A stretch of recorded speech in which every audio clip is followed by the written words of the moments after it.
What's up? It's your boy Silver out here to put in some work again. Back with another banger. So you're back again. Yeah, we're in the Playing old Trolls again. colors. Playing the Trolls today. You guys just coming off a dub. How you feeling? Feeling pretty confident. I'm glad I get to get a couple games in before the playoffs. Yeah, I see you guys' lineup choice is a bit different today. It's not 5 people. What was that about? Yeah, we're switching it up. Keeping the variety fresh. You never know what you're gonna see today. There could be even more surprises, but we'll just have to wait and see. Yeah, I'm not used to seeing y'all so deep on the board. It's a change of pace for me, but I'm definitely looking forward to it. It's exciting to see a bit of change. Yeah. So how you feeling about today's matchup? Did you say easy matchup? You worried about it at all? You just looking to get your games in and run some faces in the dirt with some fighters again? I mean, no matter who I face, always do it with full strength. You know what I'm saying? They have my respect, and which is why I'm gonna do everything I can to put them in the dirt. Because that's what I do. Fighters come up. You It's guys rad. had a spectacular performance yesterday. Yeah, you really showed off. You and Stance really carried. Yes, sir. Was not playing at all, and you're up again today. Looking to do the same. But there's some minor changes up there with your lineup. Yeah. Billy's not in today. Nope. Which is a big difference for me. I'm always used to seeing him here. Yeah. But I'm interested to see how we do. It might be me and Scans coaching today, which would be pretty interesting to see. Maybe La Bamba. And this is guys you pretty much solidifying your placement as in your division, right? Yeah. Well, we'll be second in the division with this one. So Next to Reapers. Yep. Yes. Reapers did a great job this season. I think they were undefeated in the second half of the season. Yeah, man, they really went on the tear on that second. Yeah. You got some Yeah. into that second. Yeah. But I'll be looking forward to it, man. What you got? Squad. Sir. Hey, man. Hey, man. Appreciate you, man. Will do.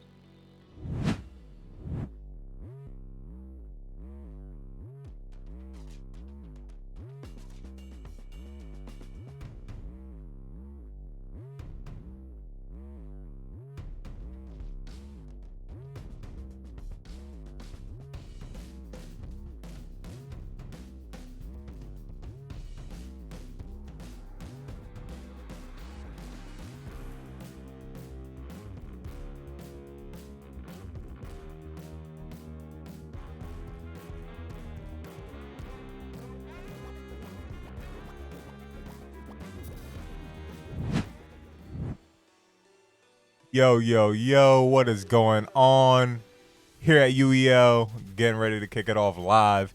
It's your boy Black Diamond. And the third anarchist. I don't know. I heard that you was like second or fourth or something like that. Third don't even fit right. Wow. I'm just saying. Anyways, just throwing a little bit of shade before we get this amazing matchup between the Buus and the Trollz getting going right here. Two teams, two different directions, two different trajectories. Very, very huge difference in the teams right now. The Buus coming off, one, the UEL's record longest Madden victory. Madden game that ended in a victory, mind you. And not to mention Silver and Scants with dominating performances yesterday against the Ghosts in fighting games. Well, you got to give it to them. Silver and Scants, right? That's that brotherly love. They're out there just doing their thing. That's years of fighting against each other, going back and forth, and then taking it and using that pent-up frustration on the other team, because that's exactly what they do. Now, see, don't let the faces fool you. They may be cooling, but like when they're playing those fighting games, they're killers. Absolute demons. Scants is Geese Howard.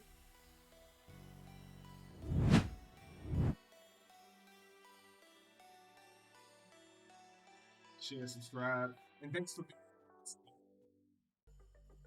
Sir. I'm sitting across the field. How you doing? How you doing? Feeling good, man. How you doing today? Doing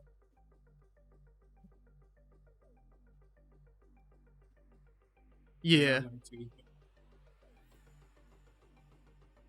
definitely very interesting one. This time around, it's something that we're trying out. We're trying to see how everyone feels together, especially the newer people. We got Pizza Man. In pizza we trust. So hopefully we'll be able to pull something. Yeah. Yes, sir. You guys looking to get some momentum under your belt going into that.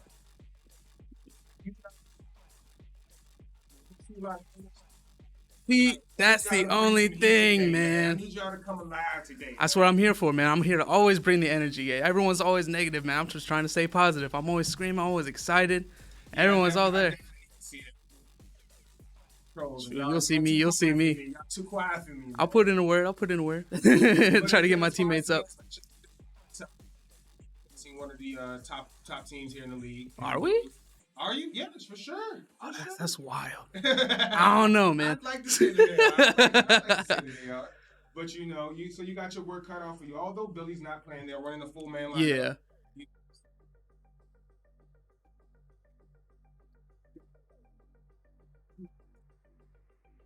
Yeah, definitely a strong team. So how you look? The strat, low key right now, is just to keep the peace, be quiet for right now, and once they start talking, you'll start hearing us roll in too.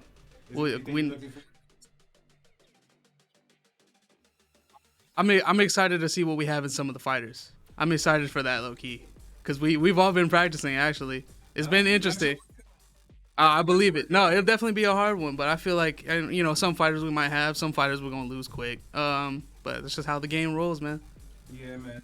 But I'll be rooting for you guys. You know what I'm saying? Thank you, man. Everybody needs a little bit of shift going into the big games. You know what I'm saying? Oh yeah, it's exciting. It's exciting. Y'all can definitely use that win under your seals. Yeah. You know what I'm saying? To you, man. Appreciate it, man. We're gonna try to get this win. All right, Phoenix talking about bringing that energy, bringing that power, and the Trollz, uncharacteristically compared to their name, really quiet. So hopefully Phoenix can, you know, I don't know, be a troll, or the whole team just gonna be boring the whole day. See, why are you calling them boring though, man? That's just somebody's style. Like, let them rock. Nah, man, your name's the Trollz. Exactly. Your name is Trollz. So right here, you're proving that you're getting trolled by the fact that they're not trolling. So they're trolling you without even trolling. It's not that deep, and we both know it. It is for me. All right. Right. Well, just a heads up, we have a swap on the roster for the Trollz. True Hunter is being swapped out for Purdy. So because of that last second roster change, the Trollz are being charged a timeout. Right, and this is one of those last second things. Sometimes availability just plays a factor, but I know they're relying on True Hunter as their top draft pick. He was their first draft pick, right? So a lot of assets dumped into him, and unfortunately, he just might not be able to make it in time, or if maybe halfway through, and they're just like, hey, we're gonna throw our veteran, which is crazy to say because Cordy is so young, but they're gonna throw their veteran in place right here. And the Trollz got an interesting lineup today, if I do say so myself. I'm familiar with let's see, Arbiter, Bosif. And who's that? Spartacus? I think I've seen Spartacus around. I'm still learning the Trollz team, but I feel like the way they've been going, record doesn't reflect it, but there's been a lot of growth, and I think this team's gonna be definitely getting a lot better really fast. Absolutely, and that's the beautiful thing about it, right? So at UEL, it's just such a brand new thing. So you can't come in as a rookie and expect to really get a hold of everything, because it's almost like you come in with these games that you're solid at, you're really good. You're like, hey, this is the reason to draft me. You get drafted, and then there's something like 28, 27 other games that you have to get good at. So a lot of your rookie season is spent catching up more or less than anything else. And learning curves, no matter what you're doing, is a hard thing to get caught up on, especially when you have money on the line immediately. There's no like, hey, welcome to the team. You got a little time to get. No, we need you ready to roll immediately. And that's a lot of dedication some people don't have, or it takes them a long time to get there. Exactly, and it just takes a little bit of time, effort, dedication, and it's not so much about the money being online as it is just a learning curve. It's no different than being a rookie in anything else, right? It just takes time to learn, and that's what we're saying. And right here, we got Tekken 7.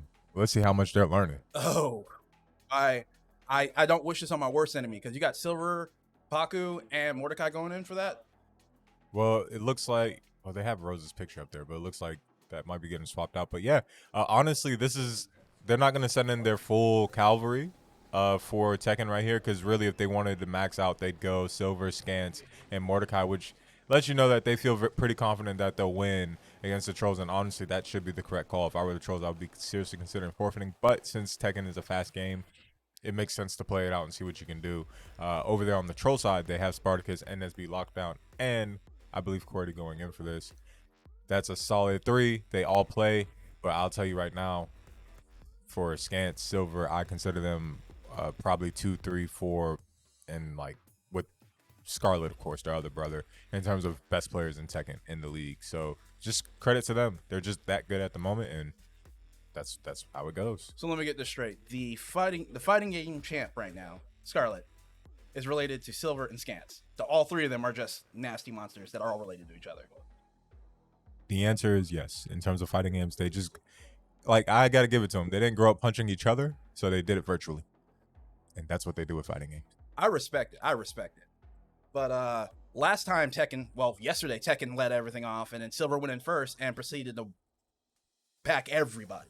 Well, yeah, that I believe is just a squad wipe, and that's what I'm saying. Like, their skill level in this particular game is pretty high. Like, I have to give them credit where credit is due, and that's why for this, it's a tough one to start off with the Trollz, but it's almost better to start off with the games that you don't secure first. That way, you don't have to worry about it coming up later, right? So I know it sounds like I'm being pretty biased here, but as somebody who has taken and Tekken myself, gotta admit, like I've seen them play. So they've got Paku leading off right here, probably to get him some reps against QWERTY, who has also been playing Tekken a good bit, so learning a lot of the fundamentals. It's going to be a really good start to this. And we got the wheel coming up for the next game. See what we got going on while Tekken loads.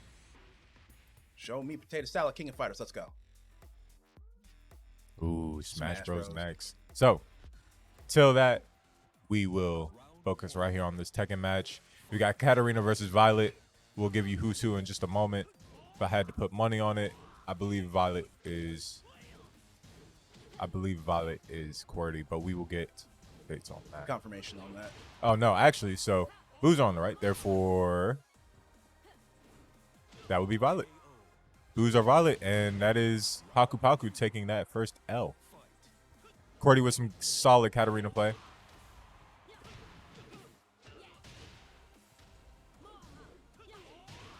I don't know much about Katarina. What do you know about her, Kip? Because she seems kind of like Safina, just simpler. I wouldn't say like Savina, because Savina has all these different stances and modes that really just make it annoying to hit her. Katarina's, I'd say she's actually more of a well-balanced character. She's another DLC character. Has pretty solid offense. Oh, look at that unblockable whiff. Good heavy. whiff punish. No, yeah, I would not have thrown that unblockable right there with that amount of health. Oh, That's risky. wait, I don't think that's confirmed. Nope, punish him. That there did you go. not confirm. So excellent punish on the super.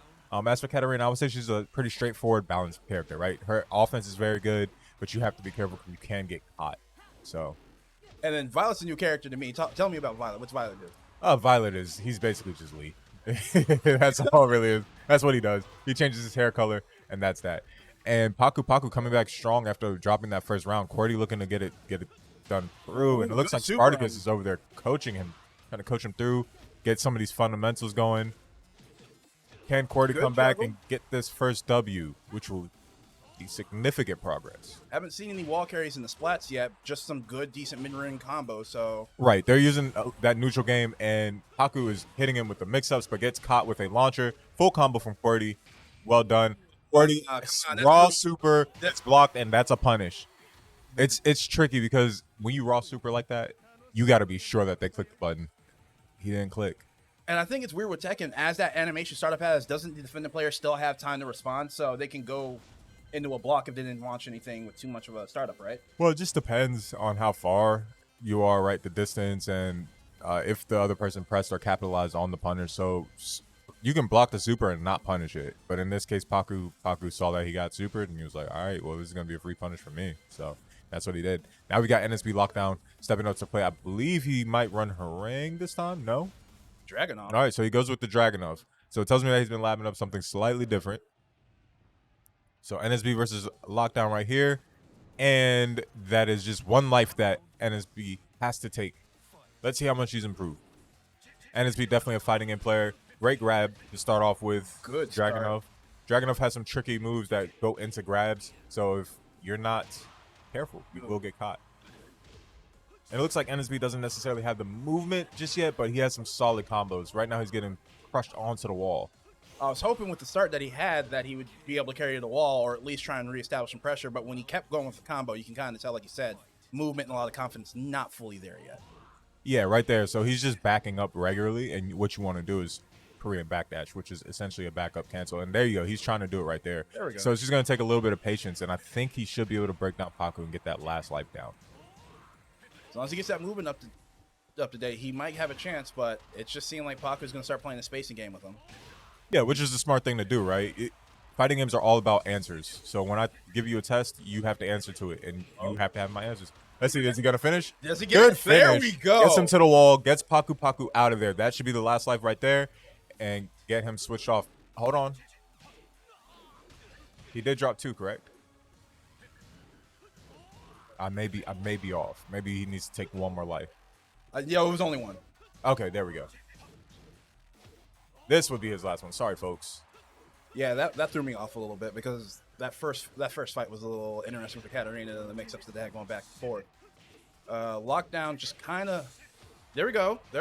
Come on, Lockdown. There we go. Nice. There we go. NSB nice and clean. doing a really nice job getting to him nice and just like you said. Actually, took the words right out of my mouth. I was actually gonna say that. That's kind of disrespectful. I wanted those. Hey, man. If it's easy to say, I'll probably say it first. Wow. Now you're insulting my intelligence. Thank you. I appreciate it. This guy's got guts of steel. An empty head. Let's get it. All right, so we got Lee coming in, which seems to be Violet without hair color. Is that what I'm understanding? That's all it really is. But you know, like some people like that alias and be like, "Yeah, I'm different." No, bro, you put hair color in it. Same face. Knew you, knew me. Nah. So we got Leo. Who's Leo? Oh, Leo. Yes. Good, definitely good character. Pretty tricky. Wow, they're really testing things out. Sending in Bosif. Instead I love of, overhand rights. They're just so entertaining to watch. The body just flops to the ground. Are they selling? No, they aren't selling. What they're doing is they're testing out their new players, right? So what they're trying to do is more or less get other people reps because they know that Scants or Silver would just pretty much body them. So they're trying to get the newer Tekken players some reps. And it's not to say NSB won't do his thing because NSB is a player. He is a decent Tekken player. He just has a couple things that he has to mechanically improve on. Man, he doesn't have a lot of time. He's got that match next week against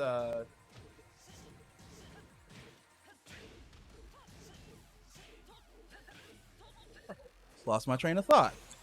That's the other lockdown you're thinking of. No way. And nice super. Shout out to the One Piece fans. Frankie, let's go. Dang. Nice work from NSB, making slight work of it. 2 rounds up. So there's lockdown and there's NSB lockdown. That's where I made a mistake. I'm smart. No, that is a common mistake. Like, they have to switch their names, and they're on the same team. So, like, they're not really doing anybody any favors with that one. Told you I was simple. All right, Laz kind of starting to get the hang of a few buttons, but at the same time, it's right. It's just in the movement.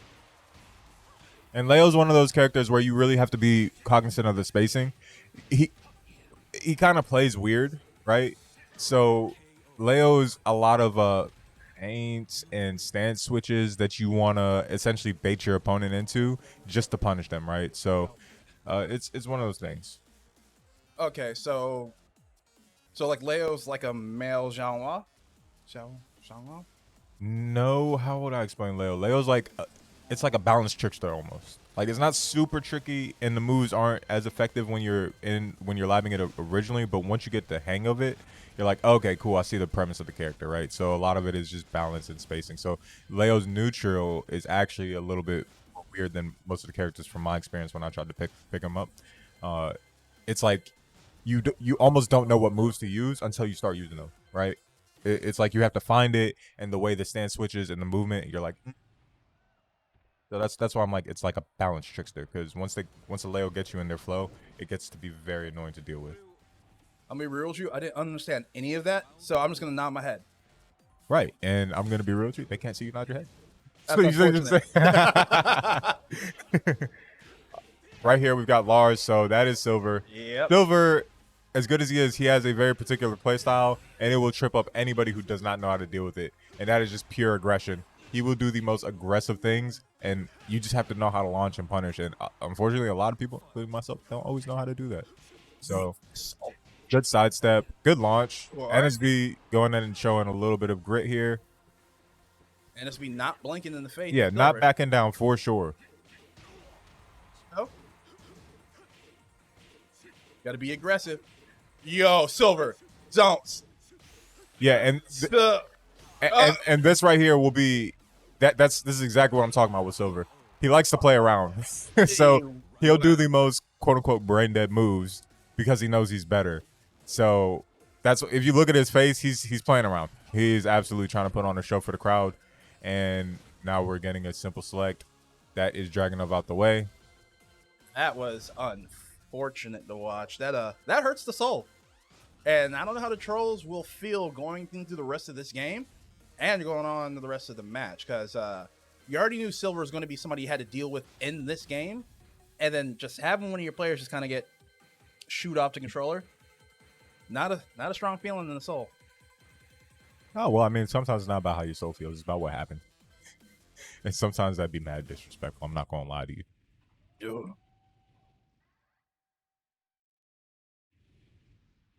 There we go. And Spartacus, another veteran in the league, has been around on a couple different teams, has Tekken background, has Falcarum, one of these DLC characters. Look at them. They're over there mimicking Falcarum's movements. Falcarum looks like he chews opiates. Well, I would say more like bricks, but I guess that could be confused. Good crumple. And getting the wall carry, good duck, but doesn't capitalize with the punish. So let's think that it was kind of a reactionary duck as opposed to a read. Will Silver carry this? Yep, yeah, he'll get it to the wall. Lars has some pretty good wall carries in this game, and that's why I kind of knew that Silver was messing around the last one. And he key charges on him to be disrespectful. Now, for those who don't know, this is where Silver can get in trouble sometimes. I'm not saying it'll be this game, but when you see him start messing around in the game, he becomes very vulnerable. And the last thing you want to do is start, flexing and being cute and funny, and then you get packed up. And speaking of wall carries, Falcarum has some of the best ones in the game as well. Honestly, I could argue the best. Probably a couple characters that are a little bit above, but look at Spartacus with some good pokes. And like I said, sometimes it's about having the answers to the test, right? And sometimes you just don't have the answers. You ain't got the answer, Sway. Nope. How, Sway? Well, I'll tell you how. And now this is what the kids call styling on him. So good work from Silver, as to be expected, right? Definitely top 5 Tekken player in the league. And it's just tough. Like, it takes a lot of hours to kind of get to that level in this game and a lot of matchup knowledge. And some people just don't have it. Really, what you should do is kind of study your opponents and just put those characters into the lab, and that will instantly boost your status within the league. So that's just something that I think a lot of players can kind of get a hold of. And we are shifting to our next game fairly shortly, are we not? Third Anarchist, how you feeling about that, bro? I saw Tekken come up. I knew Silver was going to play, and I knew Silver was going to do Silver things. And I'm not surprised at the response or the result after looking at yesterday. But looking at the Trollz, and like you said, both teams are trying to get some more players to get reps in the game. Right. And honestly, this wasn't necessarily a bad role for the Trollz, I would say. They don't necessarily have their strongest Smash lineup, so I got to give the Buus credit. That was actually a really good coaching decision right there to not full send with Silver, just due to the fact that, I'm sorry, full send with Scans and Mordecai, just due to, oh wait, did Mordecai go in? He did. My fault. I'm tripping. I'm trying to figure out what's going on with the lineups here. Yeah. Okay, so it was Laz, then Paku, then Silver. So that tells me that Mordecai just simply isn't here yet. That's what it is. Okay. So he's grayed out because he isn't here just yet. So once he gets here, he'll be put into rotation. As for Super Smash Bros., their best Smash Bros. Player over there would be Silver and Scans. So they're pretty set here. I know X-Ray Kevin plays just a little bit, if I'm not mistaken. And then for the Trollz, unfortunately, they used one of the strongest Smash players in the league for Tekken, and rightfully so. They didn't know it was going to spin, right? So they wanted to try and get as much of a secure W as possible, but now they're going to be falling just a bit short. So who's that? Who's their Smash player? Spartacus. Spartacus is very, very good at Smash and would even up this matchup. That's rough. Like, Smash players in this league, I think, good Smash players are really few and far between. Because there's a lot of players that have the knowledge and the base for it, but like being good at Smash, from what I've seen, there's maybe like 4 or 5 players across the league, I think, that are like Smash players. Yeah, and it's very interesting because the the Smash community is pretty heavy here at UEL, just on our day-to-day, right? So for our Wednesday matches, and they come out and they typically like to stick to Smash. So you get your Jackals and players that are just fighting game players that trickle into Smash, and then you get your actual smashers. And Spartacus was a smasher. Jekyll was a smasher. I'm trying to think of who else, but more or less, GFC Mayor. So the transition for Smash game players is actually a little bit rough sometimes when they come into the league, because they're so used to just playing Smash and dedicating all their time to Smash that they haven't really touched a variety of different games. So Smashers in this league, the really good ones, it's really interesting because they normally do have that significant advantage. So when they start to learn these other games, they become well-rounded, and that's what you're starting to see with Jekyll, for instance. Yeah, Jekyll coming in from looking at his traditional actual playing fighting game, because Smash has been a fighting game, but you see him from Smash and then into Tekken and King of Fighters, and then Tekken, King of Fighters, and then into sports as well. Like, Jekyll's growth as a player has been really huge and instrumental for his team, and it's interesting to see because Spartacus, I guess, was primarily Smash, and then started picking up the other fighting games and became kind of a dependable Tekken player. There we go. Yeah, absolutely, and that's what it is. Spartacus using his time from his other stops, other teams, right? Like, he was a former Raven, so using that time that he learned to practice. So he might still be top 3, top 4 in MK11. He had never really been beat in Mortal Kombat prior for a long time.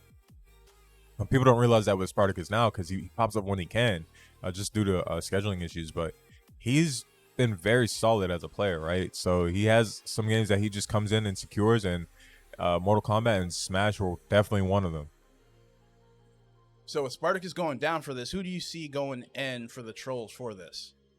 Well, that's the thing. The first game was 3, right? Smash is 4v4, so it's the remaining 4. So I believe the ones that were left over would be Bosif, Arbiter, Phoenix, and Pizza Man. So they all have to play this. So honestly, the odds don't stack well in their favor. I know Arbiter does play some, so I don't know if he's a full-on Smasher because I haven't seen him here in the community. But I know he played a lot on the Switch prior, and Smash is one of those games. So I'm expecting some pretty good gameplay here. Right here, Scans, if I had to place it, would be the best Smash player here. So that's another game leaning towards the Buus. And honestly, Buus are running a 7-man right here. They're used to running a 5-man. What are you thinking about that strategy for this? You think it's something they're gearing up for the playoffs, or just testing out since they're playing a team that they're expecting to win against? Well, they did run a 5-man yesterday, and that worked out. And then, like you said, the playoffs coming up, get the whole team in, get all the rotations in, let the guys who played yesterday get a little bit of a break in between games to still have them available. All right, and look at this. KOF, another let's go. fighter back to back to back. So let's Smash go ahead and not get a this fighter Smash in. Smash is a fighting platform game. It's a party game. See, and it is the ever long argument. I don't even play Smash like that, but I will give you guys your credit. There are hits being thrown, there are hitboxes, there are moves, there are dodges, and there's tech. Yes, a lot of it is overlay. We got to pause here. What's going on? Uh-oh. Oh, let's find out. Was somebody on a regular jump instead of tap the jump? So there we go. Looks like we just had a button check. Now that we've got that situated, we will go in and get it rocking. But as I was saying earlier, I will not take that from the Smash community. You guys deserve to be called fighting game players because there are mechanics that translate in fundamentals. I can use neutral in Smash. I can use distancing in Smash. I can use my hitbox. And I can use my character knowledge. So although it is a party game, it is also a party platform fighter. It's a party game. Words. I use them, and people just refuse to acknowledge them. So I heard what you said. But you And refuse to acknowledge it. Correct. Because I'm a hater. Well, I mean, it's self-admitted. Whenever somebody says something like that, I'm like, oh, you got a point. Like, I mean, It's like, you know what? You acknowledged what I said, you processed it, and you responded with that. And I can't be mad. yeah, it's like tossing everything out the window. So, yeah. Baby with the bathwater. Wow. Why not bathwater with the baby? Why the baby got to go first? All right, so we're back in, and button checks are good to go. See, we got Scans on Sephiroth, who's a really good mid to long range fighter. Right. And in this format, it makes it pretty interesting because you don't want to spam his projectiles, but at the same time, you can use it to control your space, kind of like a traffic control playing here 4v4, which is straight chaos with friendly fire on. Arbor controlling the edge with Ganon right there. Weird up B, but Ganon goes down. And then we see Sephiroth fighting Greninja. I think he had Fire charged up, and he's going to use that to send somebody off the edge as a follow-up to a toss or throw. Somebody just died. Yeah, it is carnage right now. So Scance is doing his thing with Sephiroth. Love to see it. Looks like Scance is just going to control the edge until either his team gets the numbers advantage or he needs to jump in. Right, which they are currently getting ready to have. And that's the thing, like when you're playing 4v4, it's really more so about playing in a zone and not getting too far outside of that zone, right? Because if it's 1v1 or 2v2, you can kind of like take halves or control whatever area you want and have more flexibility in the movement. But here, since the friendly fire is on, you essentially want to stick to a zone, and that's exactly what Scance was doing. He's just trying to control the edges and bait people into coming to fight him. Scance still with 3 stocked at 31%, looking really strong right now. You have Dark Pit 79 3 stocks as well. And Richter, well, there goes Richter. And it looks like Cloud just got eliminated. Cloud got 1 stock left. No, Cloud has 2 stocks left, actually. This has been a long game, and I'm liking it. We got Cloud with limit break up, so anybody 50% or higher is probably going to die if that connects. There we go. Nice combo from Arbiter. Trying to get Gandalf out the way. Gandalf only has 1 life. So the Troll's best bet here is to honestly get rid of somebody, preferably that Gandalf. And once that happens, they might have a shot. They got to play the numbers game and pick on the weaker players. That's for sure. Like I said, Scance is probably the best smasher here. So you kind of have to get him out the way. And the best way to do that is to gang up on him. Look at the numbers. Scance still at 70% 3 stocks. Just using his patience, using his fundamentals, the things that translate, right? And right there, they're doing the right thing and trying to jump him. That's exactly what I would do. Like, I would be telling them, yo, jump this man. He is wreaking havoc. And he uses his up B slash to get him out the way. Very nice. God, the Trolls are just dropping like flies. Yeah, the Trolls are just losing stock after stock. Kirby getting eliminated, sitting at 100% for at least a minute and a half there. Wow. This is going downhill fast. And it looks like they had numbers. They still haven't been able to get Gandalf out the way, which is somewhat surprising. Oh, wait, is Gandalf gone? Yeah, Ganondorf died at like minute 10. My fault. Wow, dude. What is happening? So, Scance, as I said, definitely the best one out the 3.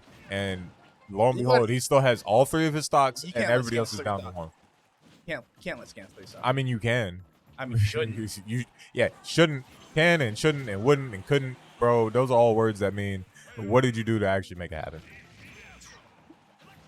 And right now, I'll tell you, they just stuck to the game plan and found a way. Cloud might be cool, but Cloud ain't him, and he about to... Yeah, Arbiter could not pull that off, and just a really strong performance from the Buus, kind of exactly what I expected. They didn't even really have silver available, but that's the difference. They were able to save their best fighting game players for the next fighting game, and in turn get a full reset. Now that they have a full reset, King of Fighters is up next, and lo and behold, they have all their options. Scance is going in with Geese. He's probably going to go first and just push through and end the game fast. Now, see, for this game right here, I think that they might actually full sell because this isn't one of their strongest fighters, but they have enough fighting game knowledge and base in terms of practice, in terms of Scance and Silver. So if I were here, the Buus here to extend this lead, I would full send, actually. Secure this. We've already got 2 fighters that rolled up. It's not really going to hurt you. The chances of another fighter rolling right here would be crazy. I would be willing to take that risk. So I would full send here for King of Fighters to secure it for the Buus and get off to that 3-0 lead and really start strong. They already have. Now it's just a matter of solidifying it. I'm just looking forward to Scance playing Geese. Like, I'm just going to keep it simple and straightforward. That man's Geese is nasty. The confirms are clean. The jump-ins are clean. His way he reacts or uses double refukin to counter projectiles and control spacing. I'm just looking forward to some Geese gameplay. You sound like a homer.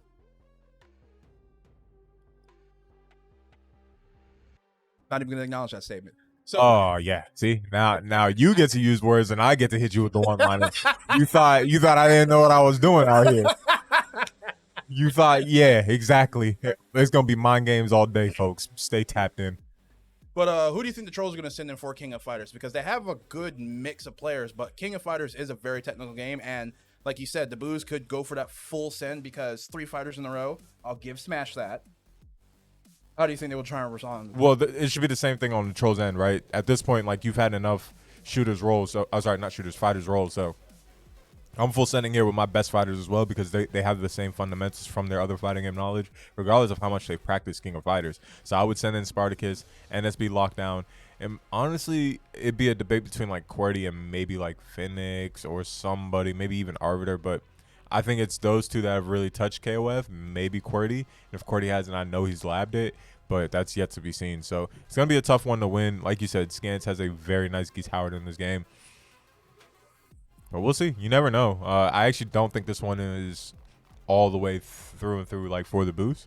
I think in this case, yeah, I think the Trollz have a shot here. They have a shot. It's not like the best shot, but they have a shot. Yeah, every game, every match has a percentage, no matter how good or bad your opponents are, and as long there's no such thing as 0% chance of winning. Yes, you are correct, but there is 0.01% chance of winning, and I see that happen sometimes as well. So you and your hope. But you're telling me there's a chance. You're right, but I operate off of probability and not hope. Like, what's more likely to happen? I don't know, man. Just can't let your dreams just be dreams. Because no, yes, but no, because like, all right, fine, you're telling me there's a chance, and I'm like, yeah, you're also telling me there's a bigger chance that the other thing's gonna happen. We got our spin for next game coming up. Oh, And FIFA 23 next. So that's exactly. So Trollz going in with the exact lineup that I thought that they would. It'll be available to you guys on the screen to see, but they're going to roll with Spartacus. They're going to roll with NSB Lockdown and Arbiter. Pretty much what I expected. And now see, as for the Buus, Paku, Scans, and X-Ray. I wasn't expecting that, but X-Ray is actually a fighting game player as well. The Buus showing their depth again with X-Ray Kevin in here. I'm liking these characters I'm seeing right now. We got Terry, we got Mai, we got King for the Trollz, and then the one, the only, the true in-game boss, Geese Howard. My boy, my best friend I grew up with, the Yamazaki, and then Rio, the fundamentalist King of Fighters character. Whoa. Whoa. Whoa. That's all I gotta say. If I was a dog, they would have adopted me. All right, so we're waiting for stage select to go through, and then we're going to have a quick brief button check, which will happen for each fighter coming in, and then we'll see how it goes. We're looking at order right now. Bro, you look like you don't check your button. Who, me? Yes, you. I play default, dog. I'm simple. What did I just say, though? So what I heard is, hey, Mike. Hey, Black Diamond. You're right. Is it so many words? Yes, I did. All right, then. So this is going to be a challenge with you. You're just going to have to be like, yo, Mike, right. But instead, you said something completely different just to confirm what I said, and I respect that. Agreed. Yeah. All right, Rio King matchup going on. Yep. Both these characters have very similar kits, except for King's ability to stay in the air and manipulate movement in the air is really I solid. want to say they're button checking, but it looks like they're just going at it. Right Yeah. now. So I guess they don't do button checks then. So Trollz are on the right. Left. You got a little Hadoken blast going on. To see how they space this out, King's Venom Strike does have really good range, and between the double and the single can cover a lot of space, but the startup and activation time on it, not the safest. So as we're seeing right here, it's Arbiter versus X-Ray, and it's actually pretty even. And it looks like Nice Arbiter almost secures, and there you go. Arbiter gets him out the way. X-Ray is finito. X-Ray Kevin. Isn't that wild? It's kind of a hard name. It's like, man, I want to do something special. I want my regular name too. Damn. I can't with these there. We got Yamazaki in. Quick button check and confirm, but Yamazaki has a really good job of being a good read, a good zoner, and has really good answers to projectiles and anti-airs in the supers. So seeing how Arbiter approaches this matchup as King in particular is going to be fun to watch. Well, I'm going to take a page out of your book. Agreed. Indubitably, sir. There we go. Nice start. Getting a good combo going. Buttons have been checked. Paku's in. Let's see. Nice patience. See, the jumping is a little crazy in King of Fighters, to be honest with you, because sometimes you just leave yourself open. Getting the max mode in. And let's see if you can take advantage of the max mode. Ooh, I understand EX using grab. it. Good grab. And that's a good finish. Good confirm. Good finish. Yeah, Paku, look at that. He happy. He's like, yep. I didn't mean to do it, but I meant to do it. I'm saying. He's like, is that you off screen? Couldn't tell. Do me a favor, go ahead and slide over to the other seat. Go ahead and relax for the rest of the game.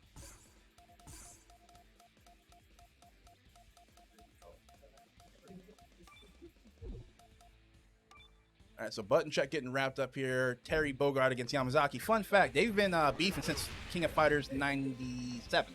Bro, that's what I'm saying. And it's crazy because like I talked to both of them in 95. I'm like, yo, y'all need to stop this. But then like 97, it just boiled over.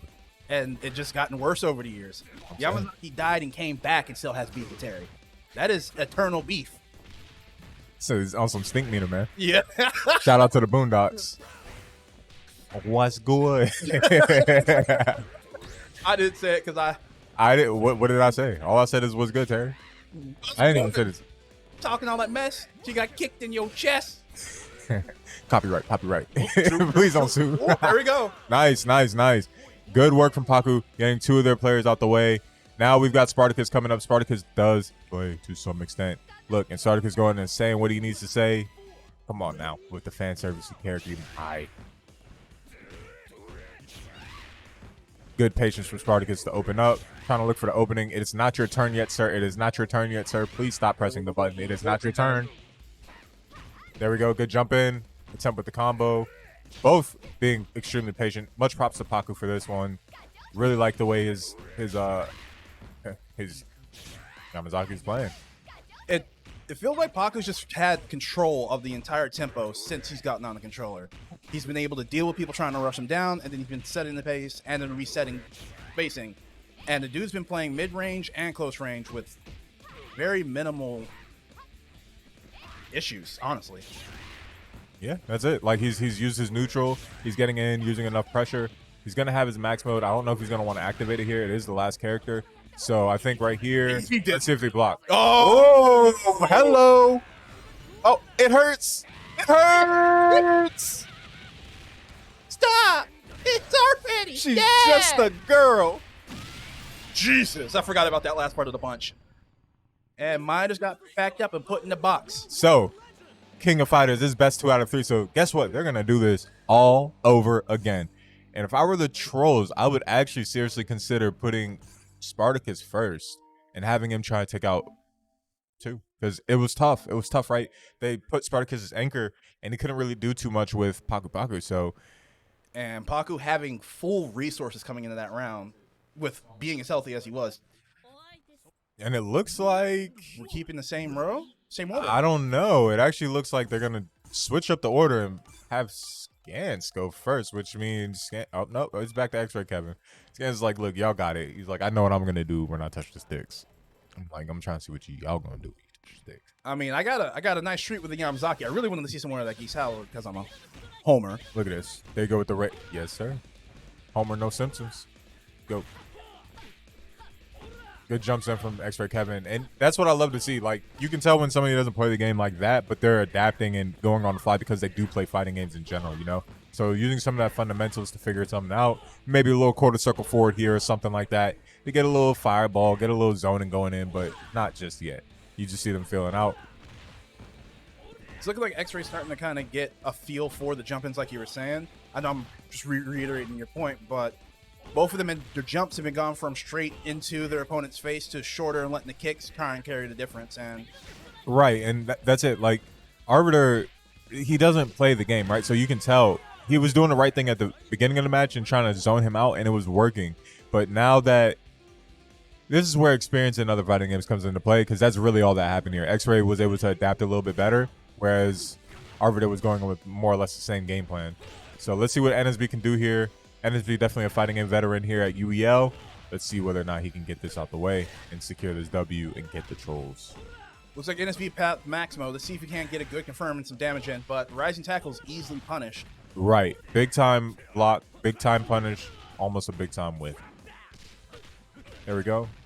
Good overhead. And that's the safer way to do that, right? A lot of people want to resort to the jump-ins, but these characters have DPs, which are essentially anti-airs. So those overheads that NSB is now throwing with Terry are giving mix-ups that X-Ray has to deal with. And that's essentially what he did right there. He was like, okay, fine, I'm getting hit with these moves. Let me go and switch it up, give him a different angle. And the overheads were able to bring it home. Shout out to NSB. Let's see if he can do it again. That's a 4-bar Yamazaki, and he's only at a third of his health. So we could be seeing a lot of nothing really fast with the Yamazaki connecting one good time and confirming. Yeah, awesome. It's just good stuff, man. Like, you know, something about fighting games just bring. You know what I love about fighting games? Even though you could get the most broken character, at the end of the day, there is no hiding your skill. There is no modifier for skill level. You're not playing bots, you're playing humans. Unless you're playing Omega Rugal. Anyways, like I said, you're not playing bots, you're playing humans. No, I definitely agree with that. You could have the most broken character in the game and get somebody with a 50% combo off rip and just lose because you don't have the knowledge of how to interact with that other character. Exactly, and that's what I like. Like, for instance, just because I give you the best character doesn't mean you know what to do with them, right? Like, it's fine. Like, I can give you these hands, but you're not gonna know how to handle them. I actually have to give a one-word response to that because there's only really one facts. Like, you can't really just, there's no counter argument to that or a way to make it sound deeper or more informative. It's like, hey, I know this. We are 34 minutes into the stream, and that's all I wanted from the jump is just to be acknowledged. And facts is good enough for me. But you're not my tribal chief, so I'm not going to acknowledge you. Yeah, but I am a tribal chief, so get used to it. Good patience. Really good patience, honestly. Spartacus over here trying to make sure he learned. Good pickup. Trying to watch his poking and not let Yamazaki get into that arm drag range because once you start getting zoned by look at that. Oh, Ninja beat. Nice mix up. The mixer. And we ain't talking about Catalina mixer. Shout out. That's like one of the only movie references I know. Great movie. Great movie to be able to reference. Good mix from both. Spartacus over here trying to make sure he might be able to pull this comeback, and I'm pulling for it. Spartacus is trying to maintain as much health and resources as possible, trying to get in this next round, because we all know that Geese in the back end, with him only having just under half health left. Oh no! Oh no! Good seal from Paku. I gotta give him credit. Oh, he going crazy on stream. He going crazy. He said, "Hold this, hold these." Paku said, "You worried about scans? Nah, you got to worry about me." Bing, bing, bing. Hold that.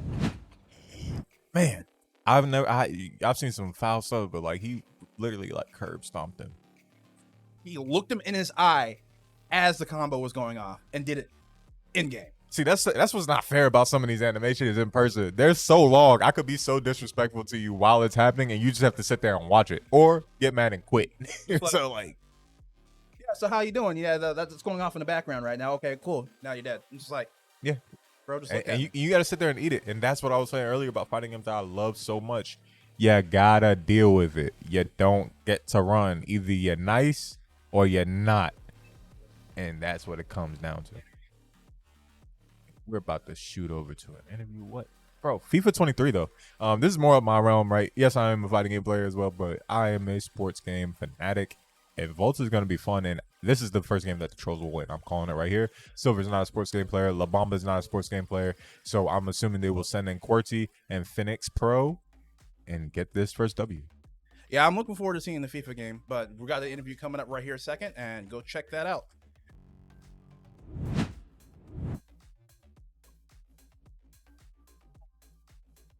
I'm doing great, man. Feeling great.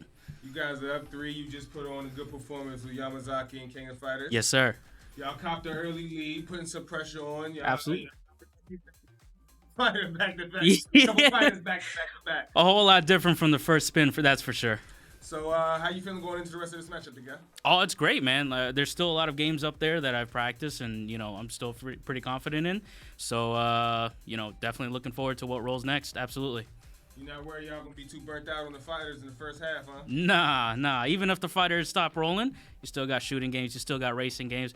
We got, fighters isn't the only thing we're good at, so we'll be all right. So even with the lineup, you ain't worried about too much. Y'all got this in the reps. I'm not used to you guys playing 7. That's still yeah. to me. Yeah. Absolutely. For sure, yeah. FIFA? Oh yeah, absolutely. Who we got going in?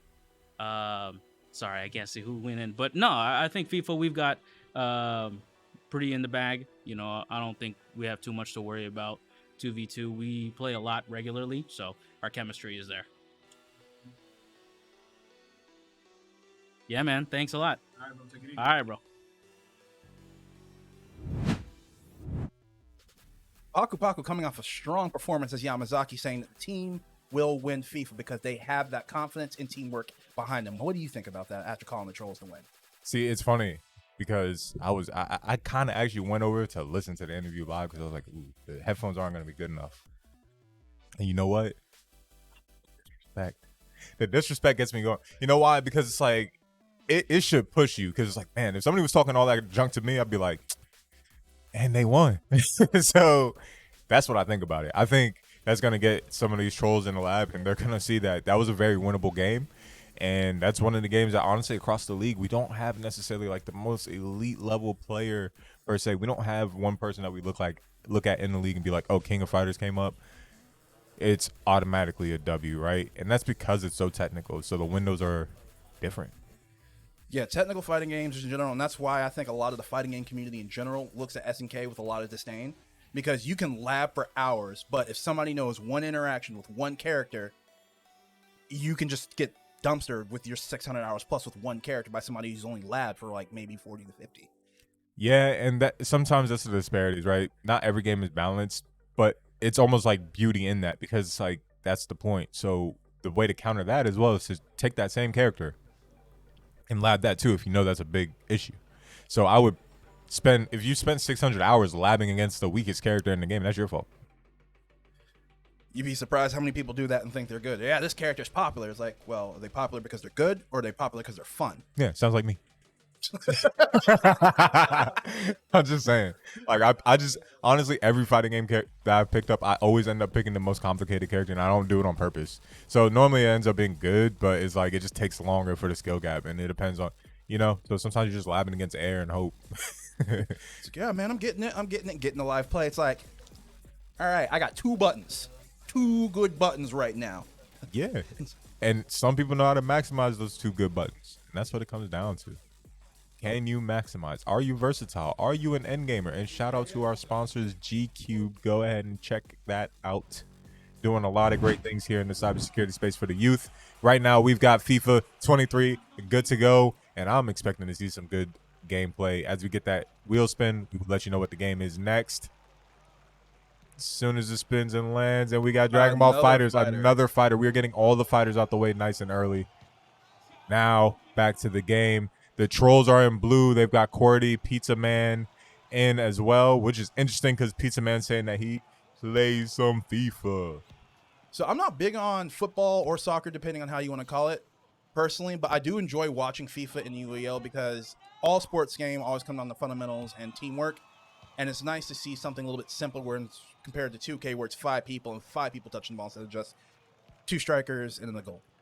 Well, it really just depends on the angle that you're looking at, because since we play Volta here, it's a lot more arcade-ish, so it adds that layer of unpredictability, but at the same time makes it easier to score. So that being said, how can I put it? It's more fun to watch for the casual fan because it's the same thing. Well, it's true though, because it's the same thing as like regular FIFA, like regular soccer versus like some of the street soccers and all that stuff. It's just more fun. There's more scoring across all leagues: football, basketball, NHL, MLB. They're all trying to up their scoring. So everybody likes to see scores, and that is the biggest complaint here in the States about soccer, right? They don't score enough, and I'm like, well, it's because of everything else that leads up to the score. Oh. And that's 1 point on the board for the Trollz. Like I said, they gonna win this game. They gonna get that point on the board. This is not the lineup that they wanted for FIFA for Buus, but they could pull it off. But I'm just banking on the Trollz. So all them points, put them on the Trollz. Just do it for me though, because I don't have those. Do it for Diamond. Do it for Diamond. Do it for her or him or. Do it for her. That's what Homer had in his office, right? I don't know. I don't know. You tell me. Yep. You're not telling me. I'm just actually watching the game right now because I'm.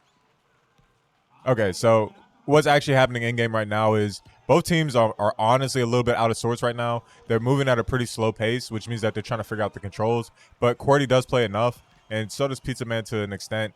Right now, the defense, they took over the goalie. That's interesting. You have to be very precise when you do that in Volta because it is easy to get scored on when you are controlling the goalie. A lot of it is using that left trigger to strafe back and forth and stay in front of the goal. Right here, the Buus trying to be patient with their pressure. And as you can see right here, whoever is red for the Trollz was playing a zone man, more or less, defensively, right? So that means that they were covering a zone, but really following the player within the zone as opposed to playing the zone, truly. And that led to a quick break. Shoot that. Ooh. See? And right there, sometimes you got to have the wherewithal to pull the trigger fast. That's dangerous right here. If they give the ball up, it's going to be a goal, like I said. Ooh. That was dangerous. You don't want to play with the ball in the back half if there's no goalie back there. Not in Volta, because that is a freebie. Well, Lionel Messi scored. I know that much on what's going on. Yes, who many have referred to as the GOAT now. I mean, he got his World Cup. Well, there you go. And they've got lockdown over there coaching. So we're going to see what he hopefully gets in their ear because this is very winnable for the Trollz. This should not be a drop. There were about 2 or 3 different plays right there that they could have fired on and tried to score. That's nice. Go ahead, score that. Thank you. Beautiful. Now, see, that wasn't fully on purpose. That was just chaos. But what you do, the good ones find a way to score in chaos. And sometimes that's what it comes down to, especially in a sports game. They've got a really weak back line of defense right now, though. They have to make sure they get off and control properly. I don't know. Good defense on that because, like you said, goalie's up in the foul. And if you play in that back half, just reiterating what you said, free goals. Right, and also something else interesting that I forgot to point out.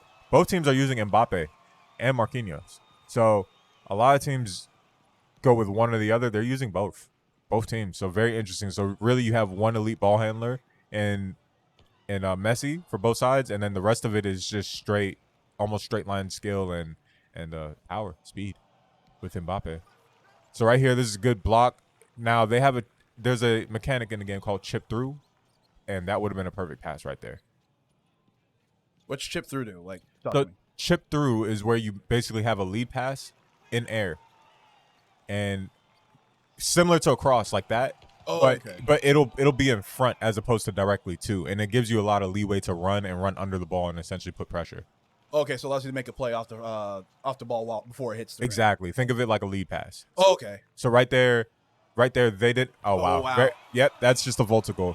Right there, they did a regular cross, which was fine. But as you see, you have to stop, and it allows the defender to come through. If you do the chip through, it puts the ball out in front, and that allows them to step through and make the play. Exactly. Okay.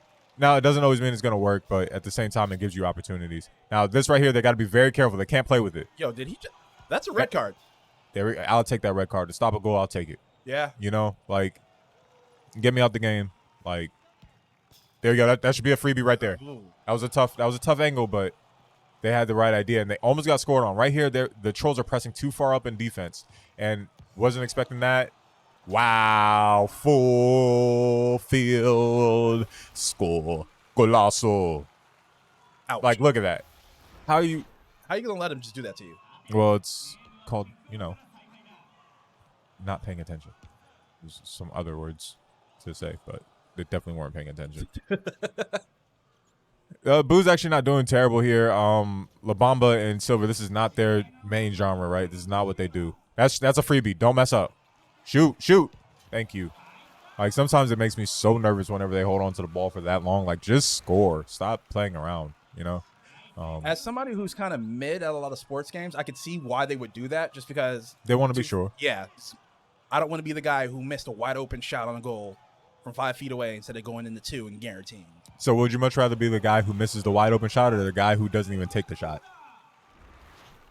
I'm kind of soft, so I might say the guy who might not take the shot. I'd rather pass the ball if I can give responsibility to somebody else and not be the one who messes up.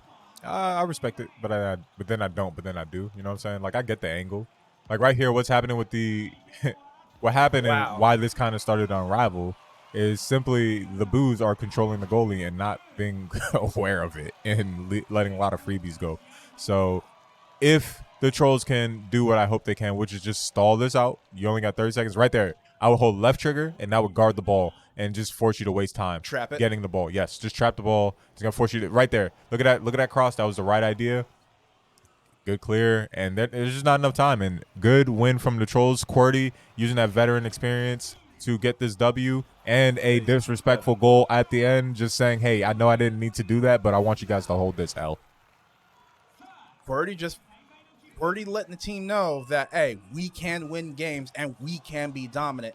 And a 7-3 win in FIFA, I think, is the perfect bit of spice for the ego for the team to get kind of behind them. Right, look at this. Like, good pound ups. They're clapping. They're happy. They're going through. And, bro, we know what we got next. It's Dragon Ball Fighter, right? Yes, sir. But you know what's crazy? Talk to me. Speaking of fight, we've got Titus versus Lockdown. Right there in the bottom corner, like, if that's not the graphic of the century, if that's not the fight, and what exactly is going to happen to Lockdown if he doesn't win? I don't know. Like, maybe he starts working at the concession stand? Wait, concession stand? You trying to tell me that if you haven't heard, Lockdown is a player, a coach for the Trollz. He likes to talk his talk. So guess what happened? Lockdown and Titus challenged each other to a win or retire. It's kind of like Love and Basketball, where it's like play me for my heart, but it's play me for my right to play.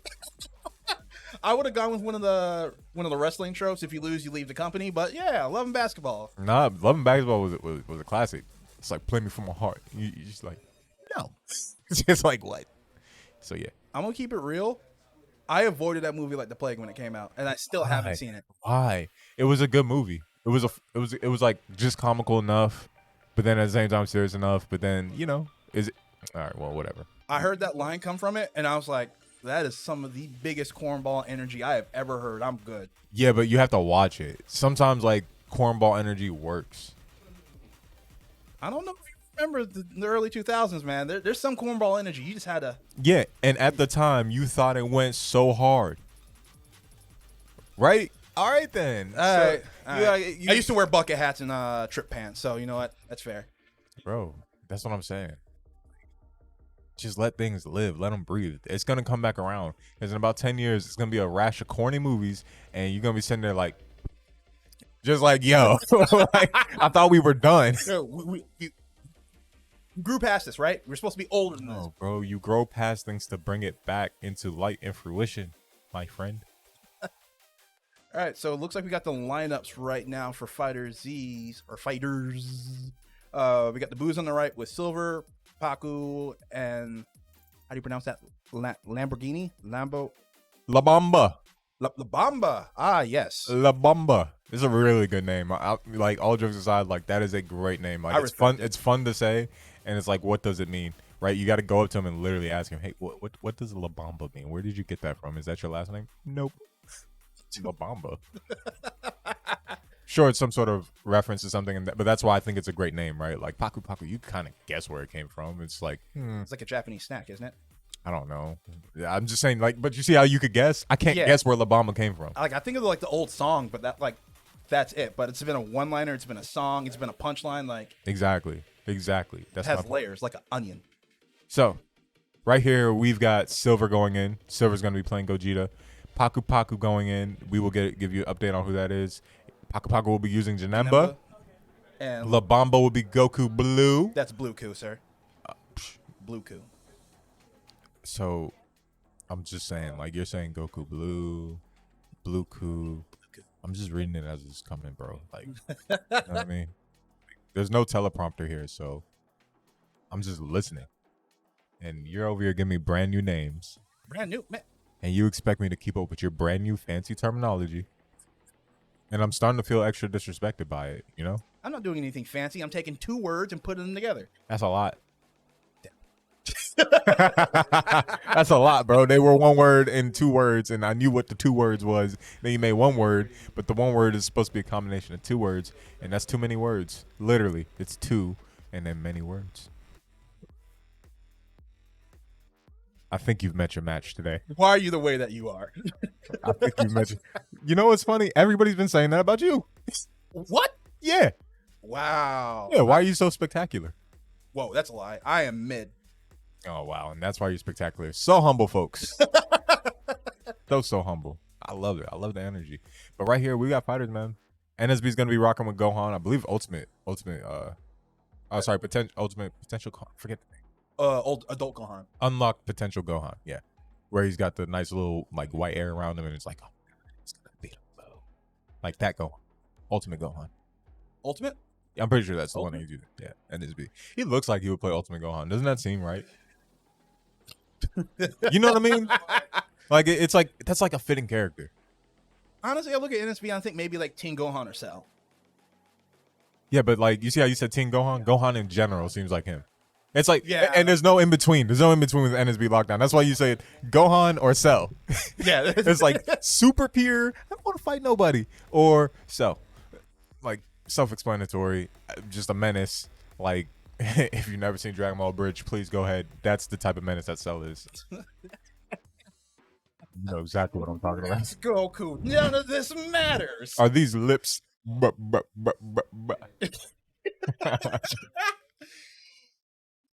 Sorry for the obscure references. We've got Dragon Ball Fighters live in effect. Let's make it happen. Ooh, 16. And while we're loading up, go grab some of this merch. I know Third Anarchist has some gear on today, and it goes dummy. It's so comfortable. Oh, it makes me jealous. Like, come halftime, if I'm in his clothes, don't judge. Hey, man, like, it's hard out here. I can't have you just jacking my gear. Oh, wow. Ooh, we got a little bit of lag there. Connection has been lost. Sorry, that is a technical difficulty. Sometimes some of these things happen, but now, if I'm guessing right, I think everybody's already set up, so it's just more so of resetting the match and getting everybody right back. Right, and sometimes that's what happens. And as for that gear that I was saying, like, please, stand, my friend. Flex the gear. Let them know let them know. It's beautiful. You know what I'm saying? Like, go and get you some. This is crazy. Every fighting game is rolling up, and it makes me sad. Because why are they all coming all at once? Like I like to space it out and be able to. Now I got to get all my fighting game commentary out early. Yeah, honestly, even for me, like I like it being spread out because then you get it throughout the entire night. It's like, yeah, oh, they need a quick game in order to come back, and it's like there's a fighting game still on the wheel. Nah, No, but sometimes it's good that the fighting games come out early because the one good thing it is about all the fighting games rolling up early is it just goes to show you can't necessarily control the wheel. The wheel is the most uncontrollable thing in the whole UEL. So you can't make a full game plan based on like, hey, if this rolls at this time because you don't know when it's going to roll. You could just make a game plan for the game, and that's about it. And that's all you really need to do. The wheel is undefeated, and it will continue to break plans and dreams. Dang. Or make dreams. I mean, it makes my dreams happy. I don't dream about the wheel. No, I didn't say a dream about the wheel. I mean, dreams doesn't always have to be like literal, bro. True. It looks like we have a timeout on the Buus right now. We'll see if they'll take the full 9 or not, but that's going to be a nice little break for them to get everything set up, make sure everything's working properly, and make sure they have the inputs in their team composition exactly the way they want. Absolutely, and I think that's really more so what it is. They took the time out to make sure that they could set up properly because they feel very confident. They do have Silver going in, and Silver is a pretty good Dragon Ball fighter, if I do say so myself. I mean, Gogeta, 16, and Janemba as their team. Right, and it really just depends on the order. I think in this case they might actually have Silver start off because they don't feel as though anybody on the other team is going to be able to deal with them. So I think that's what they would do, knowing that it's Labamba who doesn't necessarily play unless he's been labbing. I mean, and that's the goal, right? True. And also, Janemba's, I think, Theosist is his key blast that surrounds and follows up with a combo. And with Gogeta having such good normals and that really wonky 2L, I think having him go first with the Janemba backup and then 16. Right. And honestly, that's probably the biggest step for the league here with Dragon Ball Fighters is everybody, now that since we play it so differently from everybody else and everybody controls one character, most people are used to playing Dragon Ball Fighters one way, which is controlling all three of the characters, so they know how to use the C assist and all these things. So it makes it interesting when you come into match because this is probably one of the games on the wheel that has the most variance based on your rotation. If all three of the players know how to play fighters, yes, it's a big boost, but do they know how to play with each other and use each other as assists and call out as if they were one person using all three? And what also messes that up is if you get players who don't play the game, and let's say it's 2 that do, then they can't really use you the way they want because they're normally going to put you in first. So the assists kind of go out the window. This game has so much variance to it with the way we play, and that's part of what makes UEL special. I have to give it to us on that front. I have yet to see a team actually use all the team combos properly. Ooh, looks like we have a little bit of frame delay right now, but we got Team Gohan in for the Trollz along with Gogeta with Silver, and looks like command grab and then 16 C assist. Gogeta following up with good pressure. There we go. We're getting started up real quick, trying to make sure we get this And fixed up, and we are good. Thank you, guys. Let's get popping. Silver is not that cocky, is he? He can't be. Just for people who don't notice, every time Silver gets a hard knockdown with Gogeta, he's actually leveling up, and his super is Gogeta's level 3 super at level 7, one shot. You pretty much, yeah. And you can kill an entire team if you catch them with their assist. And that's what's known to be done in the FGC when Gogeta first came out, is rush level 7 and just bait an assist call and take out 2 characters for free, or just 1. They call that a happy birthday. Happiest of birthdays. It's really not that happy, because if that was happening to me, whoa, we got some information on screen. What's happening? All right, there we go. And we're back. We're back to normal frame rate. All right. For your viewing pleasure. Father versus father and father. Father cubed. Yes. A little bit of delay on the screen. We apologize for that, but we just see Silver just honestly putting on a Gogeta clinic right now. Yeah, and it's to be expected. Raw level 3? Yep, sometimes you just got to do it and let them know that you ain't here for the games. Why didn't he go for the level 4? He had the meter for it. Oh, well, you know. And that's my explanation for it. Oh, well, you know. Yeah. Gut check, take a nap. All right, so we got Vegito versus Gogeta. And Silver, I think, is 2 levels. Yeah, there it is. Game's over. Yeah, pretty disrespectful. Yep. Just waited for the confirm on 16 and just fire it off to level 7. Look at that. And guess what? We get Guilty Gear coming up next. Probably my second favorite fighter on the wheel because of how technical and how fast-paced the game is. You want to talk about no remorse in a game? Guilty Gear. Guilty Gear and the Strive, it's just the evolution of Guilty Gear over the years. It's like the insta kills are gone. Now the game's a lot faster, but it's faster with a lot less health compared to the other iterations. So like you said, those microaggressions could get you opened up and you just lose 70% off break. Nothing to do about it. And it's so interesting because, like, yes, they kind of have those TODs done. There's still a couple in there, like, if you're really good that you might be able to pull off, maybe, possibly. It's just few and far between from when it happens, and usually, honestly, it's against chip players.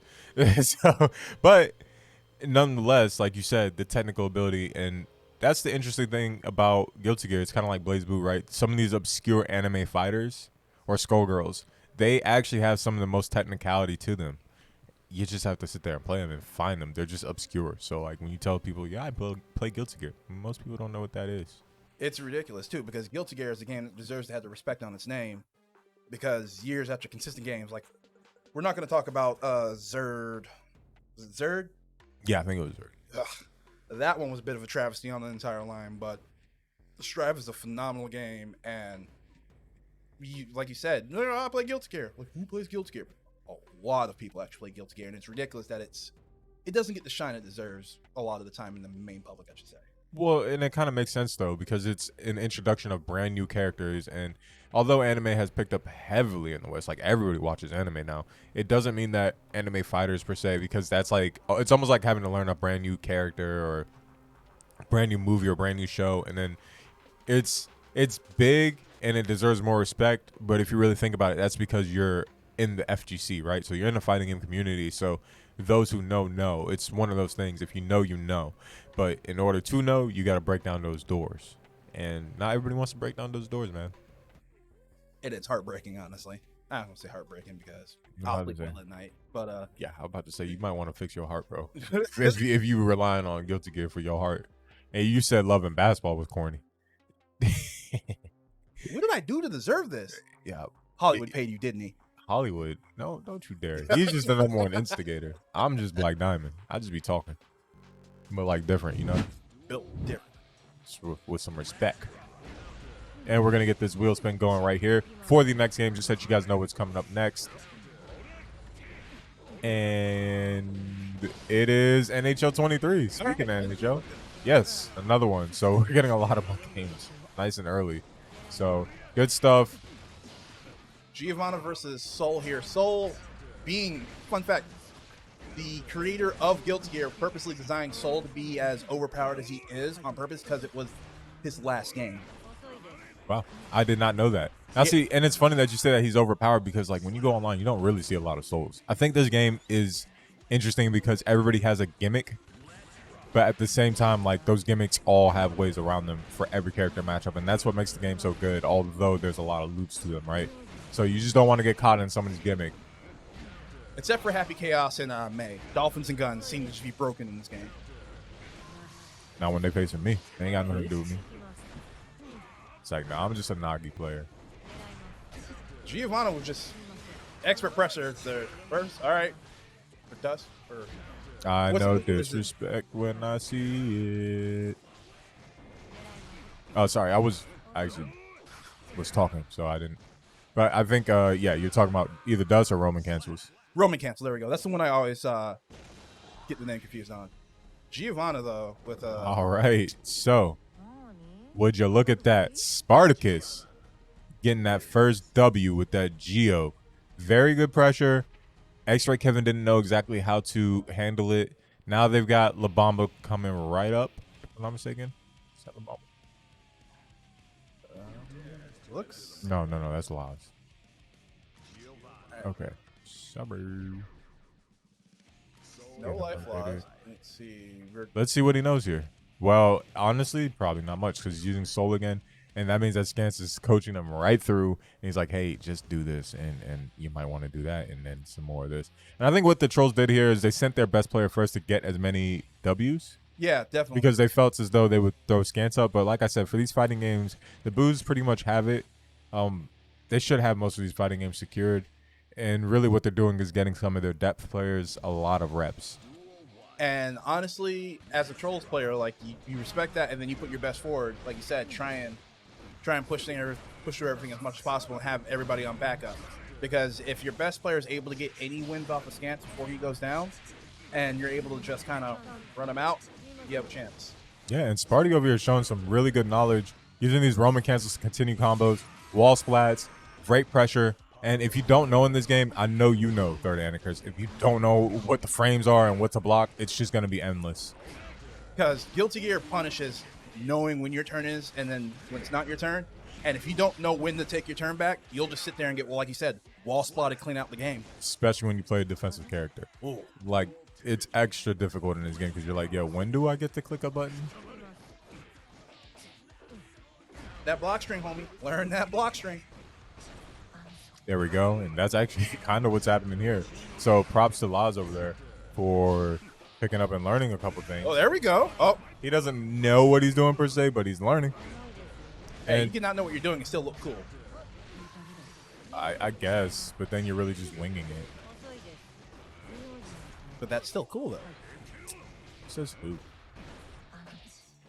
Me, I just said that. But who told you that? All right, and Laz gets splat and down.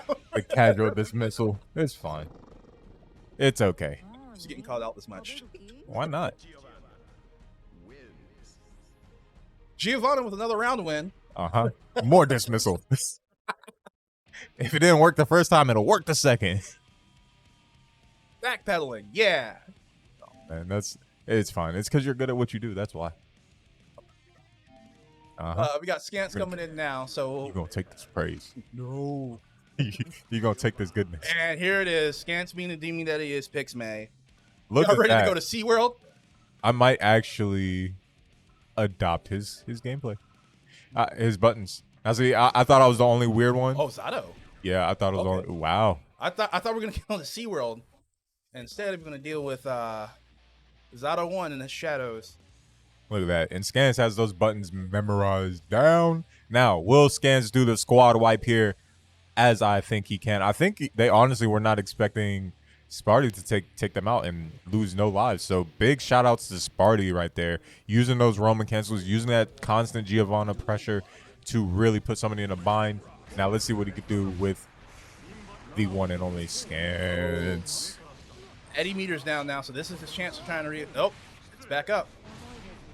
When it comes to dealing with Zato, you have to either work around that meter just below on the bottom right over his tension bar. That's the Eddie shadow meter. That's what Zato's real pressure comes Right. with. Oh. And Zato, not a character that people choose often, but big props to Scans coming out and really zoning him out just well enough. Maybe Sparty doesn't know the matchup, especially not knowing the matchup and then playing somebody who's actually like very good, right? So right there, uses his dust in the middle of the combo to extend the combo. Very good.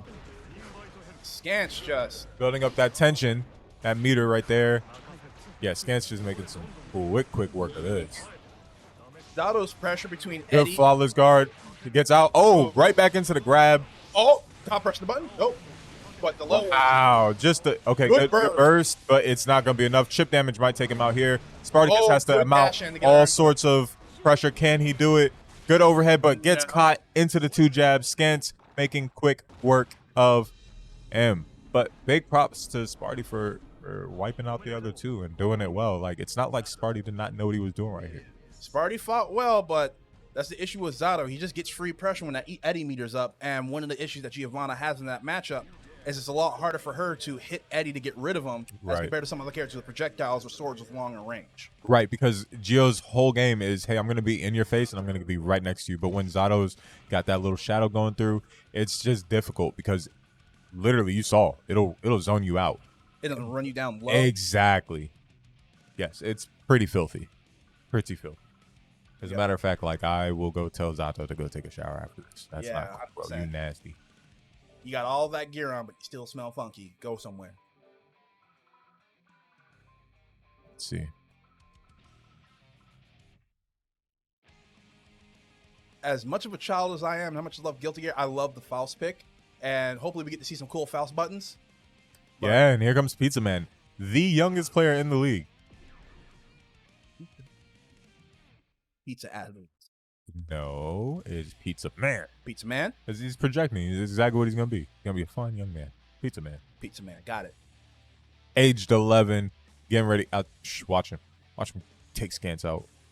Scans will never live it down. Yo, Scans, if you beat up on a kid, If you beat up on a kid or get beat up, like, yeah, it's a lose-lose for Scans. And I think that's part of the Trollz game plan. They're like, we're going to put him in an awkward position.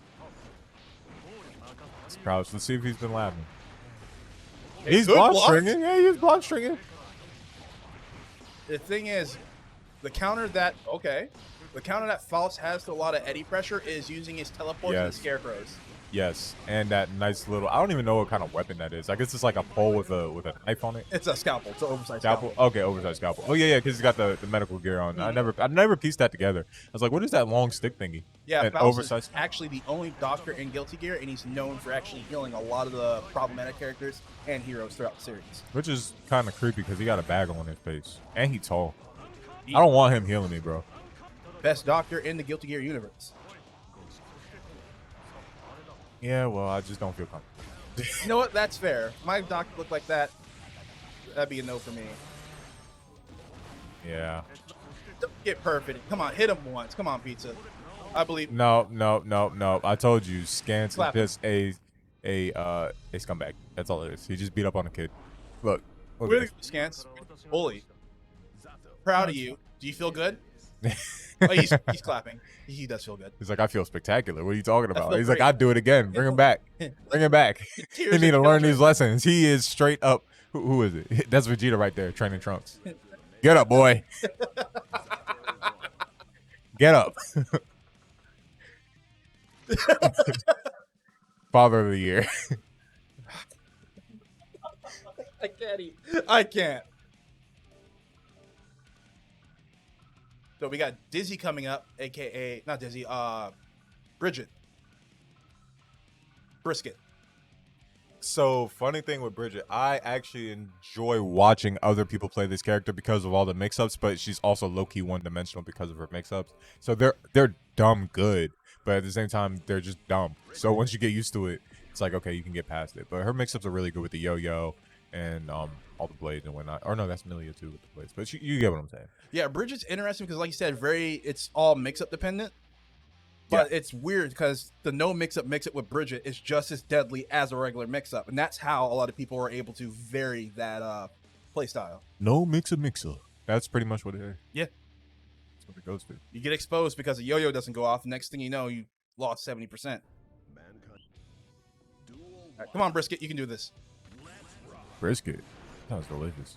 It's an internet. All right, dealing with that. Using that dust to open up. And the thing about dust is dust normally breaks guards, so you just have to avoid it and make them whip. Because if you do avoid it, they are free. Let's see how much Arbiter knows here. Maybe he can surprise me. I don't know. He burst. Good burst. It was a good burst. I don't know if he knew that he was supposed to that he was bursting. Yep. So Arbiter, yeah, he doesn't know it. He doesn't play this like this.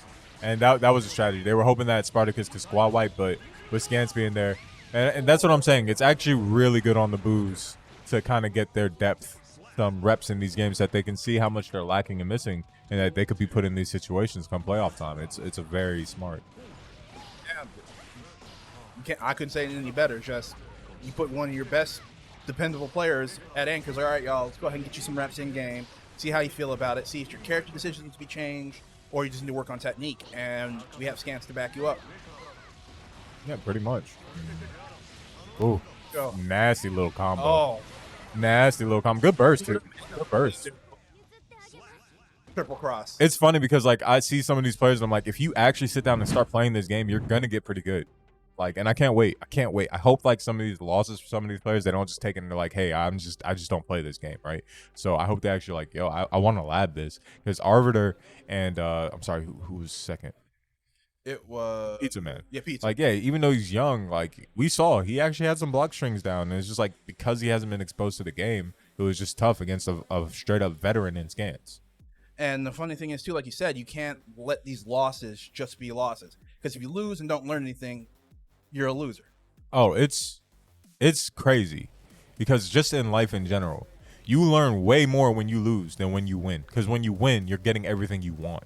Exactly. And if you lose and you don't learn from it, then that's what makes you an actual loser. And that's how people get caught. If you look at, well, I mean, we're going to be big in that. But shout out to Evo because if you look at it, that's why not the same player wins every year because there's a whole year of labbing and loopholes to find out in some of these games. And then somebody comes back to tourney, and before you know it, some kid from Turkey or Istanbul that you've never heard of that figured something out because that's all they have over there. Because looks like we're going to an interview here shortly, but like you were saying, labbing is so key and training and practice, and nobody ever stays complacent in the FGC. It's always hunger. It's like, hey, you notice this guy always reacts to this way, and it builds up. Right. And it's like, feed me now. That being said, we got an NHL coming up right after this interview. And it'll probably be set up and good to go. Peace. Love and tranquility.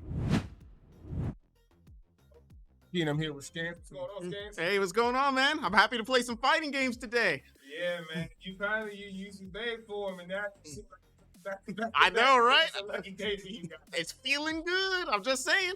But yeah, for sure, man. You are.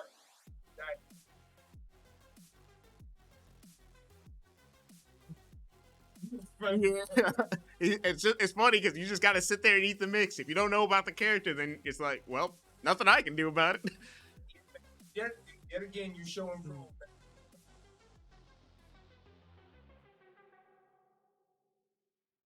Yep. Going in the NHL. Trollz, they got this one in the bag. Hey, they might.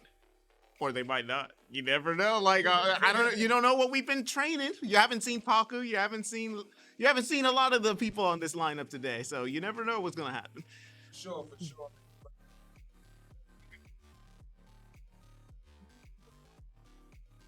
Pretty soon, another two of them roll. It's all y'all sitting. I mean, with the luck we've been having, we know that they're gonna come up. It's just a matter of when. Let's be real. All right, appreciate it. Catch you later. All right, and we are right back live and in action. In case you forgot our names, in the meantime, it is Third Anarchist over there, and The Black Diamond. no, bro, it's just Black Diamond. I ain't be nothing, and I'm not worthy of such praise from a god like yourself. You know what? I'm just gonna take it. I'm glad you acknowledge me as the guy that I am on commentary. I appreciate that. Hey, man, I got to give you credit where credit is due. And last time I checked, your credit score high. Told you the cornball stuff works, and you can't even be mad because you smiled. True. Just got bagged live on stream. That's how that goes. But we got NHL coming up with the Buus being white with La Bamba, Laz, and Paku. The Trollz black with Phoenix. I'm gonna call it Phoenix because Phoenix. There we go. I actually said it right for once. So Phoenix, Cordy, and Bosif. Is it Bosif? Bosef. Yeah, I believe so. I believe it is Bosef. Yeah, so definitely NHL is, it's a really weird game, right? Because the skill gap is present, but sometimes some things just, you get lucky, especially in threes with the, you could score 4 times, and because of it being threes, they score twice and they beat you. Money puck. That's another thing I was going to bring up about how the UEL plays NHL 3 so differently. You have money puck, ice puck, the steel point puck. I don't know what it's called exactly. And then the ice puck, which actually freezes players on their side of the ice. Or how does that one work? Because I haven't seen that one before. So the ice puck, the way it doesn't freeze anything. So it's not like an arcadish from that standpoint. What it is it takes points away from your opposing team and gives those points to you. So it's like a swing. Okay. So that's what the ice puck does. The heat puck gives you extra points depending on how many pucks you have up on the screen. It'll be little indicators up there. Then there's one more as well that just takes points away from the other team. If I'm not mistaken. I could be wrong about that though. It's going to be interesting to see because NHL is a 3v3 with a goalie. Right. And I'm telling you right here, this should be the Trollz' next win. It should be. Yes, they have La Bamba, Laz, and Paku in there. So that's probably their best chance for this game. Next game is going to be Halo Infinite. That's going to be fun. Yes, I for think the sure. Trollz might have that one too. Ooh, yeah, that's going to be tough.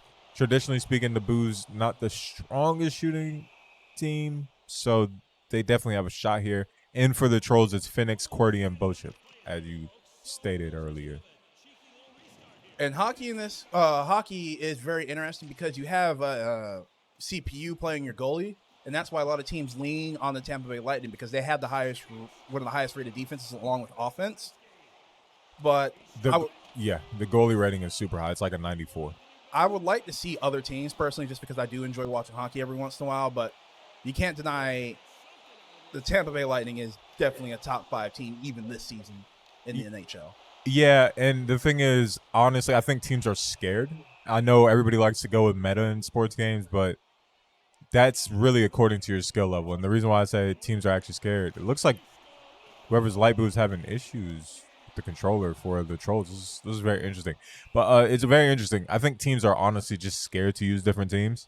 If you are good enough, as long as you're using a top-tier team, you will have the ability to beat other top-tier teams, right? It's just more so about knowing each player and how to use them. So that's more so a lab type of thing. And then teams having the, honestly, the guts to do it. And I'm not going to say you're in front like the Ravens are one of those teams that does. We go with the meta as well. But I have full confidence that if I were to tell them like how to do something else.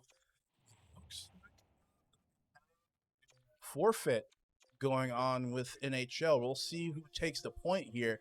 But I guess the control issue wasn't enough for them to really push forward with it, and they'd just rather save time and get more points on the board.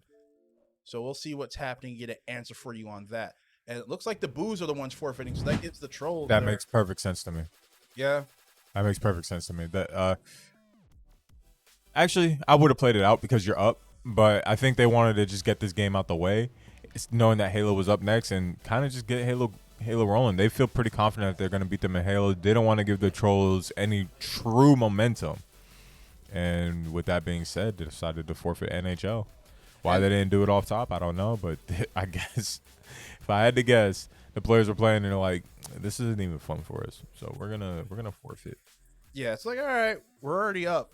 Why potentially get in a sour mood and lose the 1 point we could just give up anyway and just be done with it? Well, and they're also playing time, right? So we've got a little over 38 minutes right here in the first half, and part of that forfeit is to get this other game in, which would be Halo, which can take a little bit of a while to set up. And can take a while depending on what game mode to play and complete. So they're looking at it more so, hey, we can get in 1 or 2 more games as opposed to playing a game that we know that we don't play and don't feel very confident in. So, yeah, that was it. And I'll tell you right now, Buus definitely plays. He, if I'm not mistaken, he's a hockey fan. So it's one of those things where it's like, okay, the odds don't work for us here. Better to forfeit. We already have the lead. We think they're going to beat us anyways. Why not go ahead and play a different game and put them, quote unquote, in their place? That's definitely a smart decision, like you said. And 2, lost my train of thought. Give me a second. Go ahead and talk about something interesting while I reboot the CPU in the head. Yeah, well, how about the train of thought that you have, Choo Choo? That is very interesting. I wonder how many times he comes back. Did that jog your memory? Not even in the slightest. I was thinking Or about did roast it- beef just now. Or did it roast beef? Arby's, we have the meats. Well, all right, jumping from one thing to another. Arby's, we have the beef served on a train that jogs your memory, has you running outside. Oh yeah, so yeah, with them giving that up and going into Halo, they feel more confident about it. So what happens if the FF was like, no, we feel more confident in the Halo matchup and the time it takes up, and the Trolls pack them up quickly? Because a lot of teams going into the half when you're down about 4+ points do not come back. I wouldn't say that a lot of teams don't come back. Sometimes it just depends on the role, right? So we've seen some of these other teams, and like shout out to the Grills, like a lot of times they'll actually have a very competitive first half and be in the lead, but it's because your games rolled up. So sometimes you almost want your games to roll up after you're down because they were games that you're expecting to lose or that you knew going in were 50-50s.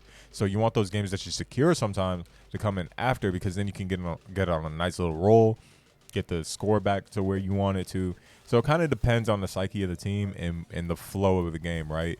What you don't want is when you're down is games that take too long and then you end up dropping them. It's fine if they take long and you win, because then it's like, okay, you're getting rewarded more or less for your win, you know? But if it takes long and you lose, oh, it's a killer. I think one of the more interesting things about this matchup in particular is the Trolls are a really good second half team. They might not get a lot of wins sometimes in the second half, but I feel like their gameplay evolves and gets better after the half. And a lot of their losses are just minute, just like small play mistakes. Yes, and it's funny because I've said it once, I'll say it again, and I'll say it 3 times. This is the first time I've ever looked at an esport and been like, oh, this is actually a sport. So athleticism it takes to pick up one controller and then memorize these controls and then pick it up again, and you don't necessarily play this game, so you have to memorize those controls, and it can literally be one of 33 different presets if you really think about it. So 33 different games on this wheel and 33 different control setups. So sometimes the reason why teams start to play better in the second half is simply because they're getting in the feel of playing different games that quickly and using the dexterity to get these controls back up together. So I think sometimes that's actually what happens with the Trolls is it's not so much that they're playing any different. They're just like, oh yeah, by the way, I'm not playing one thing, right? Because when you and I are at home playing the game, we can one thing. And for hours on end. That's the crazy part. Here, it's literally one match, hopefully 10 to 15 minutes, sometimes 20 to 25, depending on the game. And then it's GG after that. And it's like, guess what? On to the next game. It's like if you were home or let's say you were hosting like a little party and everybody's trying to get on the gaming station. It's like, I want to play this. I want to play that. I want to play this. Okay, fine. You play one of this, then you play one of that. You play one of that, and then you play one of this. And then somebody's always trying to go back. It just makes it so different. High variety, high quality. Better ingredients, better pizza. Michael Squire. Oh, wrong name? All right, so it looks like we got the teams for Halo ready to go. And looks like the Buus run rock, paper, scissors, a.k.a. RPS. So they got to pick map, and then Trolls get game mode, right? Yes, that is how it works. So it's interesting to see what they do for this. We got a timeout getting burned, so that's the second timeout for the Buus. Looks like they're going to try and get as much time. Who's hosting Buus 1? So who's setting up? Because I think that makes it depends on who sets up last game. And yeah, sometimes Halo can be tricky. So Buus definitely taking the time to make sure they get this game in, pausing the clock, thus making sure that they are good to go. That being said, something really interesting scheduling-wise. Not common, but the Buus coming back strong after being on a back-to-back. The rare back-to-back. And as I said before, that dominant victory they had yesterday, and then how they're starting today. I'm hard pressed to see a reason why the Buus don't win this. Not like dumping on the Trollz, but a performance as strong as yesterday, a UEL record. Like, how do you beat that? How do you game plan against that? How do you stay in your own head in order to try and go for the win you need?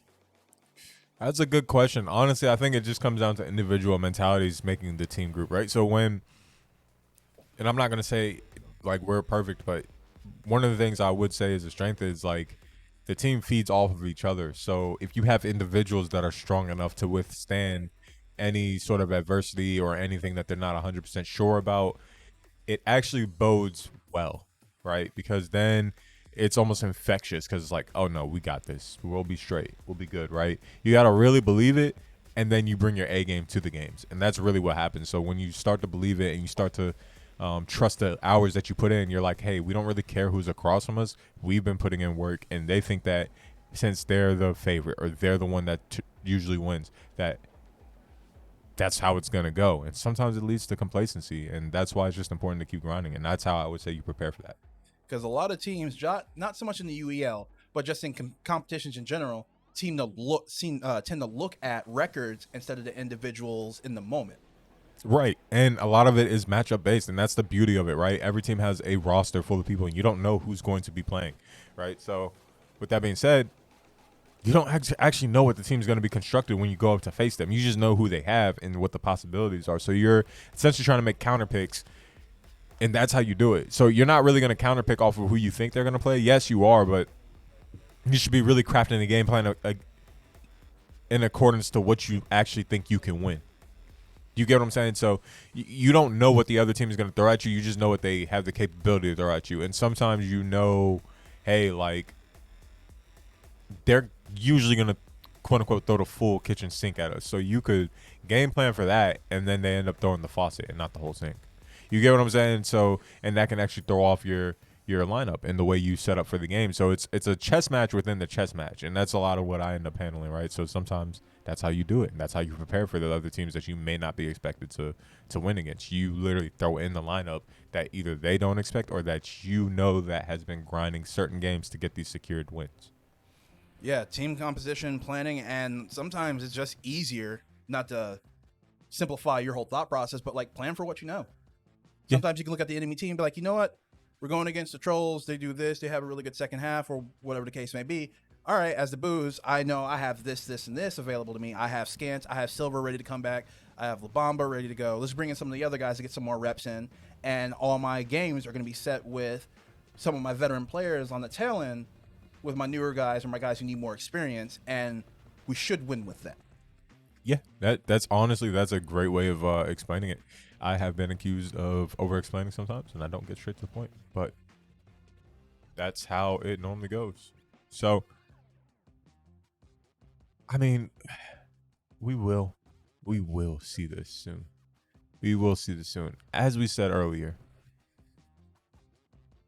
we've got a multitude of different things going through the UEL, right? We got our sponsor right there, beautiful G Cubed. Thank you for everything that you do. Right? Karma's owner. They do what they do. We teased it earlier, but let's talk about it again. One of the coaches for the Trollz is fighting for my life, man. Shout outs to the Don. Unfortunately, we know where he's at right now. But Lockdown versus Titus. It's a pink slip match, essentially. I talked to Lockdown earlier. I was like, yo, is Rev going to be here to help you out? You know, get you through the match? And he says, man, me and Rev are beefing. I don't know how I feel about Lockdown's chances knowing that Rev's not in this corner. Yeah, well, it's funny because they say that you've never seen the Rev and Lockdown in the same place, and it's almost like that Clark Kent Superman type thing, and it's just like, yo, why aren't y'all, like, really supportive? Y'all are, like, basically twins. Yeah, like, they look super familiar, but I don't understand why how can you beef with somebody that looks so much like you? It's fine because I know what's going to happen. If Lockdown loses and retires, the Rev is going to take his place, and the Rev will be the player. Hey, sometimes it's just like Elias and his brother in the WWE. Sometimes you just got to let family step in for you, you know, let you rejuvenate and recharge and maybe come back a stronger person. Nah, my brothers ain't getting that credit. They ain't getting that credit. Either I win or I lose. Y'all can start your own legacy. Me, on the other hand, I'm right here. I ain't mad at that. You got your own name, your own legs, your own walking. So who do you think is going to win that matchup between Titus and Lockdown? What do you think? Every time I've been here, I've seen Titus staying late running sets with 300. Mm-hmm. And then I've seen Lockdown playing as well. Mm-hmm. As a professional commentator, I think it's going to be a great match, and we're going to see some really interesting gameplay. As the petty jerk that I am, I've seen some inputs being missed, and I've seen a lot of things getting whiffed. I'm probably going to spend the entire match roasting both of them from dropping more combos than McDonald's during lunch. Woo. He said the 4-piece nuggets with the 8-piece to go with it, the large Sprite, and the medium fry. And don't forget the McFlurry. Bro, it's crazy. McFlurry and the apple pie for mama. Yup. Don't forget our apple pie. Hey, I'm just saying. I remember those days. Now, see, I haven't had McDonald's in so long. It's been 10 years. But I do remember those days. Sweet, sweet, succulent French. To this day, McDonald's got the best French fries. Yeah. It's not even close. Actually, in my opinion, Which is about to be wrong, but go ahead. Checker/Rally's Popeyes. No. Seasoned fries, bro. No. So you're trying to tell me, the problem with those fries is, right, they're too thick. Thin fries are the way to go because you get the balance of crisp but potato. That's why thin fries are the best. That's right. Yeah, that's what you get. I hope you have a brain aneurysm on that one. I'm fighting through it. I That's feel the cool. engine stalling. How can you hate on I'm not? I didn't say hate. I just said thin fries are the best. There's a difference. Now, because you say thin fries, then are you talking about shoestrings or are you just talking about McDonald's fries in particular? Because thin fries is a very, very large market. No, it's actually a thin market, but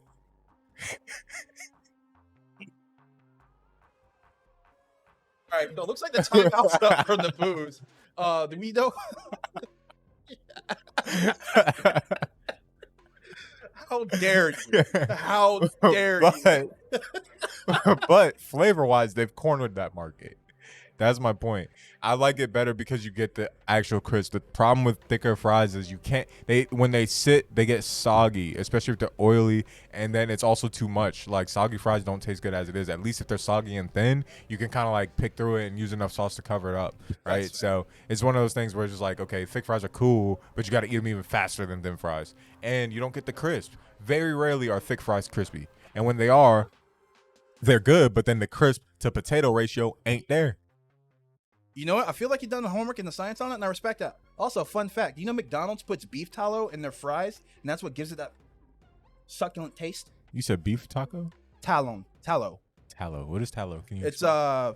the marrow from beef bones. Oh, It's okay. blended up, and then it's actually processed into the fries. A little Wow. factor that. Just extra diabetes. Awesome. Delicious. Looks like we have a technical timeout to extend the Halo setup. But yeah, so the Buus picked a map and the Trollz picked Slayer, so we're getting Right. the names and everybody updated right now. Spot on, mate. And with that being said, Silver's going to be on PC12. Scans is going to be TLG, alias.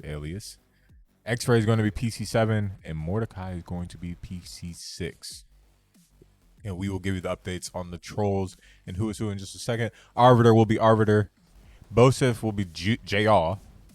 And QWERTY will be PC8. Phoenix will be PC1. And that is our combaters for this right here. And you know what's funny? I think this is another Trollz win, low-key. It's no knock, but shooters are not Skansen Silver's strong suit per se. They are dominant fighters and dominant in some of the strategy games as well. And I say some, but in terms of this right here, I think the Trollz actually stand a chance here. Phoenix strikes me as somebody who's a fairly good shooter. QWERTY I know is a good shooter. If you've seen him in Fortnite, it is dumb. QWERTY is their best Fortnite player because it's usually QWERTY, Osif, and then True Hunter that goes in with them for their Fortnite games. So that being said, the Buus picked Bazaar, which I think might work against them just for the simple fact that QWERTY is so good, and the way the Trolls have played Halo in the past is usually QWERTY in one, and then the rest of the team another way.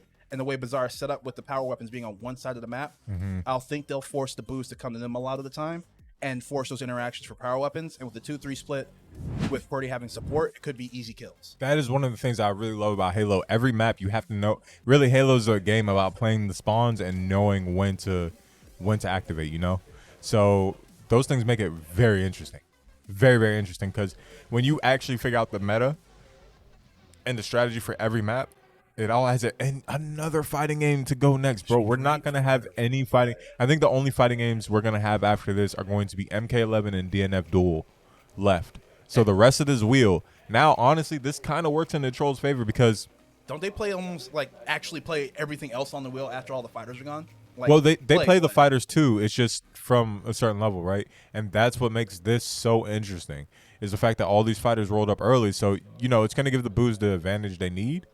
But at the same time, now they can't say, well, what if such and such rolls up in terms of a fighter, right? So that being said, we're going crazy here. We got a TDM. Who are we on right now? Let's see who we're watching. That's PC6, so we're on Mordecai right now. And Mordecai out here making me. And the Trollz are just flying around the map right now. And this is probably the most aggression I've seen in a while. It's just raw push potential, getting a hold of weapons. Right, and Mordecai is very good at this game. Like that's one of the things, and I think that's really what they're going on here. Like sometimes if you have a lead ace, they can just come in and like murk, and it happens.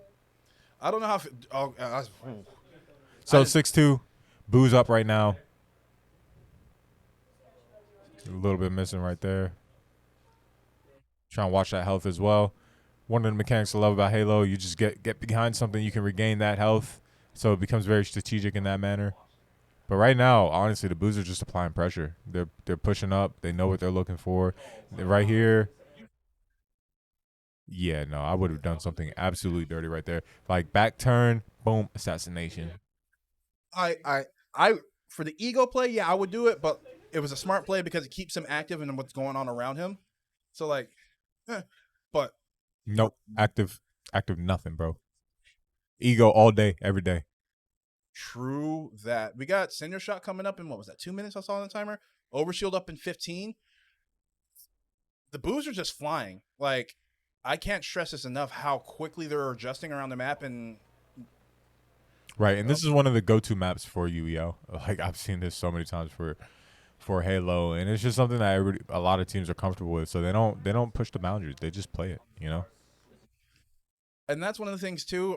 Seeing Bazaar, I think I've only seen Bazaar, and then like the firing range map where it's the split in the middle with the towers on one side. Yeah, I know exactly which one you're talking about. Yeah, those are the two. This and that map's the ones I see the most.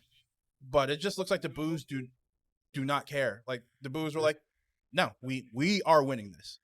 Yeah, I really thought that the Trollz had an opportunity here, and it looks like they're coughing it up. I think the Trollz were trying to pace the game out and then kind of just develop a slow rolling strategy. And the Buus just put the foot on the gas immediately, and the Trollz are still trying to adjust. Exactly, and it's funny because this game might end faster than it took to set up, and that's just the Buus saying, like, no. That's why they called the timeout, to make sure that they got everything set up properly, because they were expecting a full win because of the experienced vet that they have in this game. That's really what it is. So though they may not have all the strongest shooters in there, they have somebody that knows more information than the Trollz, and that goes a long way. Exactly. 8-24. Wow, this is... And the Trollz come back. Find out next time on UELZ. No? Okay, it didn't work. Yeah. I appreciate it, though. No, you don't. Don't you even lie to me. You don't got to lie to these people. I didn't appreciate it. But you gotta have faith. Dang, he's singing. Sing, child, sing. Cinder Shot still down. Overshield should be coming up soon. Yep, about 20 seconds left on Overshield. What is he?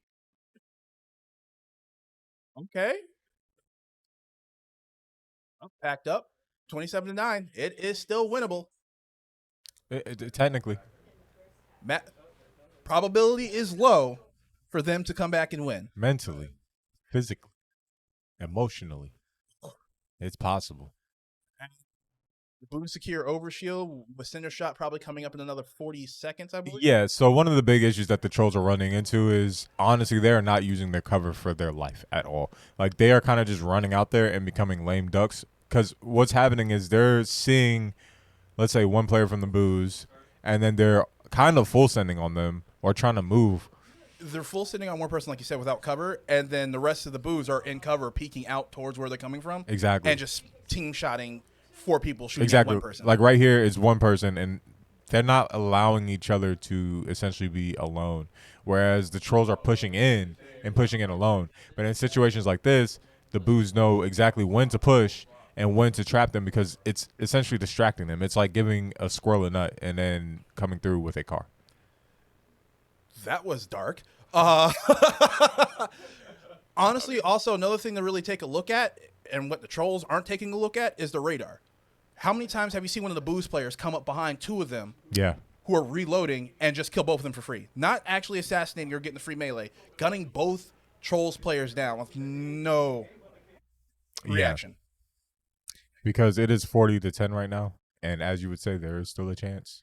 Ah. Yeah, now you're starting to see what I'll be talking about. Mathematically speaking, it's not looking too good, Captain.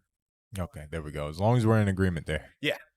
I like to consider myself a realist, and hey, man, if you're down by 6 and there's 10 seconds left on the clock, good luck.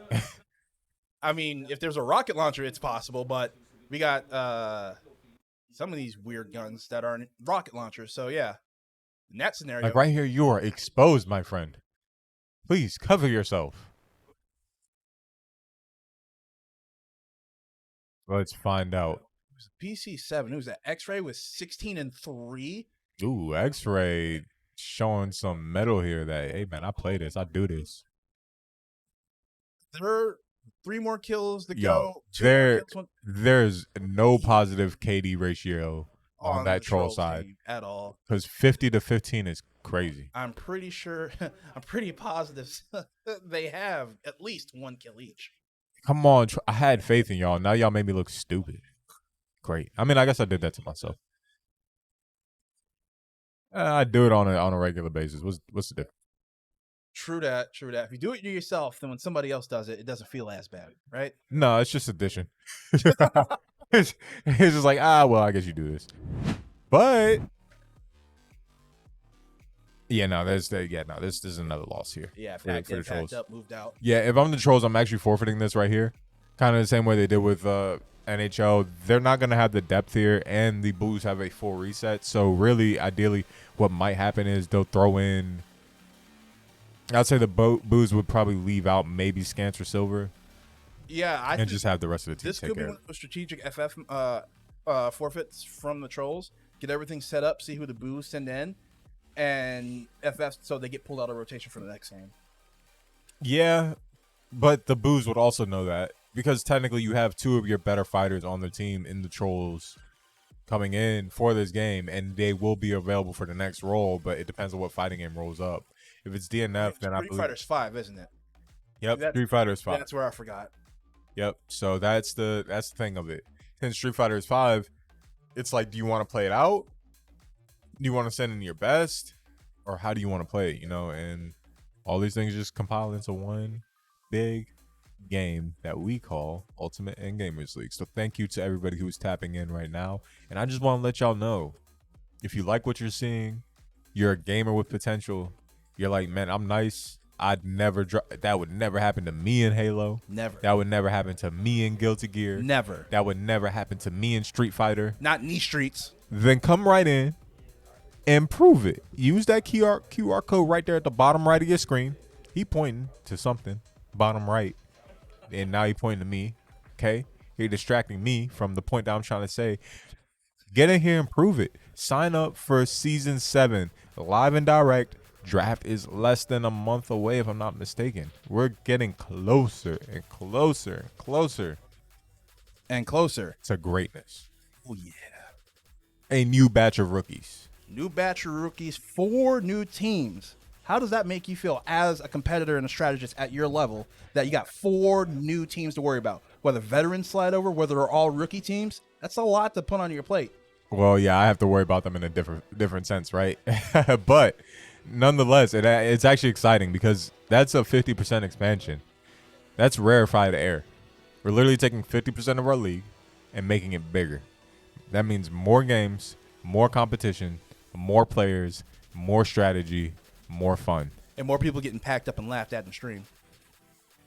Didn't want to say that. Oh, I'm 100% going to say it. Let's make it like 92%. Say it next time.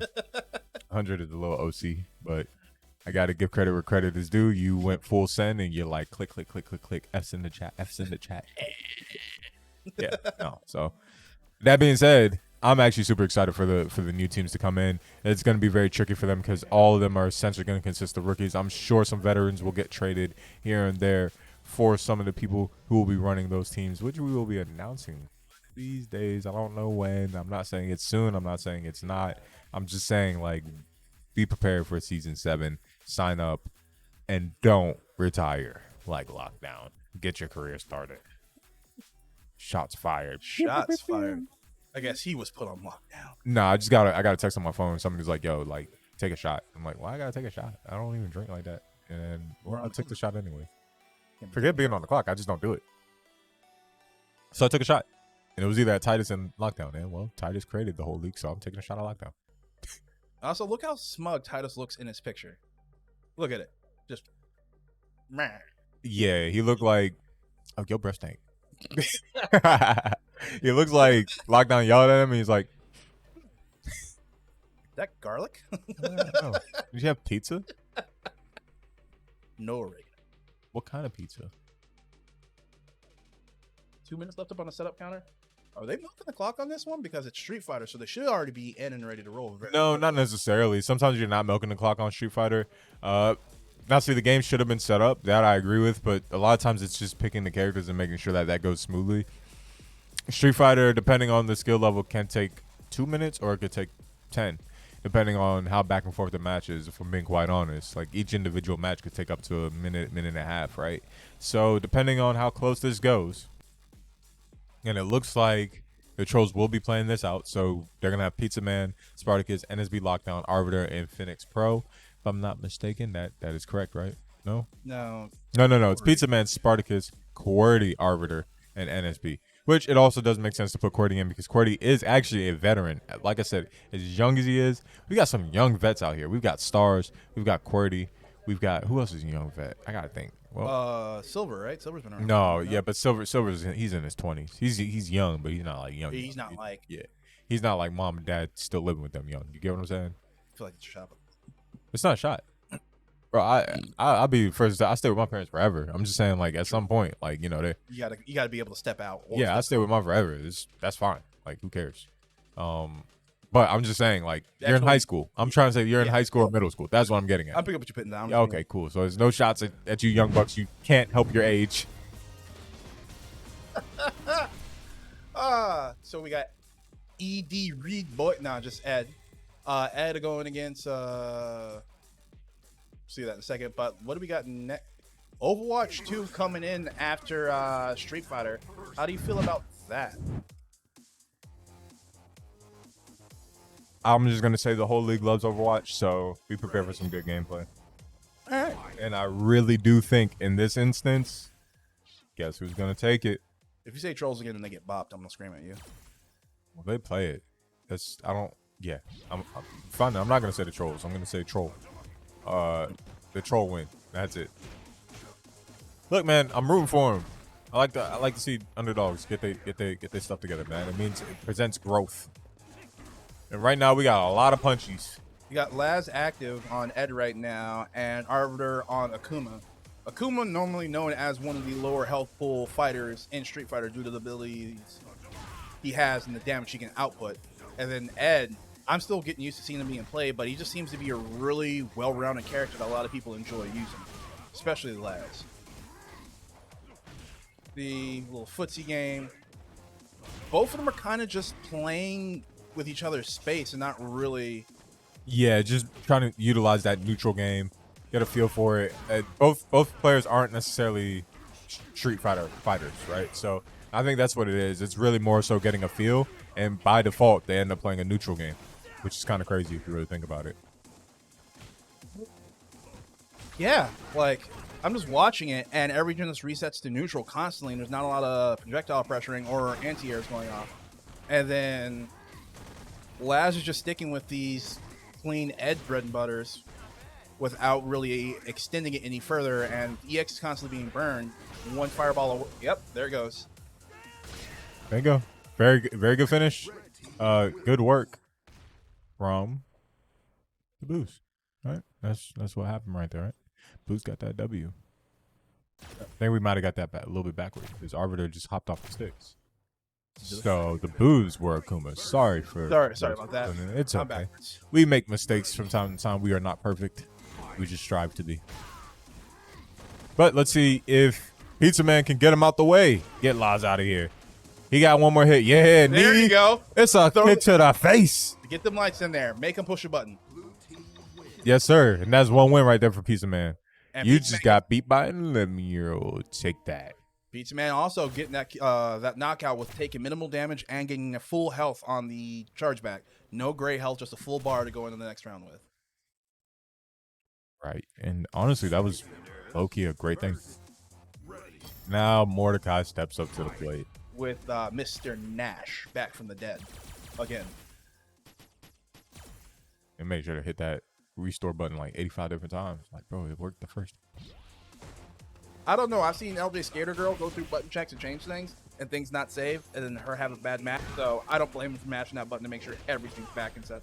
Yeah, but it's just attention to detail. A lot of times what happens is you don't click the button you think you click, and you'll click like close instead of confirm, right? True. So sometimes you're supposed to click confirm and then close, and that's just attention to detail. 1, 2, 3. 1, 2, 3. 1, 2, 3. Yes, sir. It hurts. That's a Nash player for you. Sonic Blade. It's dark. All right. It's Guess for cold. character. Just a couple more hits, Pizza Man. You've done your job. Yeah, There we you've go. done your job. You've done your there job. You go. Make sure he doesn't get the full back. Exactly, and that's really what you're doing. You're softening them up for some of these other players. So Arbiter and Pizza Man done. Porty steps up to the plate. NSB and Spartacus will be the anchors for sure, if I'm not mistaken. You've got Scan Silver sitting down as anchors for the Buus as well. So you can kind of tell how this is going to go. Heavy anchors to deal with, that's for sure. So we're going to see Cordy on Chun coming in. It's going to be interesting. I don't think I've seen many Chun players.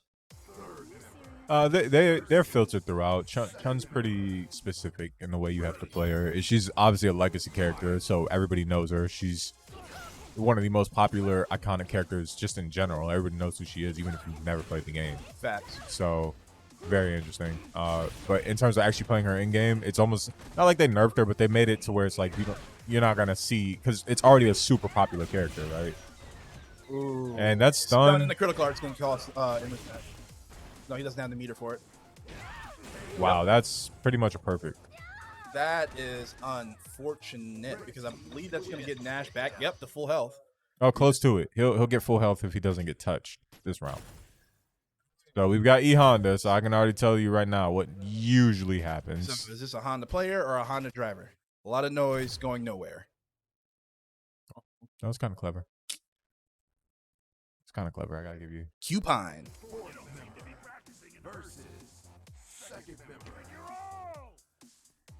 All right, let's see what happens. This is a sumo. Every time you get somebody who don't wear clothes and you put them inside like full suits, I'm like, yo, why are you taking this person out of their element? Weirdo. I mean, but sumo wrestlers do dress really nice when they're at press conferences and things like that.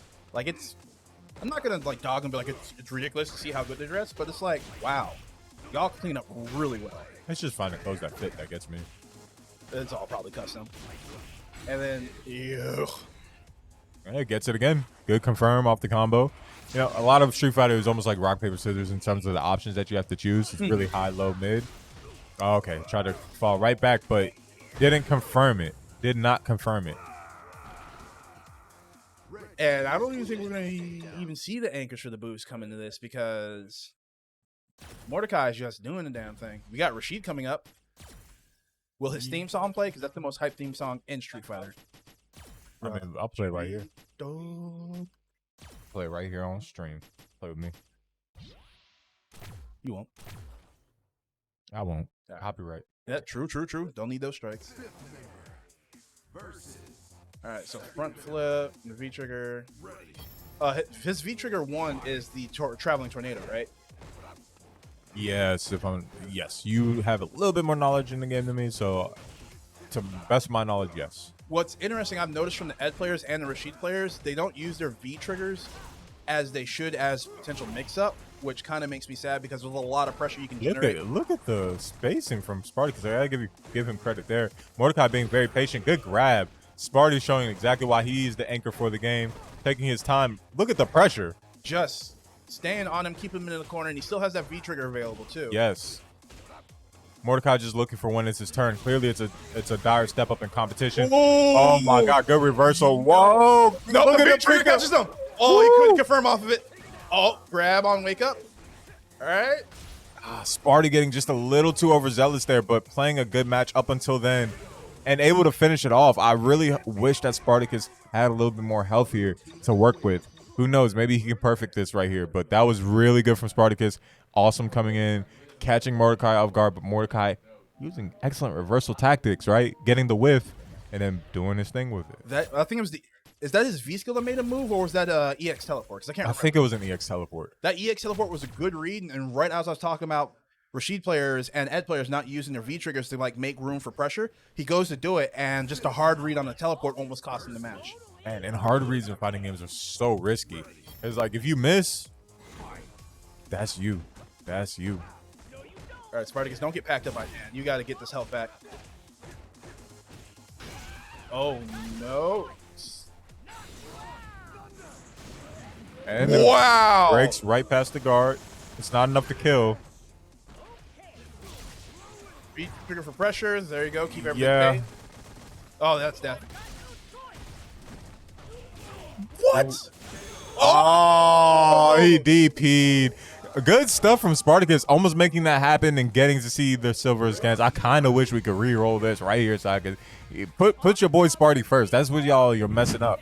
Your team is not good enough to really take out anybody in those fighting games, right? Against the Buus. In this matchup, I'm not saying they're not good enough to do it in general, but in this particular matchup, the Buus are the second best fighting game team in the league. So, like, in this case, you almost want to send out your best fighter to start off the match in Spartacus because he's going to take out more characters than anybody else and at least get to the anchor.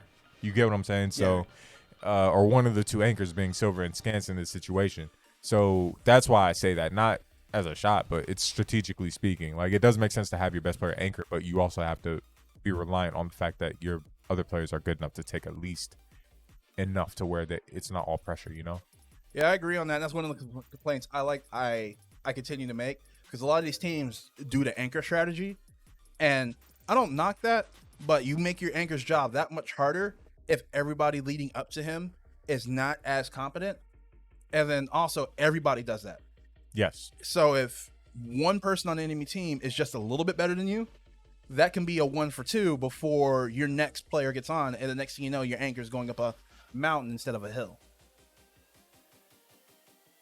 Yes, I wanted to confirm. I was like, mountain, hill. I'm like, I've seen some pretty dumb hills. Sometimes it'd be a mountain I want to go over. But yes, I understand sentiment. Mountain, much big. Rocks, peaks, Yeah. Pikes Peak. But more things to grab sometimes. Because you ever like looked at a hill and it's just like slanted and you're like, yo, there's Just no way. Yeah, like I'd much rather look at that mountain and be like, yeah, I can get to the mountain. It's like, yeah, 10,000 feet up, but I Yeah. can grab stuff? Cool. Yeah. 100 yards? I mean, that's a smooth 100 yards. But I gotta on that. walk like it's an escalator at a 90-degree angle. Like what? Yeah, no. Or what? Like 40-degree angle? Not 90. 90's too good. Yeah, 40 degree. 45. Slick. Let's say 78. 78-degree angle. Yeah, I can get behind 78. 78 with like a fresh dew on the grass, and it's that long grass that you can't get any grip in. You get up halfway through, you can't really breathe. Yep. Yeah. And then you stop for a second and you slowly start sliding like a cartoon character. Right. And for those tuning into the stream, brand new to the stream, not quite sure how UEL works, let me go and give you a little bit of a breakdown while we get Overwatch 2 set up, which the Trollz used one of their 4 timeouts to call to stop time to make sure that they set up and get into game properly. Both teams get 4 timeouts.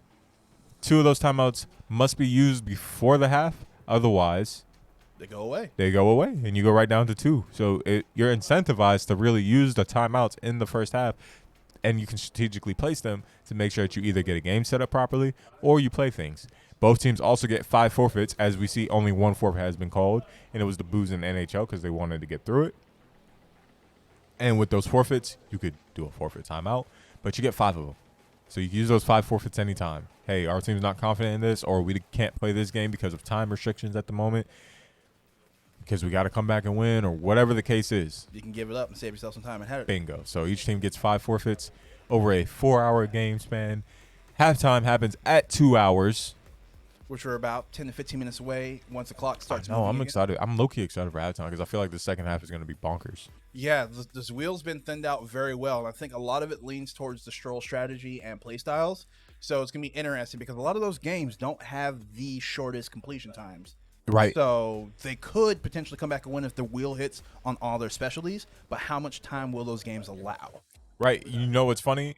2 games I'm looking forward to seeing, believe it or not, from the Trollz. I want to see Spartacus in both Mortal Kombat 11 because he I'm not going to say used. He is a beast at Mortal Kombat 11. And DNF Duel. I believe he's been labbing that as well. I would love to see Spartacus go one-on-one with either Scans or Silver in both of those games and see who can duke it out and come out on top. Coming out of the half, the game I'm probably looking forward to see. I want to see a Dead by Daylight run because I believe it's either Arbiter or QWERTY, I think, are the Trollz like main killer mains. Arbiter. So it is Arbiter. No. QWERTY is as well, but Arbiter is actually a really good killer. And that would actually be an awesome matchup because the Buus are really good survivors.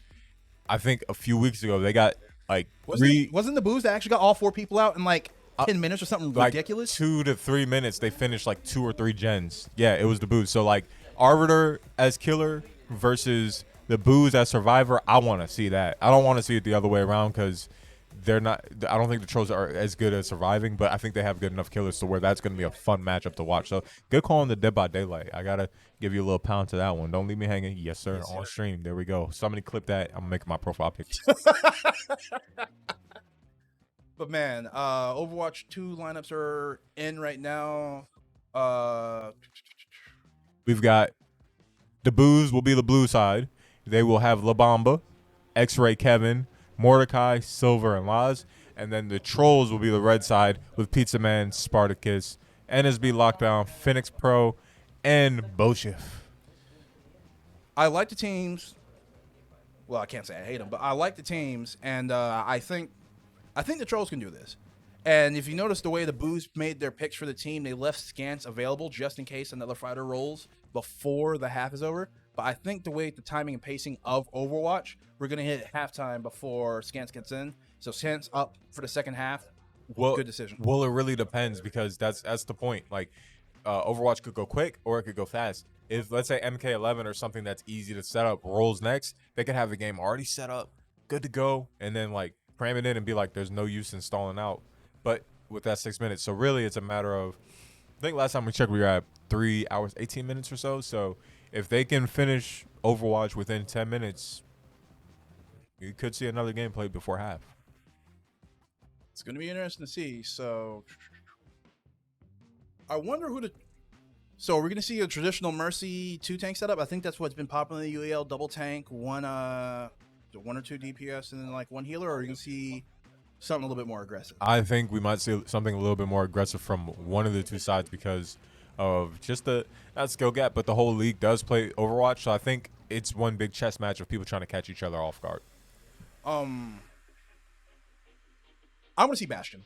I'm just gonna say I like Bastion. It's my favorite champion. As much as I don't like playing Overwatch, I love watching it. And people have been telling me about the changes they made to him, that his tank ult's gone, and they gave him his tank form with his machine gun now. Now I'm looking forward to seeing more of that. So Lijiang Tower, Lijiang. All right, so we got the spin for whatever's coming up next. While we get rolled up. Or... And Fortnite. Oh. This right here is exactly what I was talking about. In this situation, they won't be able to set up the game fast enough, so it's a matter of whether or not they finish. But this will be a Trollz win because they have QWERTY, and I'm sure Pizza Man actually plays as well. And you know these Zoomers in this situation, these young bucks, these still in high school, middle school, Fortnite is the go-to. They play it at such a high level. It is actually ridiculous. I said it yesterday, and I'll say it again. Most of the good players in Fortnite in this league do not own a car, and that's not a dig at them. They're just that young, and they just seem to get it. Yeah, they get it. They don't gotta go nowhere. It's like, yo, man, we about to go out. Nah, man, got a fork knife. Yeah, exactly. My dad says I can't drive with you, so it's fine. Like I was there before. Oh, it's our game. Did we have a game before we actually got cars? Are you talking about where it kind of just identifies like the generation? Yeah, because I feel like Fortnite's like the current younger guys right now. What was our thing? Was it like? That's interesting. I don't know because I feel like our generation was so transitionary. Like we were going from PS2 to Xbox 360 and all these things that we didn't have just one game. It was more so online games in general. I guess you could say Call of Duty, but Call of Duty's still around. Yeah, true. It's not really like everybody still plays Call of Duty. I don't think. Hello? What? Pizza Man. Pizza Man. He's just delivering hot steaming L's to everybody. Hold that. Get out the air. Hold up. Pizza Man don't play. They're saying Pizza Man's under a microscope. And sounds like Pizza Man's under the trigger putting people to sleep. I'm sure this is one of the games that Pizza Man, as a young bull, this is one of those games for him in addition to Fortnite. So this could be a really strong showing for Pizza Man here if he can wrap this up for his team. This area got a shield back up. Oh, that's not. What? Yo, man, let's go. 5 kill streak. Pizza Man said, hold up. He said no pepperoni. Oh. He said I ain't steaming up nothing. Yo, the hot L's. This man is thirsty. Jesus, God. I almost feel honored to watch it. It's like a young goat in progress. Like imagine when he starts to get a hold of some of these other games. Like, that's gonna be terrifying. Because a kid has nothing but time, man. That's why they get so good at the titles that they're good at, right? Like they have nothing but time to play them. That's why a lot of the Japanese players, when you look at like the FGC and other games and other markets in general, a lot of Japanese players are so good. They have so little time, they sink everything into it. And I think Pizza Man's kind of has that potential. If he's just sinking time in these games, all he can do is just go up. For sure. Like even the understanding of the concepts, right? It's fine. That Zarya laser got him, and that's fair. That wasn't. Ooh, that's a whole. Well, he hasn't exactly been fair to them this whole game, so. Yeah, he can take one L. And it looks like we have break it down on Lucio. Just went off. Right, Silver coming in, doing his thing. Make sure he plays that support role. Get those heals up. You know what you do. Let's see if the Trolls can get back and contest. And honestly, I feel like with Pizza Man, they can. Pizza with a great teleport there to get the cleanup to start pushing back onto the point. He's at 86%. I think if they don't keep Pizza Man from getting a super, his ult is going to get them the point and get them the win for the round. I feel like the way he's playing. A well-placed teleport. Pizza Man is just constantly pressuring, using his character properly. Unfortunately, getting eliminated by Mordecai, but I understand the play. I think it was just a little bit more coordination that he needed right there. That's really what it comes down to. I think if Lucio was there for a break it down right there to actually keep him alive long enough, he would have gotten the kill there, and then when the counter push came from the Lucio going down, he would have popped Reaper, ult, and cleaned everybody up nicely. But with Lucio up with him right now, I think he's going to be able to clear this point. That was too premature. Yeah. That should have been backed by the Lucio. Yeah, I think right now he's pushing because he's seen that he has the skill to compete and really secure this. So he has to regroup. And here's one of the things. Yes, you may be one of the better players at this, but you have to communicate with your team. I wonder if the comms are up. And sometimes it's tough for a young kid. Yeah, because you get the idea in your head. All right, it's time to go. But what you're thinking is time to do and what the rest of the team's working on, if you're not communicating it, they'll be behind. And then that momentum you thought you seized and thought you had gets thrown away. And then now you're down in super. You feel bummed out. And you don't know if your team was behind you or not. Right. Now this is a critical moment. This is going to be the next contest. And I think whoever wins this contest right here will win the whole match the whole round, I should say. Yeah, this is a close one. And it looks like the Buus are going to hold on to this. And it looks like Pizza Man stepped up. I think that super, like I said, was the turning point. It just went the wrong way to the direction I called. Because I think that super could have won them the round. But because he went down so fast without Lucio backing him up. Got to give respect where respect is due. Great. And like I said, now, mind you, both teams can – yeah. both teams can still use a timeout to play the next game. And like I said, with what rolled up next, I would be really considering doing that if I were the Trolls, because you want to get another point up before half, or just go into half and regroup. Figure out. But honestly, this has been a pretty good showing from the Trolls so far. Really solid. I like the way Pizza Man got down in that fight, because they're up right. No, they're not, are they? Got confused on my colors real quick. Buus, blue. Yeah. Reaper starting off well was really nice, but you noticed that the Zarya actually started rotating to a lot of the cutoff points that Pizza Man was coming through and making sure she had her bubble up to counteract that Pizza Man's damage. So we're going to see how they adjust to how aggressive his Reaper is, and we might actually see Pizza Man swap off to maybe Tracer or somebody with a little bit more mobility and dedicated damage. But we'll see, because I think his Reaper play has been good, but I think he needs a little bit more mobility to back up a lot of his aggressiveness. See how we're going right now. Onto the point. Already starting to shoot. The Zarya needs to be dealt with, and I don't think the Reaper choice is going to be good, because the shotguns give her so much bonus damage when she has that bubble up that when he gets 2 shots off, instead of getting her down like Reaper does with most tanks, Zarya just gets that huge damage buff and mitigates a lot of that Reaper damage. Agreed. No, I mean, you said it eloquently, and I don't really have anything to add to that, because that's exactly what it is. I mean, well said, well thought out, and I agree. Does Zarya have 2 bubbles now? She can use one and then stack it? I do not believe so. Or is that the damage buffs on I believe that is the damage buff. For the 2 dots underneath? Let's see, and it looks like the Buus kind of figured out their rhythm here. Yeah, it's pretty much shoot at whoever's available. Oh, mercy, no. All right, there goes Diva. Yeah, that's another one. Okay. All right, Kevin. Punched her in her All right, Kevin. Kevin. Hi, Kevin.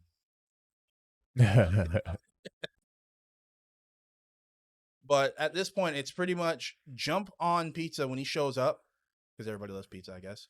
And then from there, it's just poke and keep everybody back with 1 or 2 people sitting on the point. So you have 3 to 4 people up being aggressive.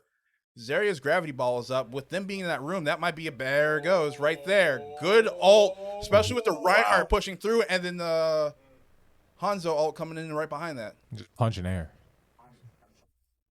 It's just getting everybody fist bumps. Yeah, go team. Well, that says 10-player kill streak. Go me. Go me. It's not looking too good for the Trolls here. There goes Bastion. And the thing is, these are games that they have a legitimate shot in. They just have to come in with better game plans, to be honest. Better game plans, and I think there needs to be a little bit more coordination. I'm not going to put everything on Pizza Man, but why is he all the way up there by himself? He hasn't...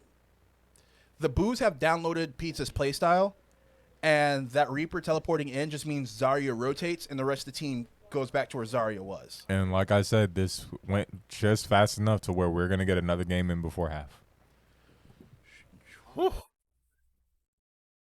Kai with the Hanzo. Mordecai. Was that the dragon? Nope, it was in the middle. We're not going to see it. Well done. Now, this is one of the most confident ones I am going to say. The Buus can go in and just hold this L. They might as well forfeit. And the question is, are they going to... They're not beating QWERTY, and guess what? They ain't beating Pizza Man in this either. Blessed be the sun. And they'll probably throw in Phoenix and Arbiter. Maybe Bullshit, but I actually think the Trolls have the edge in this particular matchup. Going to take a moment to get set up, but the game goes fairly quickly. So we'll get this in before half, and it's going to be a great time, if I do say so myself. Yeah, Fortnite, actually, since I've been watching here in the UELs, actually given me a bit more appreciation for the game.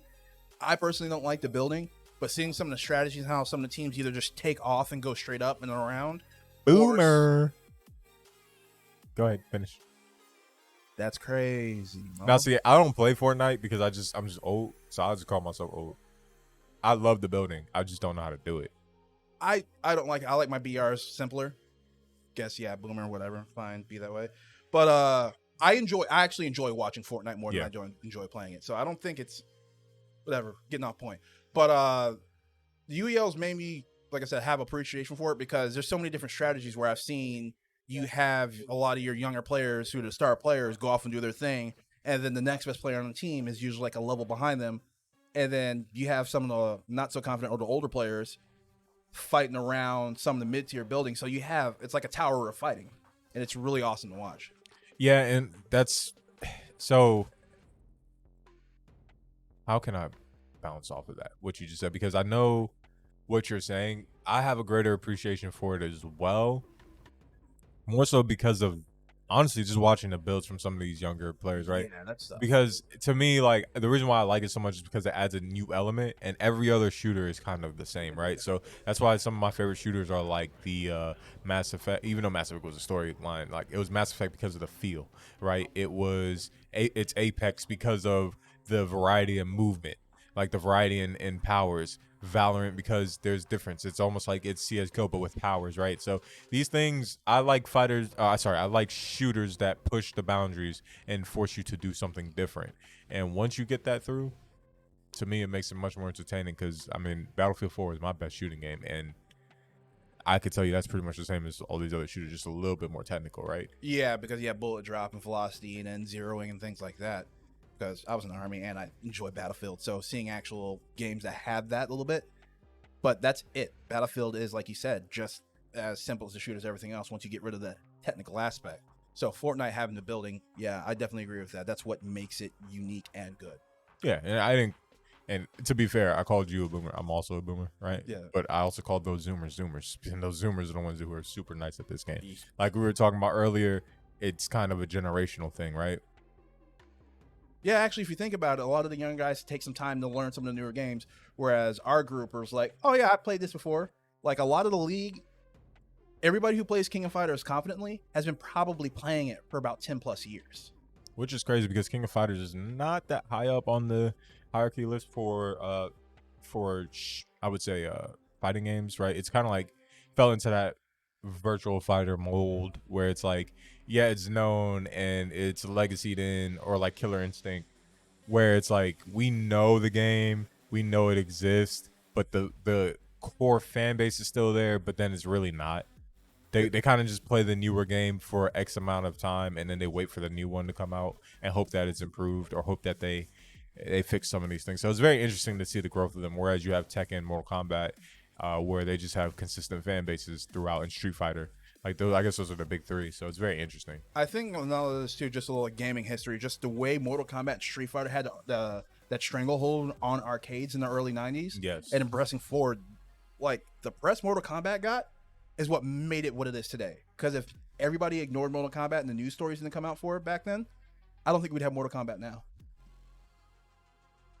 And that's a pretty fair point. I definitely had to pause and think about that. I think we'd have it. It just wouldn't be in the same capacity, right? Maybe Mortal Kombat would be looked at more. But I think Mortal Kombat would be around because the number one thing about Mortal Kombat, what's everybody's favorite thing about Mortal Kombat? Blood. That's it. Yeah. It's the most gruesome fighter there is, and the animations alone draw people into it. So just getting your opponent down to where you can even get them to a fatality keeps people engaged. Like, or the breakers. You remember when this one came out, how 21 Savage had a whole like movie, like it was all the finishes, it was all the fatalities, right? And 21 was really just rapping.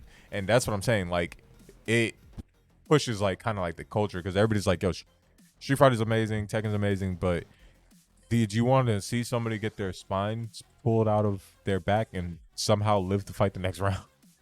That's Mortal Kombat. Yeah, it's like, yo, man, I'm going to stab you in the eye, smash your trachea, and kick your stomach out of your butt. Right, and it's going to be a respawn, just like in Call of Duty. Yeah, cool, round twos. That's it. And I think intrinsically, that's what makes Mortal Kombat so dope. But and that goes hand in hand with Fortnite. It's just the unique. At this point, everything, since we have so much media and entertainment, is about being unique. And guess what's unique?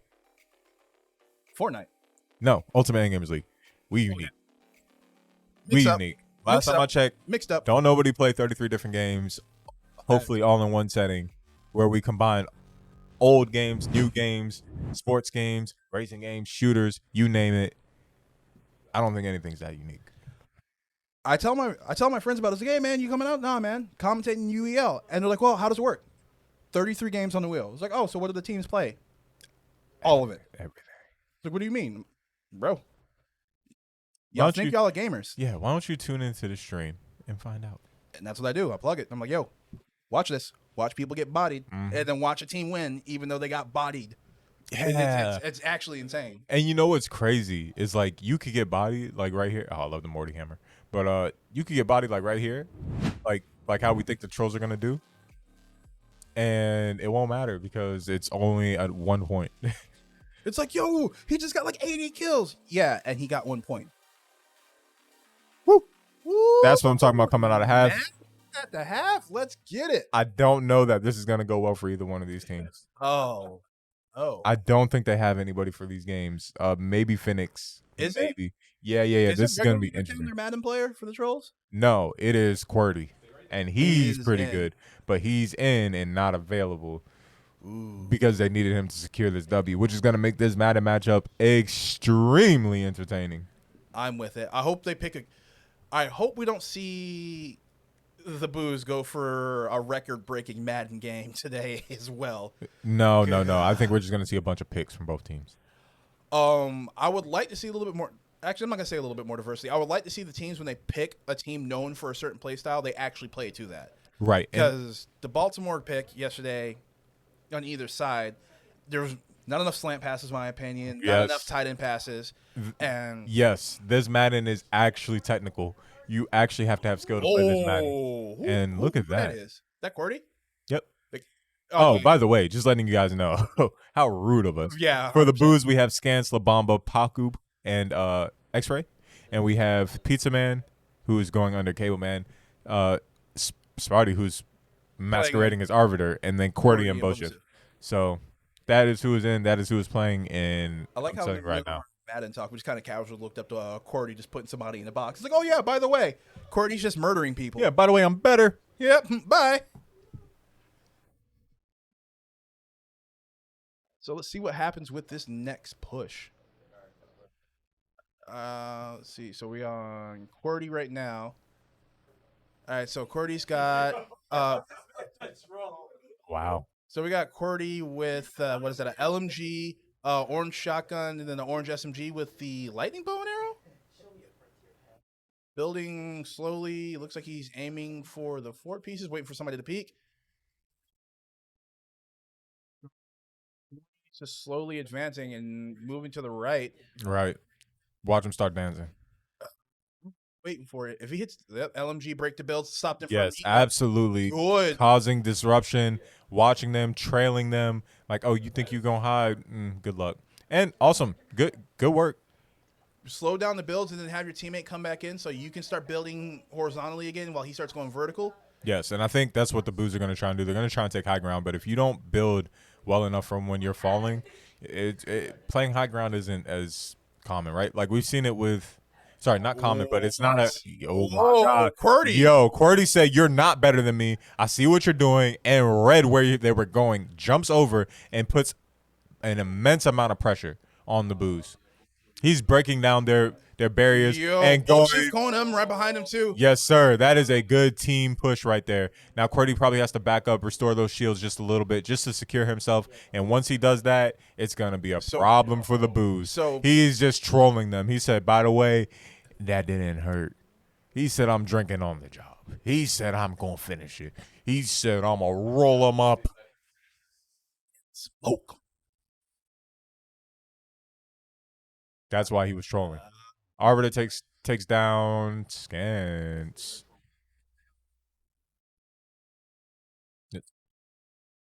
There we go. Oof. Run, boy, run. And Circle's pulling towards the Trolls right now too. So, Run some more. oh, Bosa coming up on him. Yo, don't beat him with the shovel. Don't beat. No. Oh my God. Oh, that's See, what you get. That's what you get for trying to flex too hard. You flexing too hard. If you lose right here, If you lose this round, that is all on you. yeah, like that's come on. Oh, well, they Both still with get the the rotate. they still Wow. get the revive. It looks like Arbiter's getting ready to go down as well, though. Pizza Man's still live.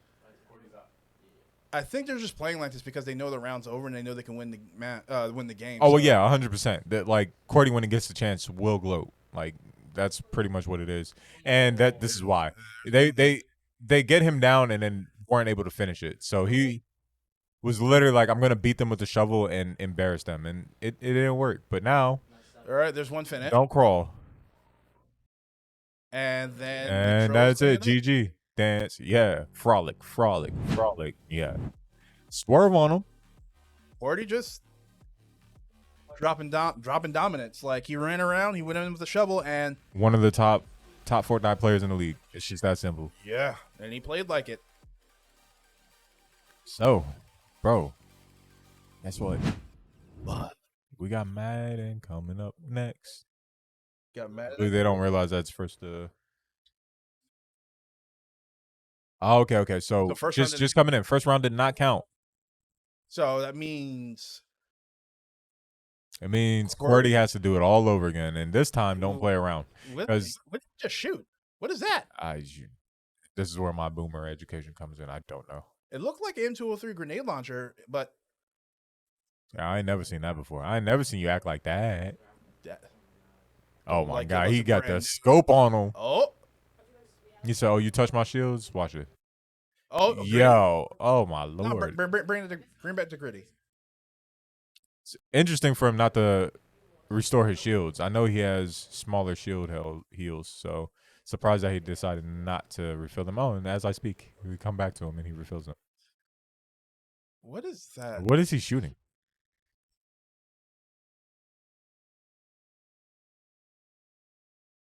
What was a radar launcher? Ah, okay. So it's a probe, more or less. Okay, buddy, Bill, what are you doing? Yo, they have got him singled out, and they're he's just getting- toying with Yeah, him. he's getting picked on. But this also, if you get too hyper focused, the other You team could can lose. You yes get built up on, and next thing you know, get built up on a trap flank. built underneath you. Hmm. We talking flank, and I ain't talking steak. Did you say steak? Ooh, great break That's right fall there. damage. Good break. They're putting pressure on QWERTY. They know who they have to go for first. But QWERTY with the aerosol healing, he's got 65 health left on that. There we go. heal. That's one knock. That's one. Are they going to finish? He's going to let one. of his teammates Arbiter. Well, sorry, Spartacus. Low on health. Trying to get back up. Doesn't quite work. And it looks like. Wow. Do they not know where QWERTY's at right now? Because it seems like they're building all around him, focusing on the fights. And that's the mastery of it. That's why I like the building. Oh, Whoa, good drop. good job. And stopping builds that. right on top. Breaks the damage. Breaks the wall. You're exposed. Whoa. And it's just absolutely timing you out. Literally stalking you. You can't see me. Shouts to John Cena. But QWERTY and Bosif showing why Fortnite is their game. QWERTY being aggressive, Bosif playing around that, and then getting those cleanups when needed. Like I said, if I was the Buus, I actually would have forfeited that. Like, you know you're not going to beat them. Well, yeah, because it was going into the half, so it's not like it does anything to the clock itself. Nope. But with the rest of the wheel available, was it really worth burning a FF to only have 3 available for the second half with the potential that, like, you might get a game you really don't want to play? Well, in this case, might be the case. But with that being said, we're about to wrap up. We're going to come back. We're going to see you guys after halftime. 2 hours back on that clock.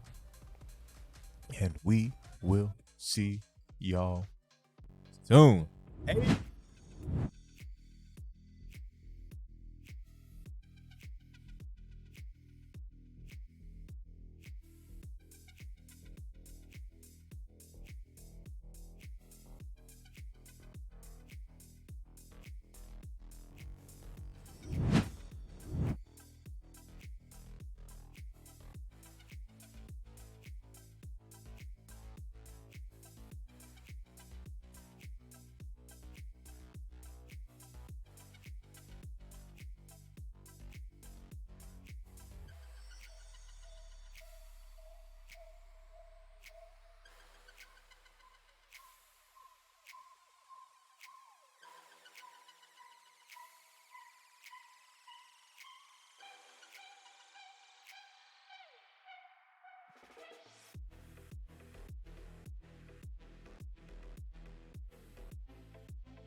Welcome back. Juki is always sitting here with Mordecai from the Buus. How's it going?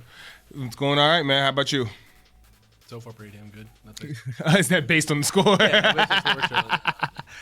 Well, yeah, you got here a little late. Wasn't able to play yesterday, but you guys are definitely making up for it today. Yeah, there's a lot of games that are a lot of fun. Crazy bit of a start to this game for you guys. Crazy wheel per se. You guys kind of lucked out with the early pressure, getting all those fighters to roll. They're happy for fighters, but I'm mad that I actually missed like half the fighter wheels. Yeah. I got here when they were playing FIFA, and then I wasn't in for Dragon Ball, and then there were only 3 players left, and Strive had to roll. I just had to roll. I'm like, all right, well. It wasn't your hour today. That's okay. I mean, there's plenty of other games that I can play. So, I mean, Halo rolled, Overwatch played. So we're having fun. Yeah, I can see you guys are having a lot of fun. You got the 7-man lineup in the day. You're not really used to seeing you guys play like this, and it's kind of weird for me because I'm used to seeing the same 5 faces most of the time. But it's definitely fun to see you guys get it in and see some more people play. Anything else you're looking forward to as far as the rest of the matchup goes that you want to actually get to play since you didn't get to play the fighters? I'd like to play I'd like to play Gears. League would be fun, but a little bit slow. Rainbow definitely. I want Rainbow? Those are the ones off the top of my head, but yeah. Well, I'll be looking forward to the rest of this matchup. It seems like you guys got it sealed up, but they got time. They got time. If they play it right, they can definitely try to make a stage a comeback. I think so. It's up to you to stop that, though. But I wish you the best of luck. I wish you the best of luck. Have fun out there, Chief. Thank you.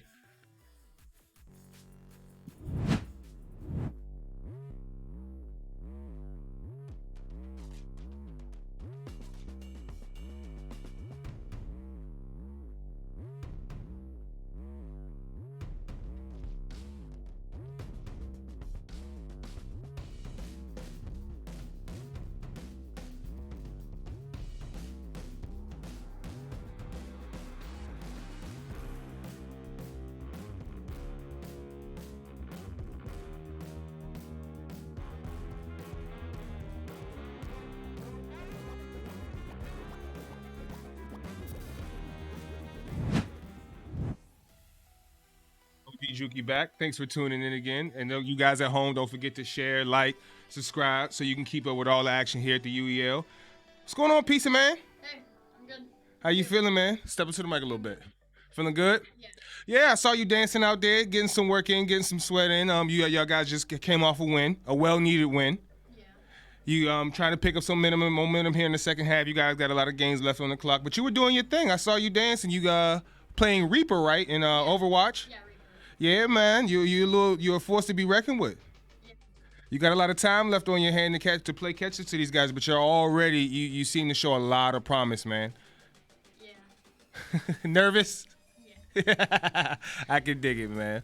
Well, you got a lot of work to do here in this second half, but you guys do have 2 hours left on the clock to make up for it. If you think you can stage a comeback, Yeah.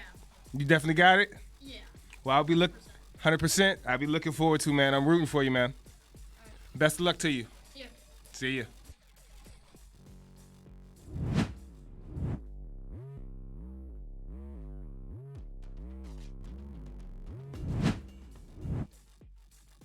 Yeah, I'm not even gonna yell. I was really about to yell, and I'm like, let me not do that to the people.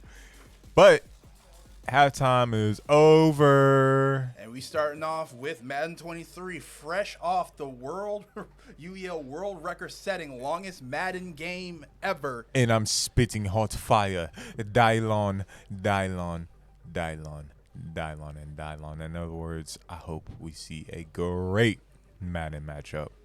And I think the difference between the Ghosts and the Trollz is I think the Trollz have a way better understanding and playing of Madden.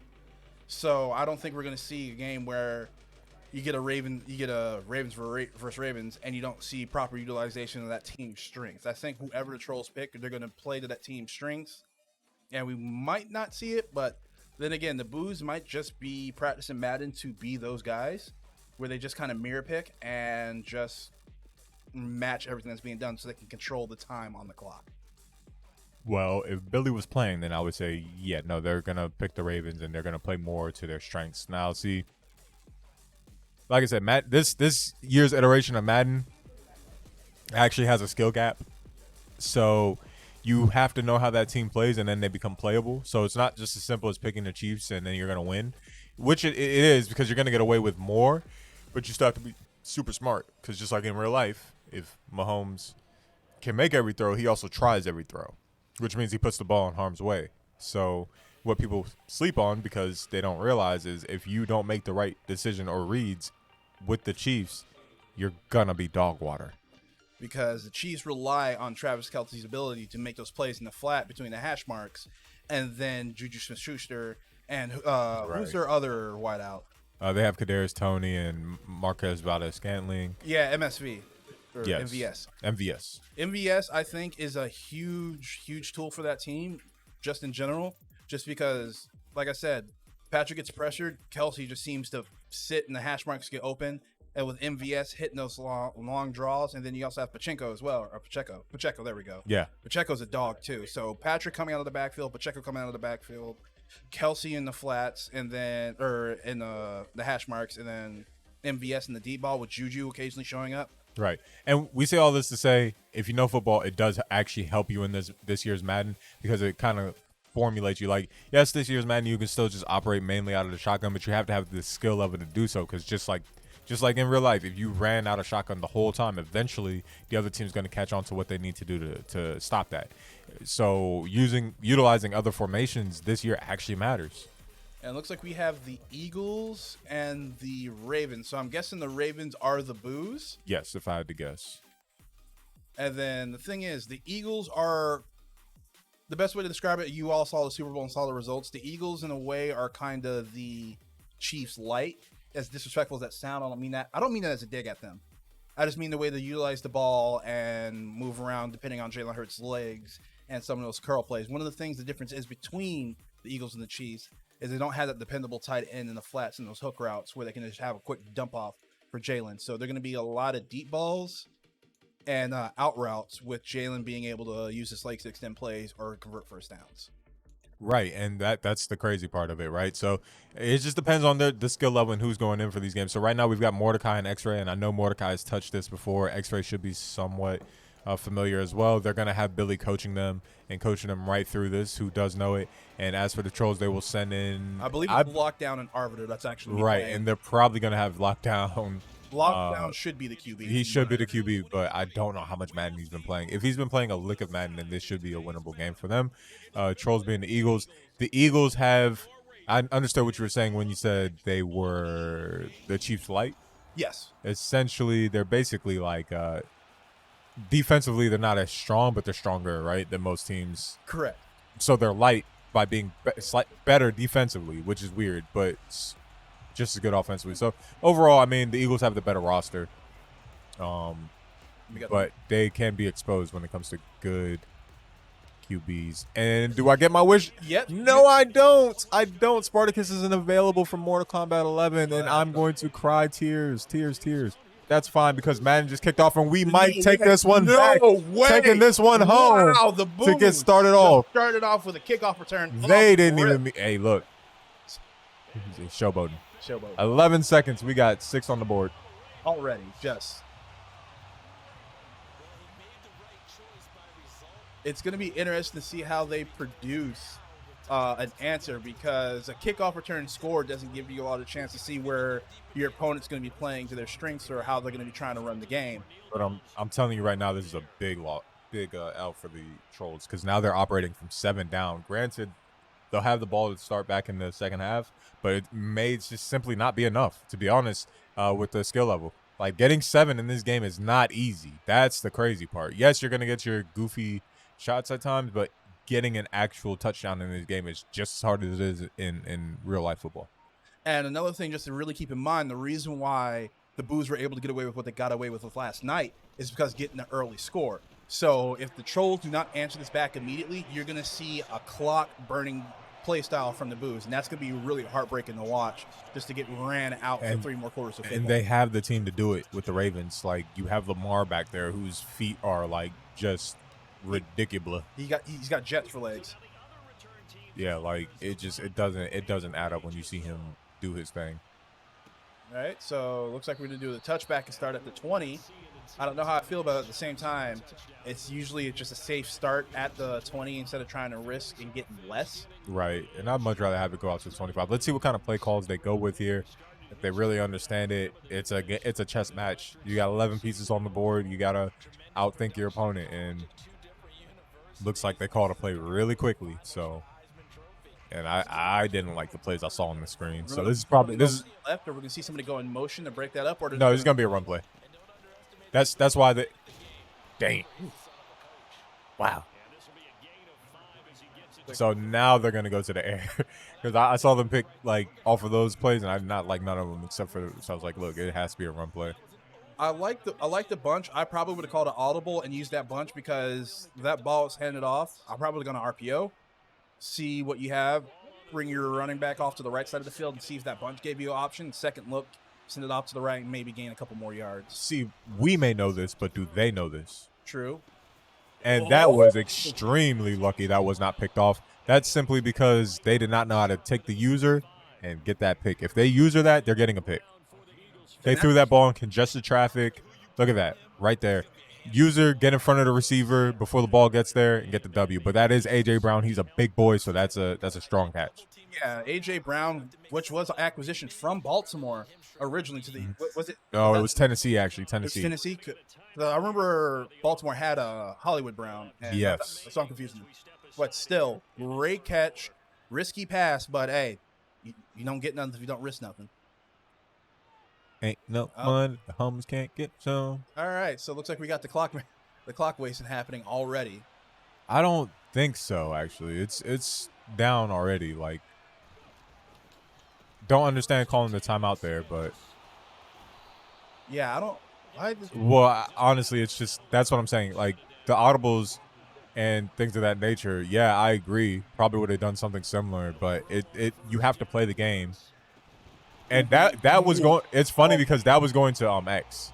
That was a terrible throw, to be quite honest. Yeah. That was going to X because I saw them user AJ Brown, and I'm assuming Arbiter did not go for the aggressive catch, and that's really what happened.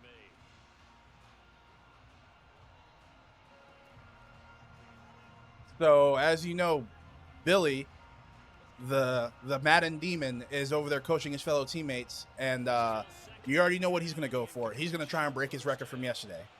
Yeah, pretty much. He's going to make this a long, drawn-out Madden game. Good play action. Oh! See, and it's a drop. Now, here's why they dropped that. It's because he play on competitive settings, so you have to user these catches. So the problem with that play was it was risky, but it got there. But since neither one of them knew how to switch off and user the catch, for offense and defense, it just ended up being a drop. Because I think even in the league in real life, that would have been a catch. He would have got popped, but no, that would have been a pick in real life. True that. Uh-oh. Let's see if we can break the pocket. Jalen, study him. Oh, I would go for it here. yeah, it's 4-down territory. There we go. Vert's under. That looks like what he's rolling with. Let's see if he can make the right read. NSB, he's gonna throw it to B. Oh my God, that's tough. So the problem with that play is he's running to his opposite shoulder, doesn't square his feet, face forward to get enough on that throw. If he did, the ball placement actually made sense because it kept it away from all the defenders. But like you said, because he didn't square up, and the thing is, since injuries are turned off, it's worth taking that risk because it's not real life where Jalen will get put on a. Yeah, for sure. For sure, that was a tough one. I think he broke the wrong way, but he also broke to the way of the route. So it wasn't the worst, but at the same time, what were you going to do, punt there? So I would much rather take the risk knowing that you're down and you're going to get the ball at half. So if they can come up with a defensive stop here, which is pretty possible because neither one of these guys knows how to play quarterback, and we just haven't gotten a chance to see it to the best of my knowledge. So let's find out right here. It's going to be run plays all the way through, putting money on it. I think Billy might actually try and speed this one up. Yep, it's going to be run plays to be safe. Don't put the ball in harm's way because the computers will pick you off. I know I'm saying you got a user, but the computers will do their thing. If you do a bad enough pass, they will take it. They'll take it. Like candy from a baby. But, hey, good stop on the run with the run for a loss because if they're eating up the clock but you still hold them to a loss, that punt when they give it back, or if they run 4 downs, gives you a better field position on the back end. I have to say, it is a pleasure doing commentary with you. Like, I give you your flowers right here because I'm literally about to say this, and now you're taking it out. So now I have no choice but to give you credit, bro. Like, what's your problem? Hey, man, everybody loves football. Everybody loves football. No, that is not true. But it is true. But it's not true. So they hit a play action right here, and it's funny. It's funny because they didn't realize, like, on this play action that the running back actually doesn't have a route. So he's supposed to sit back there and block. And I think Kevin just takes. He took the running back out the backfield and left It Lamar just, it just open. went for a route. That's so funny. Because So with that being said, clock is stopped. I told you, they still have a chance, but it's just hard to operate because getting 7 in this game is just difficult. It's straight up difficult. is that jet sweep right? Maybe. They're stacked up Let's heavy see. there. They got who's on the left? They got a one-on-one there. If he hooks into the hashes, See, right here, I would use it a linebacker just because of that specifically, but you have to make the right read, too, as a linebacker. No, play action. Play action. They have A. I would go for it, but that's a pick. That's a user pick. Give me that. Oh, James Bradbury. He said, Good. I hold on to that. good defense on that.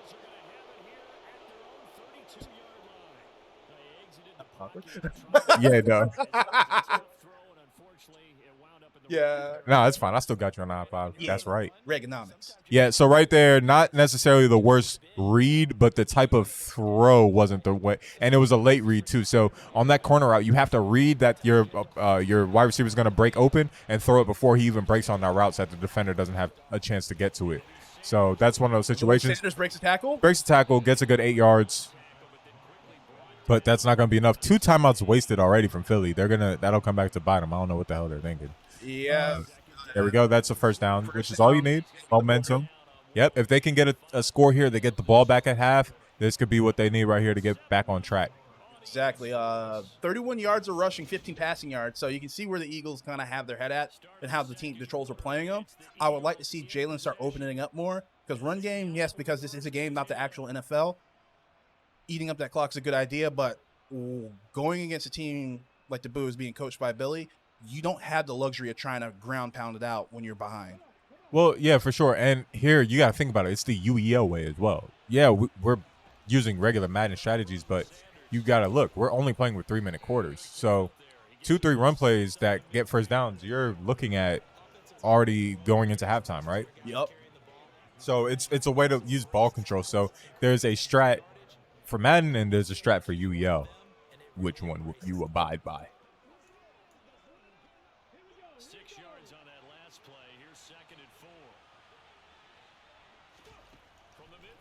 Let's see. So Coming Hurts out. drops back. That's not the worst throw. It's just a tough one. You got to fit that in. I would have guided the ball to come back a little bit, but then you also had to fit it in over the linebacker. So that was a risky throw. Definitely a 50-50 ball, and just something that you got to capitalize on. It looks like they're gonna run a zone here. So if I were Philly, I would actually go for a play action run. Oh my God! What nice little fit in right there. I like that throw. That was the best throw I've seen all game. Yes, and like I said, trying to get that 22 yards. Yep, a good 22-yard pickup right over the linebacker. If they had used the linebacker though, they could pick that off. But other than that, or at least a bat. Other than that, good throw. Yeah, and you saw that's Jalen was protected in the pocket, had a lot of time to sit and throw, so Right. that was good play design or good play choice and good play follow through. So it's funny because that initial touchdown really screwed over the Trolls because it looks like NSB is a better quarterback than, yeah, he's just the better player. He's the best Madden player right there at the moment out of those 4 sitting down and playing. That is the situation. Flips the play, so it's another pass play. He's getting aggressive. He wants to make sure he gets a point. If they can score a touchdown here, it's going to go a long way because they get the ball right back to start half. So big time opportunity here. Don't really see a lot of user defense. They're both playing the line and kind of just hoping that the computers take care of things. So they're selling out to stop the run. You've got X right there wide open. That's it. And X is that a tackle? first? Yeah, that is that's not a a first. That's a Oh, first. they got it. They got it. Good stuff. So NSB making a lot of sound decisions here, using his football acumen. Definitely, you can tell he knows the Eagles. You can tell This he is a knows run football. play. He audibled into it. Let's see. Get off of me, but it's really a pickup of no. what? Oh! Get off me! Get off One me! man to beat. Get Let's off go! me! Yo, somebody clip that. Clip NSB right there. He said, y'all can't stop me. Yeah, he's hype. He's jumping. Clip that. Clip it up. Yeah. Man, great run. Great audible, like you said, and then a great run. User breaks tackles. No users come over to get him. One man to beat wasn't the user, so he got cooked. I saw shades of Barry Sanders, but that's Miles Sanders. So props to you. Sanders on Sanders. Sanders on Sanders. That was beautiful. Now, do he got these? Oh, yeah. Oh, that's a miss. Oh, he made it. He made it. Okay. All right, cool. It looked like a miss. Yo, I'm hyped. That was dope. Now, that looked like it was nothing. Looked like it, but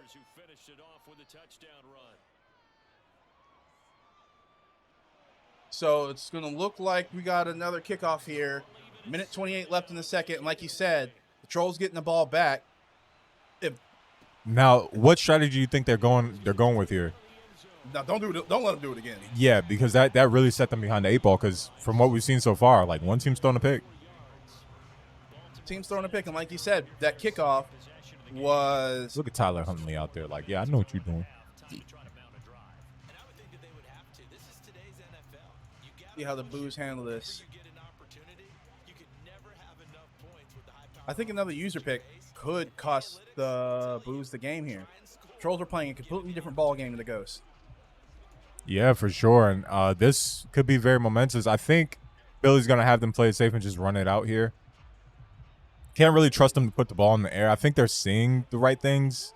I think Billy is telling them where to throw it, but it's very reactionary because it's almost like a delayed input. You know what I mean? Like Billy will say, "Hey, throw here," but you heard it and then you pressed it. Look at the button and then look at the field. Well, I don't know about looking at it. Wow, you've got 2 touchdowns wide open. That was risky. You had A and B over the top. If you thread the pass and recognize it immediately, they're both open. Now those timeouts that were wasted prior from the Eagles, they're going to come back to bite them because they could potentially get a stop here, get the ball back, and then go back down the field and at least get a field goal. But they use all their timeouts. Why? I don't know. And another weird thing to actually take, or another thing to take into account is Billy is coaching, and last night they tied it up and they proceeded to run the clock out. But the advantage goes to the Trollz with this because they get the ball back at the beginning of the next half. So that strategy might not work out that good for them. And right here, they called a timeout. They called a timeout.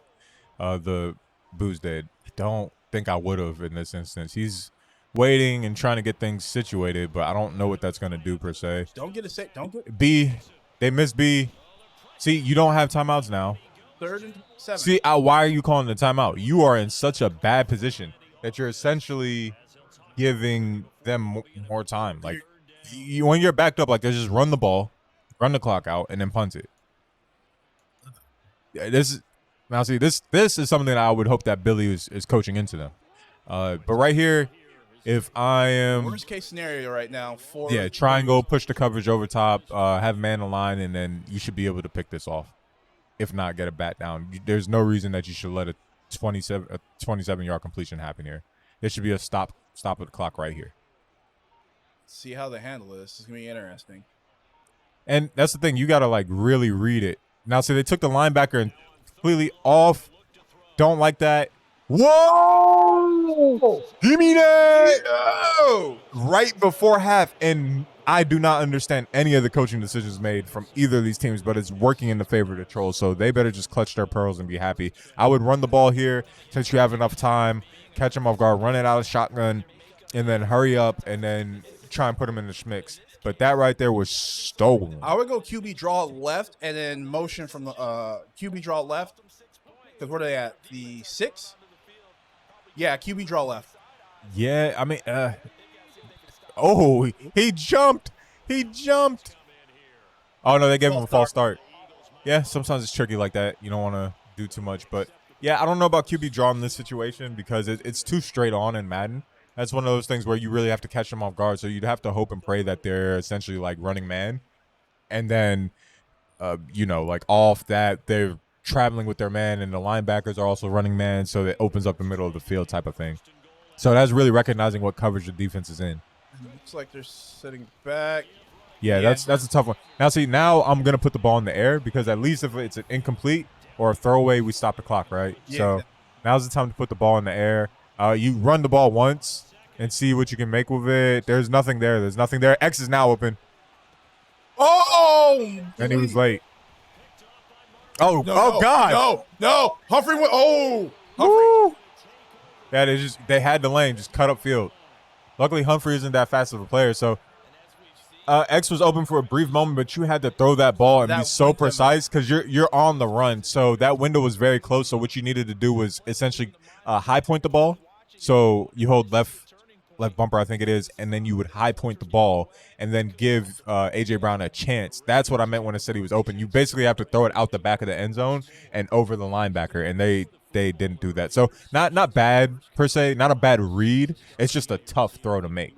That's one of the things they talk about in the NFL with the actual commentators and the players is sometimes the quarterback has to throw balls only the receiver can catch. It's either us or no one. Yes. That was one of those moments. Yeah, definitely a tough one.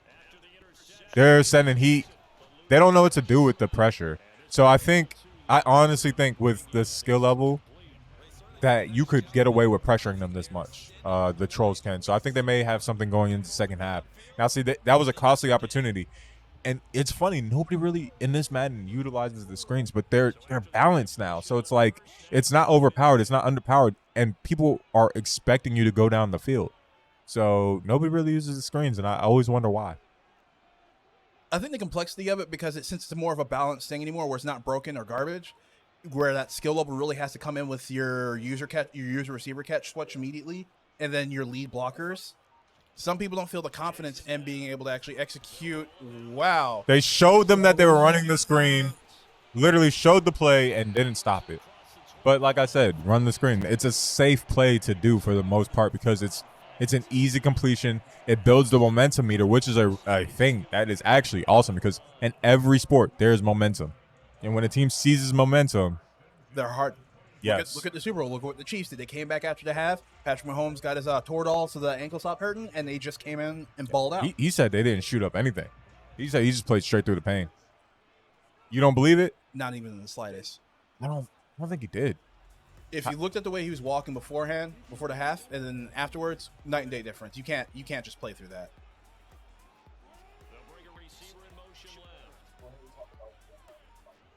So, do you guys remember how I was talking about how badly I wanted to see Mortal Kombat?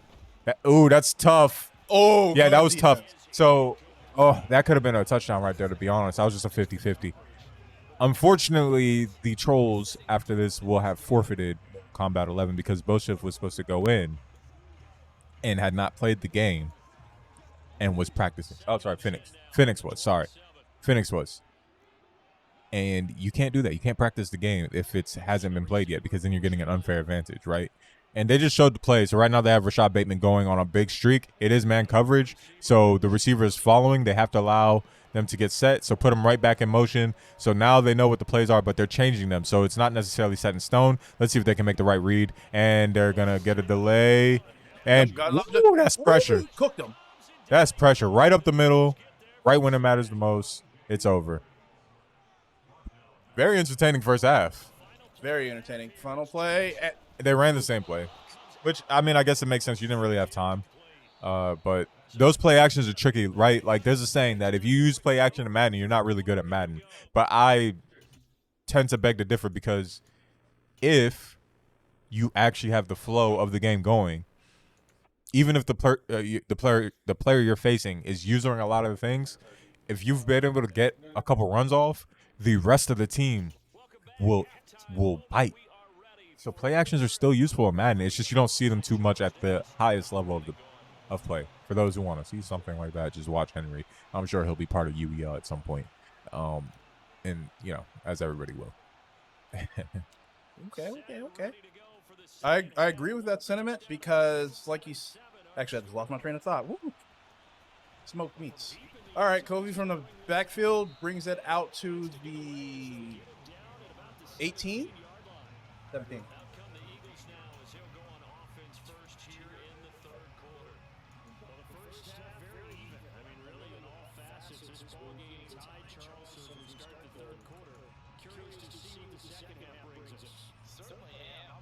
So, right here, let's see what the Trollz can do. They already have to give this up. So 9-4 looks a lot better than 10-3. Oh, huge difference in that. So nice run play. Emmanuel Sanders has been cooking this entire game. Right. So with only 1 yard being for a loss, I think they're going right back to the inside zone. Sanders, that's a break. big hole. He's not gonna break away there, but that's enough yardage to really put them on the map. 10 rushes for 77. That's 7.7 yard per carry. So we got a Or is swap that here. 10? We might see Jalen coming out of the backfield if everything doesn't look good. They are Oh, they are really attacking these edges and getting them moving. So it's funny because the Buus are using the linemen, which typically means that they don't necessarily know how to tackle, to be honest. And they're trying to stop it at the point of attack. But what NSB is doing, which is really smart, and having Arbiter do, is attack the zone. So they're flipping the plays and attacking them, trying to get them to bite, and they're literally just going with the linemen. It's all in the flow of the game. This is where play action becomes deadly. And not for nothing, Jason Kelsey is one of the best centers in the league. Yeah. So you had the computer controlling that against two users who don't know what they're doing.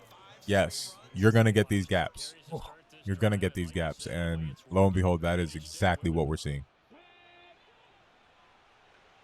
Said they gotta respect Arbiter being on the edge, because if he gets open, Oh, look at that. Boston Scott. So right now they're pummeling them with the runs. One mean play action.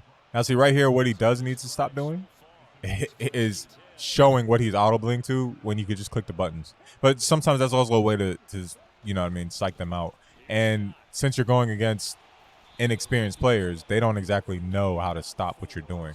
Exactly. Just because they see the punch, they got to be able to figure out how to block it. I would love to see mesh spot. I hope that is the play that they called right here. Run the running back on that wheel. It pops open often, especially if they run man. If they run man, it's a touchdown if they throw it to Sanders. I'm calling it right here. Nope, they run play action, which makes sense. Jalen has open field. He needs to take Oh, off my right Lord. now. So right there, Jalen took off, but I would have stopped. X broke free. That would have been a big completion. But nonetheless, you get the first down, you keep the sticks moving, and you keep the ball out of the opponent's hands for longer. And that's huge, especially in this A field goal might be enough here, so there's no need to press. Obviously, a touchdown goes a longer way, but I don't think the Buus have the capability to really go down and get up here. Yeah, not with Billy not being in 6. Yeah, it's just too big of a skill gap, you know? Wow, let the users come through. Had a nice couple games, a 3-yard gain on the run. See, right here, this is where I would call a screen because they're expecting everything but a screen, right? So little stuff like that. It's risky, right? Maybe you do a wide receiver screen or something along the lines, but you want something quick and is a guaranteed completion. One, that the clock continuously moves, and two, that you put more pressure on the defense because they're going to be looking downfield because you got two users on the D line. So the computers are at your mercy. Looking at I think I like the mesh this time again, like you said you liked it before, because that. Yeah, well now it's going to be tougher because you're pretty much in the red zone. You're right there in the red zone, so that wheel route becomes less effective because they're going to be crowding the red zone. So that wheel route would have been super effective around that 35, 40-yard line, but now I don't know. But it also looks like they're in a zone. There you go. That's a big first down. Yeah, it's a huge first down. That's more time off the clock. And they're going to hurry it up. Just do not turn the ball over here, and you should seal this victory, being the Trollz. Spitting NSB. NSB shown that he is definitely lab Madden a good bit. He's going to audible into a pass play or flip the play. Now that he's seen that they're adjusting, I would audible into a pass here. See what the user. He's running time. That's the first thing he's doing for sure. Yeah. So it's probably going to be another run play. Then take it down to the 2-minute warning, and then that's that. And if they score here, they score, which may happen. Very smart, because by the time they call the play, it's already running. Accelerated clock kicks in, and boom, bam, bing, we're at the 2-minute warning. I think they might run inside zone again. That's what they're covering. That's what I would do at this point, because if you can get the Ravens to waste 2 of their timeouts, and they've already shown that they can't really stop the run, so I would be playing it off of that. Now, see, what I would do is take it into a single back or eye close formation and really just pound the ball because the Eagles' offensive line is dominant. Very, very dominant. Yeah, like ridiculous. Like the second most well-protected quarterback in the league was Jalen Hurts. And the most protected was Patrick Mahomes. Yep. Kind of crazy. Because last Super Bowl that boy was in, he was running. It was not his fault. Not That was at the all. best worst performance I've ever seen in a Super Bowl. But that's what makes him great. All right. Oh, and there we go. There's a touchdown. So it was one or the other, right? Now look at this. Look, and they're like, "Yo, it's too easy." Yeah. Dance on them. Dance on them. Dance on them. Now they scored this point. The problem is the Buus seem to be really good on that special team side of the ball. This particular iteration of the Buus. So guess what I'm doing? I'm kicking the joint out the end zone. Yup. Just go ahead and take it at the 20, bro. We're not gonna let you feel that. And that makes it Bingo. 14-7. Right down the middle, clean kick. Nick Sirianni clapping it up. Yeah, that's right. We winning. He's got that dog in him. Wow. How baby? How derogatory. Have you not seen Nick Sirianni's interviews? Dude's electric. You mean he was zapped by electricity? Because you don't sound that great on him. It's funny. There we go. There's the boot back to the end zone. Are they're gonna field it? Yeah, they have to. That's how they scored. Oh my God. Oh no! Oh. I was about to say, please tackle.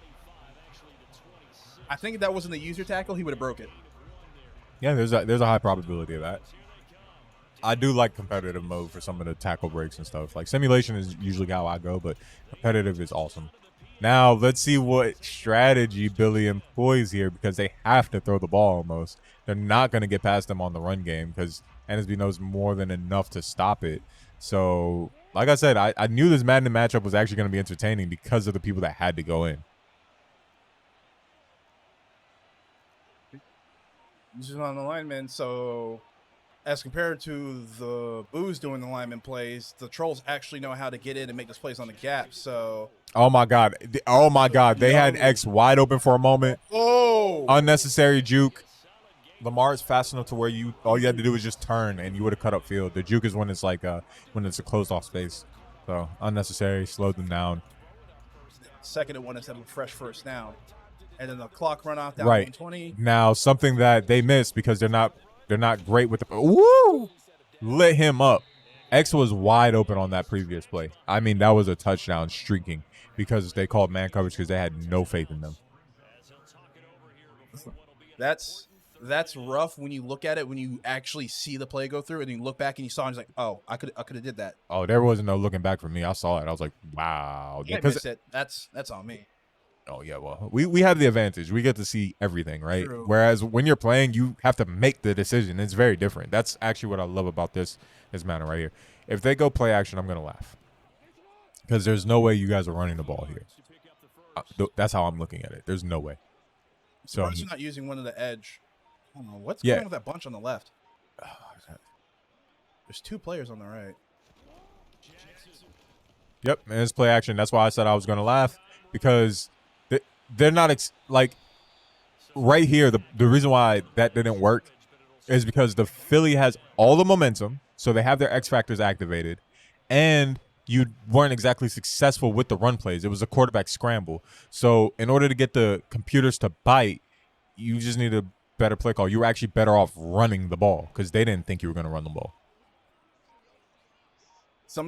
And they're wasting a lot of time here. I don't know why. I guess this might be a play for the match clock now. Now you're calling a timeout, and that's the issue. It's like now you're down to one timeout. You wasted an unnecessary amount. Granted, it is fourth down, so you want to make sure, but then you call it immediately and make sure you pick the right play.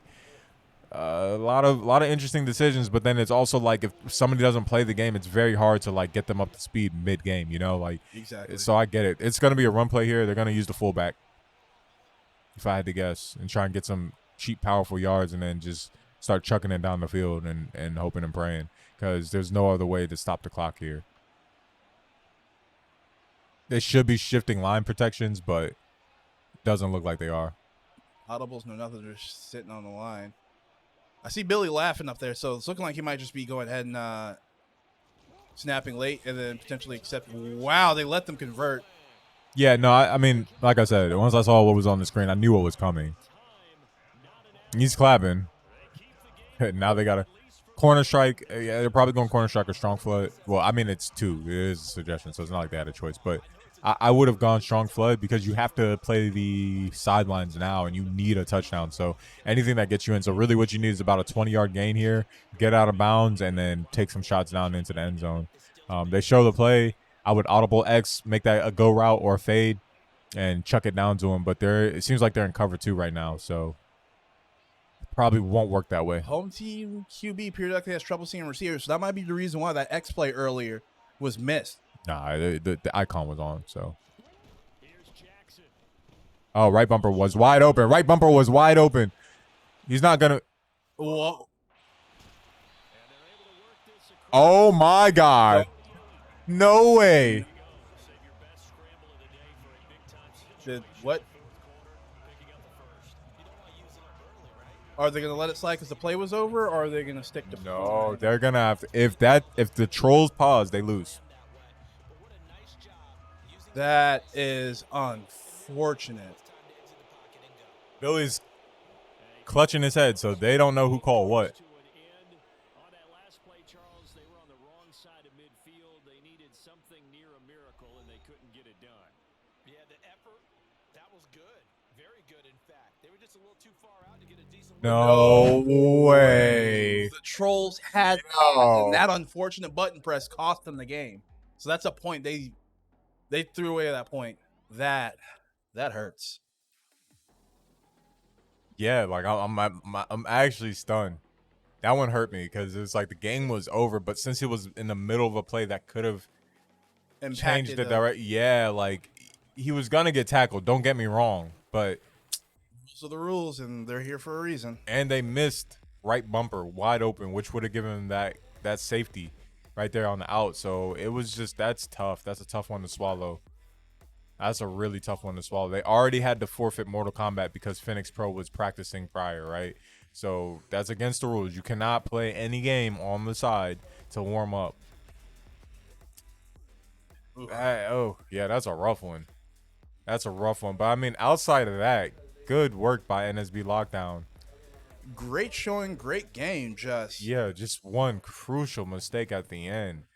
And that one's going to hurt the Trolls because that was a win. That was a guaranteed point. And now they have to go in playing CTR, which isn't unwinnable. They're going to use Spartacus more than likely with Phoenix. But you got Scance and La Bamba more than likely, so. Yeah, oof. Commissioner, where's the commissioner? Can we get a mercy rule? Can you get the Trolls they point back? Yeah. Commissioner. Don't get their points back so we get the 7 Dragon Balls together, and that ain't looking like a feasible run.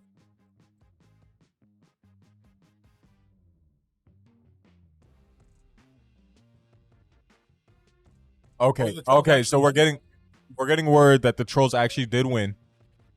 They were able to give them, it was something else. Thank you, because now I feel much better about what we just watched. Yeah, because I was feeling deflated with that. I was like, man, why'd you press?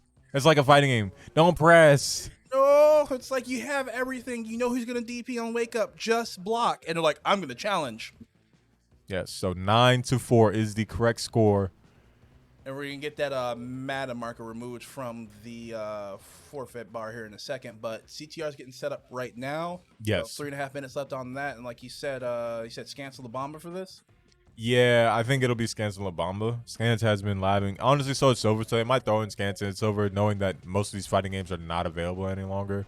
They didn't even really have to be used for Mortal Kombat. So really, it's just DNF left, and those are the strengths. So I would actually throw in Scance and Silver here, because they have some sort of background in CTR. Scance has gotten pretty good, to be honest. And just another one of those things, too. Those families play together, win together. You put 2 brothers on? I don't know. I'll be fighting my brothers. And look at that. They go with Silver and Scance. Like a good prediction on my part, right? Yeah. The Trolls, yep, Spartacus and Phoenix. Yep, because Spartacus is their CTR player, and he can hang with them. Just depends on if he's been labbing recently, because CTR is a game based on feel. Yeah, and that's actually interesting from the outside looking in, because you think it's just a regular kart game, like, Mario Kart or some of the other racing games where it's like, cool, just get goofy and all that. but the depth and the complexity actually makes it a lot more complicated than you think it should be. Because it's just like, all right, cool, I'm just gonna get in here and kart race. It's like, nah, man, it's a lot of tech. Looks like we got a wheel spin coming up for what we have afterwards, and looks like we got another racing game with F122. More quality racing after CTR, and I think Trollz have a chance, but with Silver and Scants together, the brotherly team might be a huge thing. And we'll find out who is who here in a second.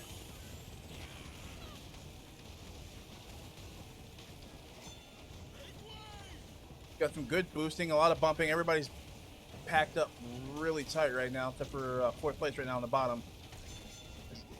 Is that Phoenix on bottom left? Okay, Buus are on the right top and bottom, and then Trollz are on the left top and bottom. So you got Phoenix and Spartacus on the left side, and 1st and 4th. And I think that might be Phoenix on the bottom right now. Cool thing about Crash is if Spartacus runs all 4 races in 1st place, it's a guaranteed win. So you just got to keep that in mind and keep that lead. And hopefully Phoenix can kind of get in the 3rd potentially and get some points to back that up. Right. And if you look at the middle, you can see that both Silver and Scants are right behind Sparty. About a 0.4 second lead for Spartacus. So it's just going to be, hits poison, spins him out. Oh, no, that was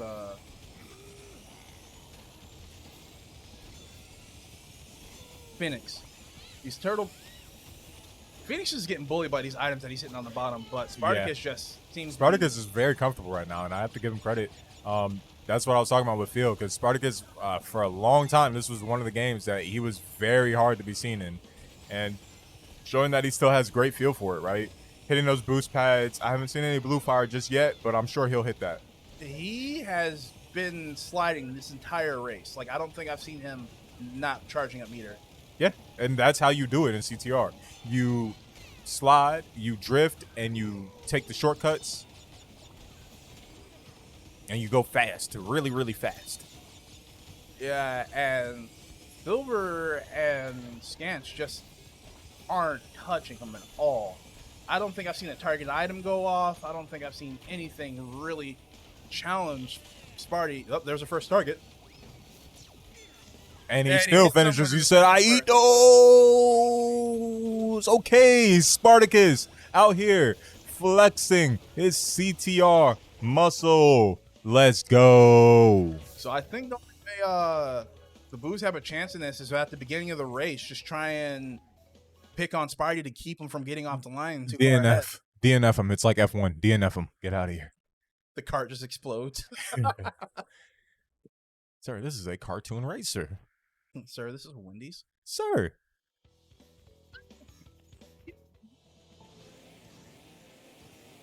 Let's see if Sparty gets a good launch. And all right, so Sparty got the good launch, and he's battling between Silver and Scants. 2nd place right now, and it's a fraction second, and he got 1st. He's handling these corners like a true master driver. And yeah, he's not like you said, he is not really driving. He's sliding. And takes the shortcut, but he missed it. That was crazy. That was crazy, not because it was a bad idea, but because it allowed them to catch up. And he should be able to bounce back from this with the way he was racing, to be quite honest, but it does put him at a disadvantage because now he can't build that lead, and now he's dealing with items from other teams, you know, from the other team. And they hit the shortcut. Now Spartacus is in chasing. So Phoenix is here to help. He's here for support. All right, Sparty's got about a 1/4 second delay again. Let's see. And looks like it was that Silver hit a Nitro box or a TNT box and got blown up. So now Sparty's back in 1st, and it wasn't just a simple, like, hey, I caught up. It was a hard pass. He goes for the shortcut again, nails it. So now Sparty's just going to start building that lead, and if Sparty continues, then the Buus aren't going to win this, and they'll put him up from 9-4 to 9-5, which is something they definitely need. Right, so Sparty is right back in 1st place, securing it. Said crown me. He's going crown me. And we might... Oh, good Can he make it? Let's see. Still sliding. Oh, and and he has a mask too, so that's Yes. not hard to tell to kind of. Yep.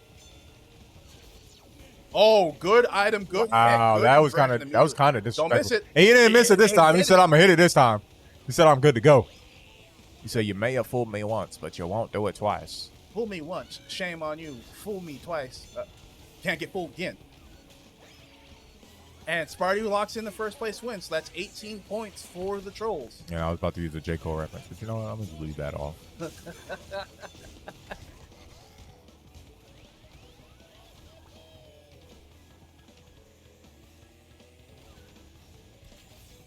All right, and here comes, I believe, Scants wrapping up, and then Silver right behind him. Phoenix is just being a really good teammate. Look at him, being happy, excited, just glad to be here, glad to be playing.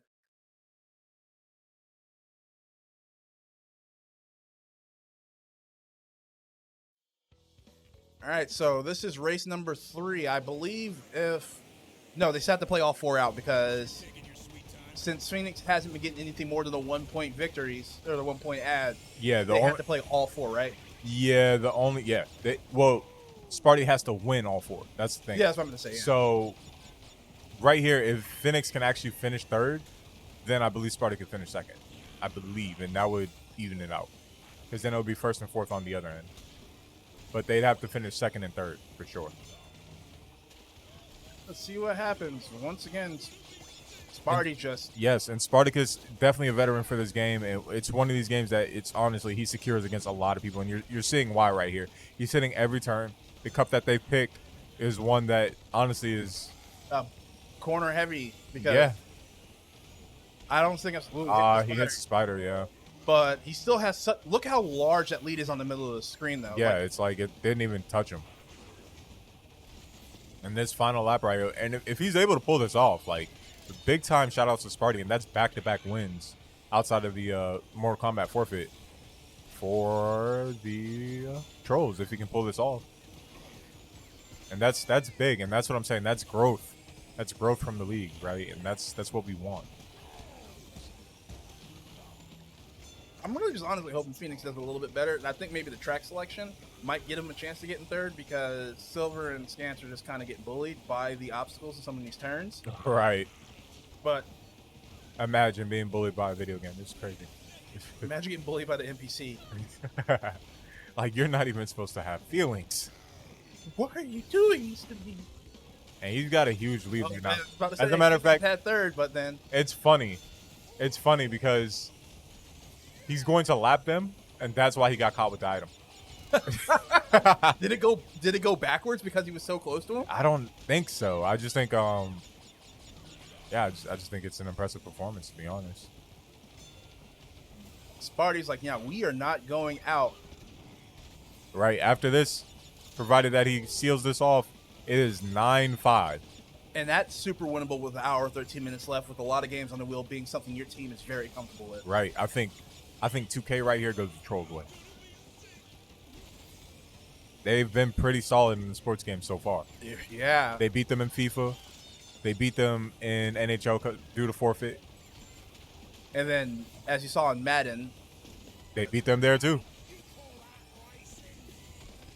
So do they have somebody for UFC? That's the question. Yeah, UFC is going to be a tough one because it is a game about fighting, but it's not a fighting game in the slightest. Well, not a traditional, not the way you would think about fighting games. So look at Spartacus right here. Carry Heem, as some would say. Himothy is here. Himothy? I didn't know he checked in. Glad to see him. Hey there, buddy. Hey, hi guys, it's me, Himothy. It's me, Himothy. What if Himothy had like a really geeky voice? And it's like you're just losing to Himothy 24/7. Let's go. I know, right? Just super sad. It's like, y'all got beat by him? No, I'm not really sure how this works. Yo, what if Himothy sounded like Sheldon from Big Bang Theory? What if you sound like Beans? Yo. From Malcolm in the Middle. I feel. Fun fact, I was talking about this with somebody, but like 40-year-old Beans looks like Beans but 40. He did not age. It's kind of crazy. Yep. Oh, okay. Well, there we go. There's one more race. I thought that was it.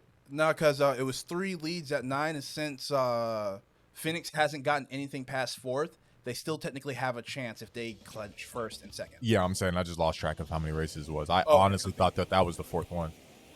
Nah, I've been watching because this clinic that Sparty's putting on is Yeah, I hope he could do it again. Like, to be quite honest. what? Oh, whose controller? Did the controller die or did we get a pause? Oh, I think we have wow. a dead controllers.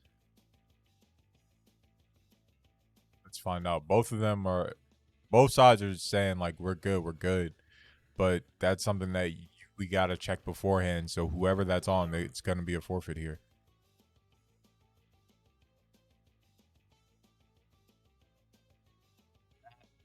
I would like to see us do that one race. I think if it happened on the Trollz, I think Spartacus deserves a chance to defend what he's built here, and we go off of one race, go specifically to that race. So I think that's what we're gonna do here. So we're pulling it back and just having Sparty run, or we will find out for you very shortly. But until then, you guys get to see our faces, hear our voices, as if you weren't already doing that, and make it happen. Next game after CTR, after we get the determination on what's happening, will be F1. And I'm telling you right now, yep, so it'll be one more race after this.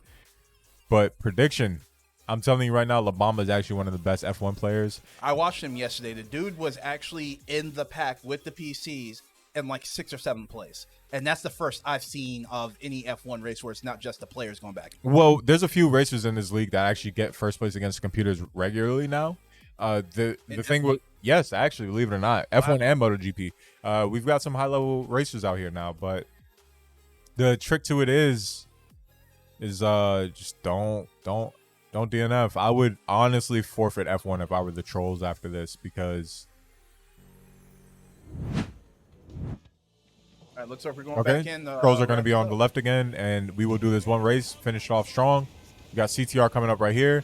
Actually gives him a better chance for a different start. Does knock him out of rhythm a little bit, but let's see if Sparty can get a hold of it. Right now, he's trailing, somewhat surprisingly. I think that the reset kind of just put him off his game a little bit, because 3 races in a row just cruising and killing it. And now also another thing to take a look at, this track does not have as many hard corners as the previous 3 races do. So Sparty might be in a situation where his skill isn't as comfortable. And it's like Trollz were on the right side. Never mind, backwards. Oh yeah, Sparty's doing a dang thing. Yeah, back to normal. I was looking at the indicator down there, and I was like, it wasn't he using? So they flopped a little bit. Flip flop. Sparty's just kind of cruising through this, and he should be finishing up the first lap in about 4 seconds. Flip flop, and I ain't talking about my feet. No, okay, good. Keep moving. All right. So one of the Buus racers is right behind him with, like, once again, that quarter-second delay. When this track not having those free shortcuts or those hard counters. Oh, that's gonna hurt right there. Good item. Good item. Let's see. Back-to-back items, so it's pretty much gonna reset and put them right where they were. Really no huge change. Spartacus is still gonna maintain the lead here. Those items were good for both ends. I think that TNT box Spartacus dropped after Connect, because now his lead has grown considerably. Yes. Gets a big boost, and he's got the blue flame. So that's how you know he's cooking right now. He's got blue flame activated, which means he's hit so many perfects. Now he's just cruising at this point. All he's got to do is just finish strong. Finish it strong. Wrap up another boost slide. Fruits. What's going on with second place? He's just not getting the momentum going. Nowhere near enough sliding to keep him in the race at all. Still has those moments where he breaks off the slides trying to do it properly, but Sparty just tapped in, lasered in, focused up, and constantly drifting away. It's one of those things you brought up. It was like, yeah, some players can have better halves, but it's a combination of what the wheel gives you and who you have available, and this is just proof of it. The Trollz are coming out in the second half playing stronger than they were in the first, and like you said, they're in that momentum now. They're in that rhythm. They understand they're going back and forth between different controllers and setups, and the wheel's starting to bless them.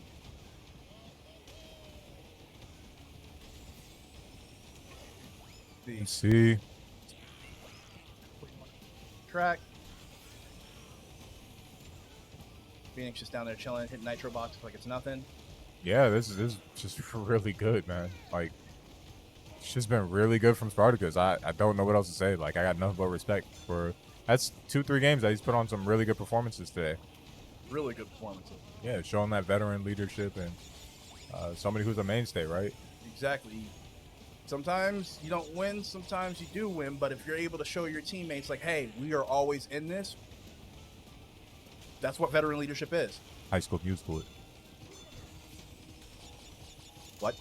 High School Musical. You don't remember that? I never watched it. Yeah. I'm not big on musicals. Well, I mean, it was a Disney thing more so than it was a musical. Yeah, hard to know. Come on, man. It was about basketball. They're singing it out loud. I watched Brink, though. That was a good movie. Oh, I forgot about that. But the Trollz wrap up the point, and we're just waiting for the third racer to finish up for the official point breakdown, but we already know that Trollz got the dub. Yes. Phoenix should come in third here just to be disrespectful. Like, yeah, you never had a chance. Yeah, man, we got him. Yeah, really, really well done from Spartacus. Scance not being able to keep up, not quite on Spartacus's level just yet, but that is vast improvement from Scance and Silver, to be quite honest with you. They have been labbing this game, even though they're traditionally fighters.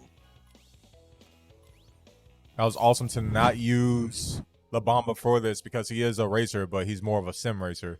So now he's available for this right here. And typically, I'm sure they would send an NSB lockdown because he's a decent racer as well. But I just don't think he's on La Bamba's level. So it'd be interesting here to see if the Trollz decide to play this out, thinking that they have a chance because they honestly could DNF La Bamba, but he's too good. Yeah, it's going to be interesting to see how they approach this, just for the simple fact that pressure is good, but you got to make that second.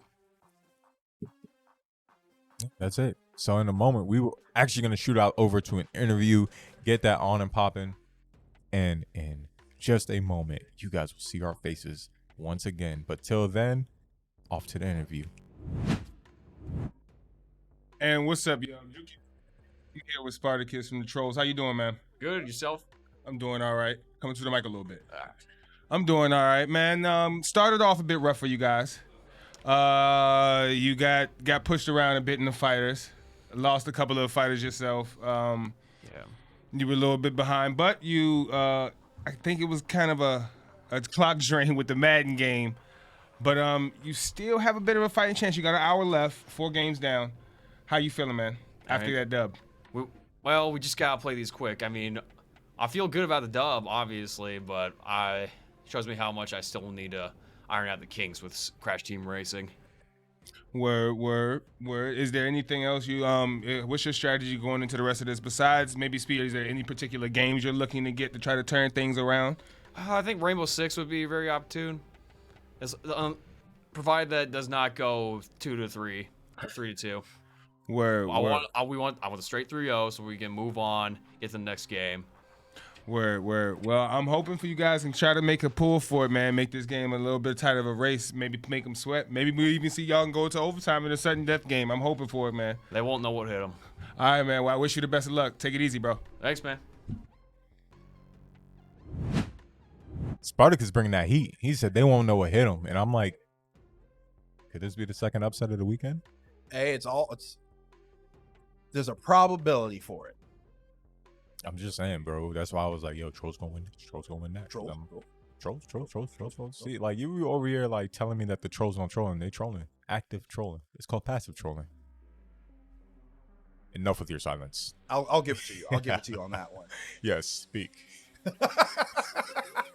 Hit him like Kratos. Boy. I've got a friend who does that to his son. He doesn't even realize it. He really be talking to him like Kratos. And the funny part is, he looks like Kratos. That's actually terrifying. It's kind of crazy, right? But he's like a short version of Kratos with less muscle. More pledge. Just buried that man live. What? It's fine. I didn't call his name out. What's his name? Don't worry about that. You think I'm about to dox him? Nice try. True. Mm-hmm. But 2.5 minutes left on the F1. We're going to have the Trollz on the right, I believe. So that's going to be the side to keep an eye on because they are battling from behind with Labamba going in most likely for this, who's already shown a strong performance in F1 22. So it's going to be interesting to see if the Trollz can get this out or if they force a DNF on themselves in order to save an FF or something later on.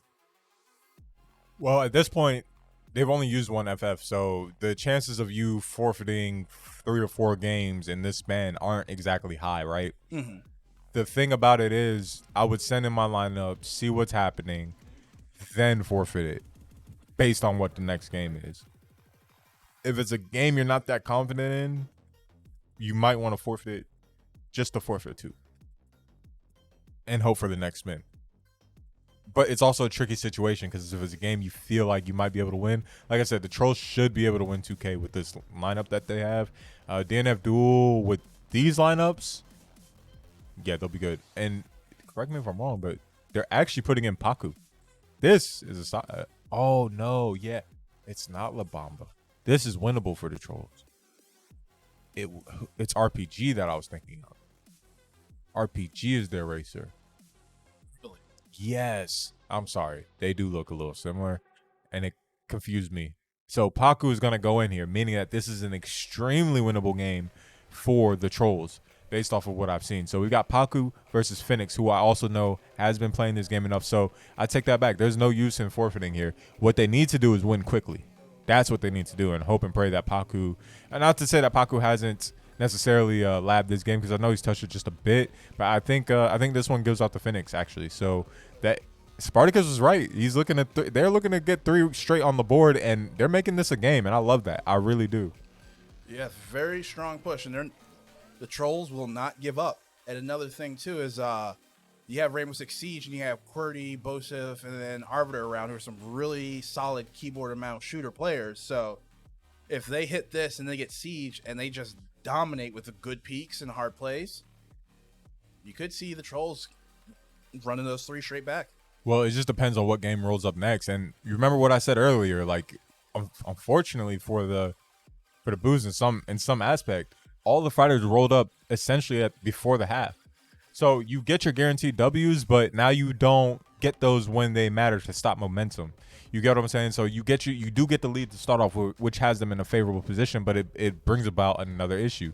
Now that these sports games have started to roll, and honestly, as long as Rocket League doesn't roll up next, and even that, the Trollz should be fair enough to win. They just need Phoenix, who is their best Rocket League player available, right? He's borderlining champ, I believe. He just has a little bit of skill gap to gain.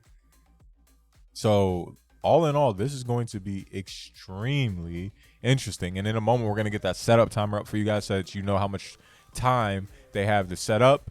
And yeah, that'll be visible. That's super important because now we're getting into the minutia of it, right? So some of these shooters that they should have forfeited, like Halo, would have saved them time, right?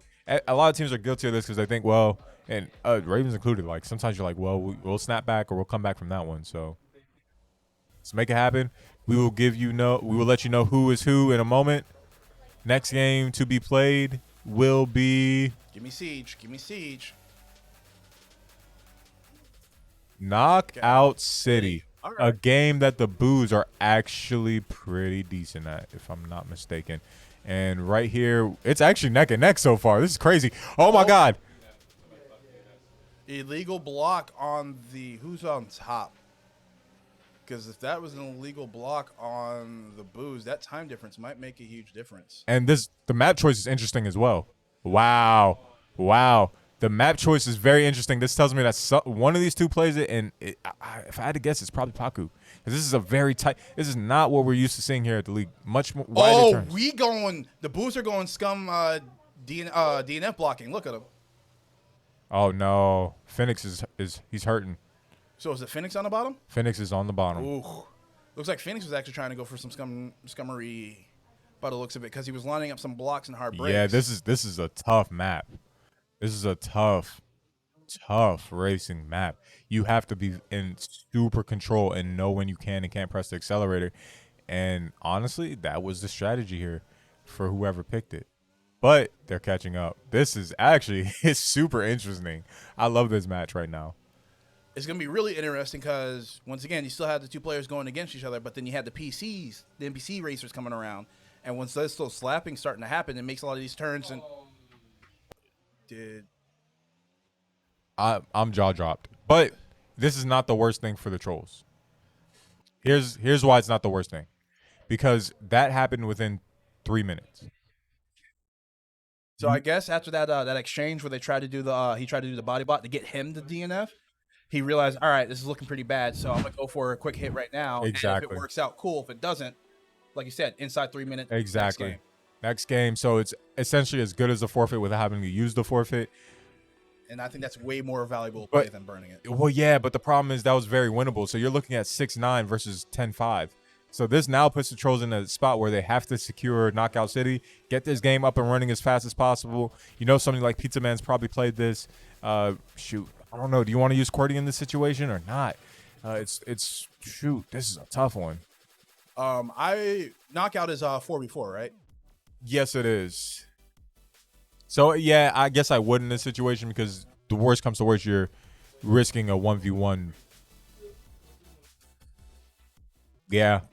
I would probably go NSB, Pizza, Bosif, and Arbiter? Yeah, this is tough because I don't know. I really don't know where they are in this game. I just don't know. Because you got to play you at this point in time, when you get to that last hour of the second half, you go from playing the games to more of playing the UEL, and that's where the difference in play style really comes in for management and decision making.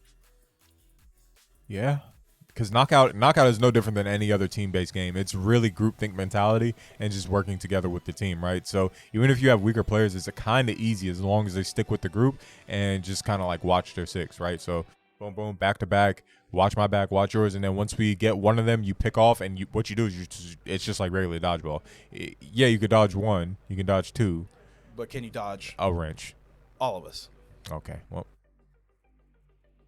I thought you were going to go with the reference.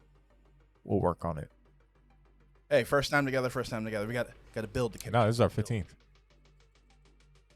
It's all about where you are mentally. Let's go. Oh, yeah, we've been here for a while. I decided to let that one go by. Yeah. There we go. As you jot down, this guy. This guy.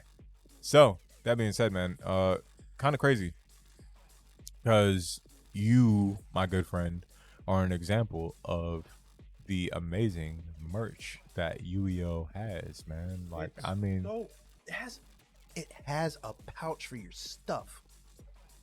It's comfortable and it looks tough. It is tough. Are you warm? Actually, yes. I'm saying, like, I messed up. I got a pink hoodie. Garbage. I mean, the hoodie is tough, but it's not UEL tough. Yeah, I don't think it's UEL tough. What they should do is just slap UEL right here, just brand it into all my clothes. What if UEL gets pink windbreakers? Oh man, we gotta talk to the commission about that one. Yeah, I might need me. I think a pink and like with a darker color, like maybe like pink and red, pink and black type thing would go pink down. Black with the green UEL logo on the front. Yeah, or like one of our vests, bro. Or what about one of our book bags? What about one of our tracksuits? The tracksuit. Go pink with the black lines. I think the bomber. The bomber would be tough with the highlights being pink. Okay. I see it. Well, either way, we say this to say you guys have options. Go ahead, check out our merch. And get it now before it goes up, because you don't want to be sitting there missing the opportunity and get left behind. That's Man, correct. I wish I could afford that UEL. It's fine. It's fine. Right now, I currently have a 1 of 1. Right, I have a 1 of 1 piece, and I ain't talking Luffy, but hey, yeah, I shameless plug. We'll plug it again at some point. Oh, just check out the merch. You're not gonna be disappointed. A lot of people rocking it. It's very clean. I mean, it looks like that. So, thank you for rocking and demonstrating what it all looks like. That being said, man, Knockout City getting set up. We're almost there. We'll find out who's going in for what. Honestly, the Trolls keeping this whole thing competitive. I really would have loved to see them win F1 and then another sports game rolls up, because then they would have put themselves in a position where they would have been threatening and putting a lot of pressure on the Buus. And the unfortunate thing is, I think the Trollz have a good league team just to say if it comes up. Problem is the time constraint, and the Buus will 100% play that win or lose. So that's another unfortunate thing you got to realize as you get into this. If league shows up, the Trollz better forfeit. It has to There's zero chance of winning. There's not enough time. Like, yeah. Give it up. You can win the game, but you're not going to win the war. They're not winning that. They're not. Just being honest, like they don't have the league players on that squad. Really, I thought Cordy and Buus played league. Yeah, but that's not enough. Most of that Buus team plays league to some extent. I don't see it happening. Yeah, definitely no. That's a definitely. Yeah, like it almost doesn't matter what the rotation is. They all play to some extent. Type of deal. I'm not saying it's the highest level per se, but they play. If everybody on the team, enough of the people know how to play in the core fundamentals, like man. Right. So the goal here is the same as the last one: win quick. Unfortunately, they lost quick, but at least it was quick. Exactly. The whole point of it was to be quick, win or lose. Obviously, looking for a win, which is why they tried to DNF prior, but go figure. I think because that lead that Phoenix had before he had that bad stop block going off, he had a good margin lead. And I think, like you said, if he just raced it out, I don't think Paco could have caught up. Yeah, I don't believe he would have either, and I don't know. He went for it to take it, but the map was so narrow. Honestly, awesome decision for whoever picked that because it essentially forces a DNF once they're caught up. You know what I mean? So, like I said, I got mad props for that one. That was a good call. Really nice map choice. A difficult map. One that you have to know. You definitely have to know. And we've got a timeout here from the Trollz, making sure everything gets set up correctly. It's looking like the Buus actually for that because they went down to the last one, or am I reading that wrong? Okay. So it is timeout Buus. I believe that it was the Trollz at first, but they used the timeout for a different reason. So I think maybe they got charged a timeout for something else. So we got 9 minutes. Probably not going to see that entire timeout play out, but extra time to get everything set up, get comps, get quick couple of ideas passed on to the team so everybody's comfortable with how they're going to approach the match. And just for those who don't know, when whatever team calls a timeout, they have control of when things start. So they could be ready within 2 minutes, but decide to draw it out to get some other things situated or set up. So it is completely at the Buus' discretion as to when they start this next match. And that is another piece of strategy, especially in a situation like this where you're looking at time and you're looking for it. You know what I mean? Yeah, control the pacing. If you feel like, hey, let's go ahead and take some extra time to get everything set up, you can start looking at the enemy team. And the second they start having a strategy meeting or start talking to each other about what they want to do, all right, cool, we're ready to go. And you can just cut whatever planning or time they had, just clean out from underneath. Yep. Becomes a very strategic play. And I got to admit, I do love me some strategy. Love competition. Love strategy. Importantly, love the UEL. Oh, yeah, it's great to be here. It's great to see all this stuff. And love being a competitor, love seeing fair games, but at the end of the day, sometimes you look at the score, look at the timer, and you just got to be a scumbag. Well, that's a very eloquent way of putting it, but yes. Got to keep it real. Keep it real. Keeping it real. What is keeping it real? What's that supposed to mean? No veiled movements or opinions or options. You just, all right, it is what it is. What I'm doing. I'm doing it because this gives me an advantage. Okay, I respect it. Now we got knockout. Good to go. Ready to start. We're going to be in this joint.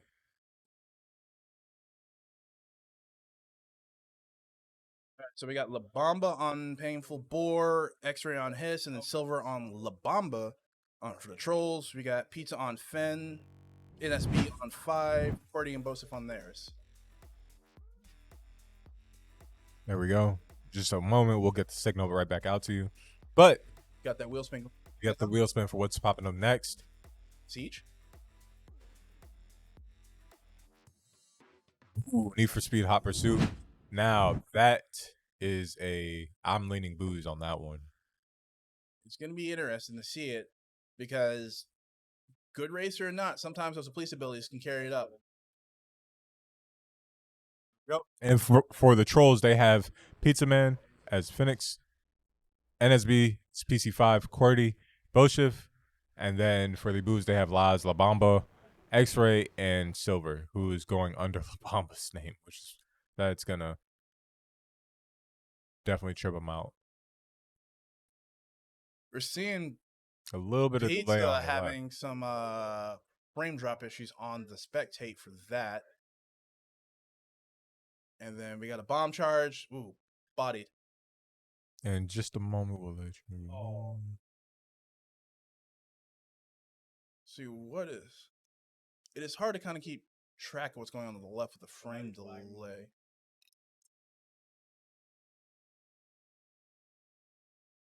There we go. In just a moment, we'll switch over to a different NDI and figure out what is going on for you folks. As you can see, the Game Master right there refereeing. All right, so we got Laz right now just getting put down by the Trollz. So respawn back in. Trollz are up 3. There we go. So Laz getting used as a weapon, gets a knockout on Phoenix Pro, which is Pizza. So good work. Another knockout. So tying it up 3-all. And for those who are not catching on, Trollz are the yellow team. Buus are blue. Gets hit with the soda ball. That's a KO. Folded. Absolutely pretzeled. I don't think you're supposed to be able to see the bottom of your feet. Why not? Don't think that's healthy. I think it is. I think it means that you're extremely flexible and you do your yoga. If you do it yourself. Is that the soda ball right there? Is that what that one is? No, I do not believe so. Missed anyways, and you're going to throw your teammate. I got the Disrespectful. I think the charge up should have started a little bit. Ooh, bombed. So 6-5 Trollz. Right, this is a really close one. So Trollz 7-5. There we go. 2 minutes left in the round. I think this is going to come down to whichever team actually works as a team. Because right now it's a little individualistic. He is locked in and focused right there. That may be the downfall for Boshif. But he's definitely dashing in, using that shoulder barge. And it looks like that soda ball actually ended up saving Boshif's life because he's about to get pieced up. Ooh. These bomb balls, that soda ball and set up into a bomb was huge. Gets two elims with that, going up 4 points now, 9-5. Right, first to 15, 1 round. So this is a game that can go very quickly and make life very easy. And like you said, even though the unfortunate ending with the F122, if the Trollz can keep pushing through these games and get some more dubs going. Yeah, the F1 one was close, to be honest. Like, that was a turning point right there. All right, 6-10, 5 more for Trollz. Last coming up, trying to go for the catch. Oop, QWERTY get popped in the head. Spamming the catch. Oh, still gets... Gets the KO. But that's just too many. That's what I'm saying. So the Trollz did a really good job regrouping right there. So they regrouped, came back in, and got the refresh. Yeah, exactly. Just picked them off one by one, and that's really the strategy to it, right? There's no use in. Oh, this is gonna be a big bomb. Oh, but you get bombed. Waiting. Boshif said, "Kablow." Boshif just showing up with these bomb plays, just rolling this team and saying, "Hey, throw me. We got this," and it's looking like they've had a one person come in to get set up to let the Buus think they got to play on them, and then the bomb drop comes in and gets the kid. Now we've got Need for Speed Hot Pursuit. Got a few minutes to set that up. This is going to be a tough one for the Trollz. It is not undoable. I'm not saying that in the slightest, but I am saying they got to pull themselves up by their bootstraps in this situation, dig deep, and rely on whatever practice they have had, because I know that the Buus love racing games. So how many people do go in for Need for Speed? Is it like 3 or 4? It is 4. So it's 4. Then you have your most wanted, which is the cops and robbers. Most wanted is picked at random from the racers, and then the cops are all the same abilities. And the race is either over if the most wanted escapes or the most wanted gets captured? Yeah, so for sure. That's the basic setup of it. If you capture most wanted, game is over. If most wanted escapes, game is over. The goal is to get both sides busted up. Right, if you can DNF them, DNF them. So I think it's going to be really interesting. Hopefully we see some really good U-turns. Arbiter being there should help. And I think at this point, they'll probably... I think they're going to hold out QWERTY and Phoenix in this situation. because if Rocket League comes up, they're gonna need them, and that's a guaranteed W. So I think in this situation, you probably go Arbiter, NSB Lockdown, Boshif, and and probably Spartacus or Yeah, definitely Spartacus. yeah. Because I think if they do end up winning the RPS and they get the decision, I think Spartacus takes.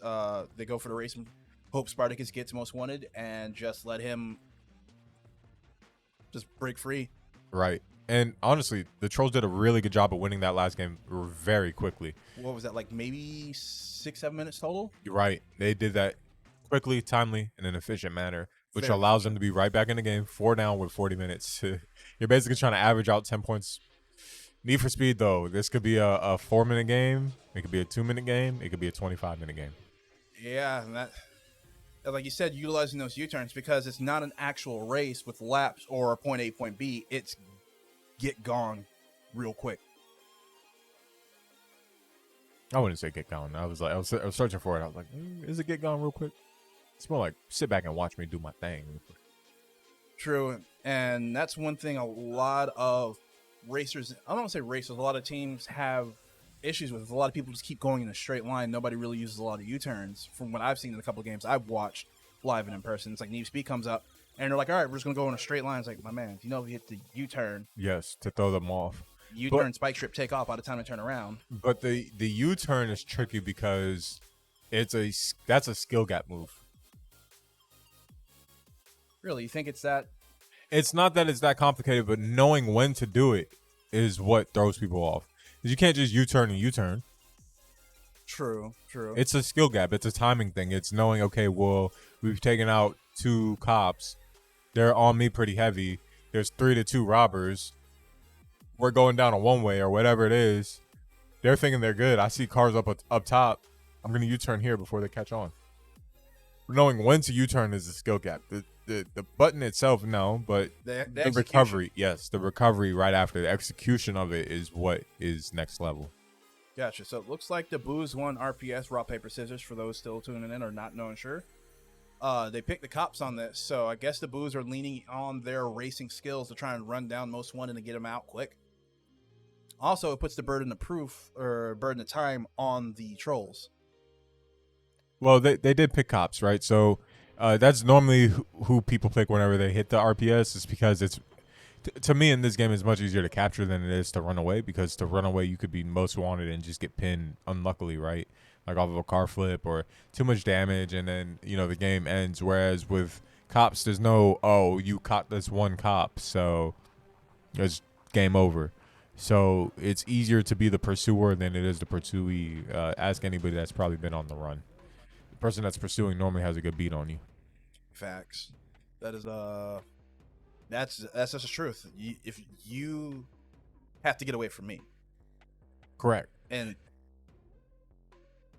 it's as simple as it gets. Yeah, and it's not that we haven't seen robbers win. It's actually been pretty much 50-50 from what I've seen. The robbers win as well. We've had one where we won as robber. I just think it's easier from that standpoint, you know what I mean, to be the cop. I think it's slightly easier. I would take that advantage probably 9 times out of 10. But that's how it goes. That's how it be. Yugi. And how it be. What's good to be how it be? It don't really be like it is, but it say it do. But what if it do what it do, but it don't do what it want to do? Then do the do. But it's electric. Woogie, woogie, woogie. Boogie, oogie, oogie. Hey. Okay. We did it. I don't know what we did to y'all, but I'm sorry. I really didn't mean it. Any families that I may have offended, it didn't have to go down like this. But this is the quality you guys come here for. The amazing commentary with the amazing gameplay of our UEL professional gamers. Yeah, all of that except for me. And we good. I don't know what you're talking about, but yeah, everything was right. Yeah, you're doing great. We are doing great. Wow. Such a positive person. I love this guy. Date Bayo, believe it. Let's see. All right, 10 seconds left on setup. 1 timeout left each team. I don't think we'll see it burn now. Oh, he says it as the Buus burn their 4th and final timeouts. Last timeout of the half. So, guess they didn't want to take the penalty on that, or they're still discussing some of their options on what to do. Right, and for the Buus, they're going to send in Labamba. He's going to be on PC 12. Paku Paku, he's going to be on PC 2. Mordecai, he's going to be on PC 6. Laz is going to be on PC 7.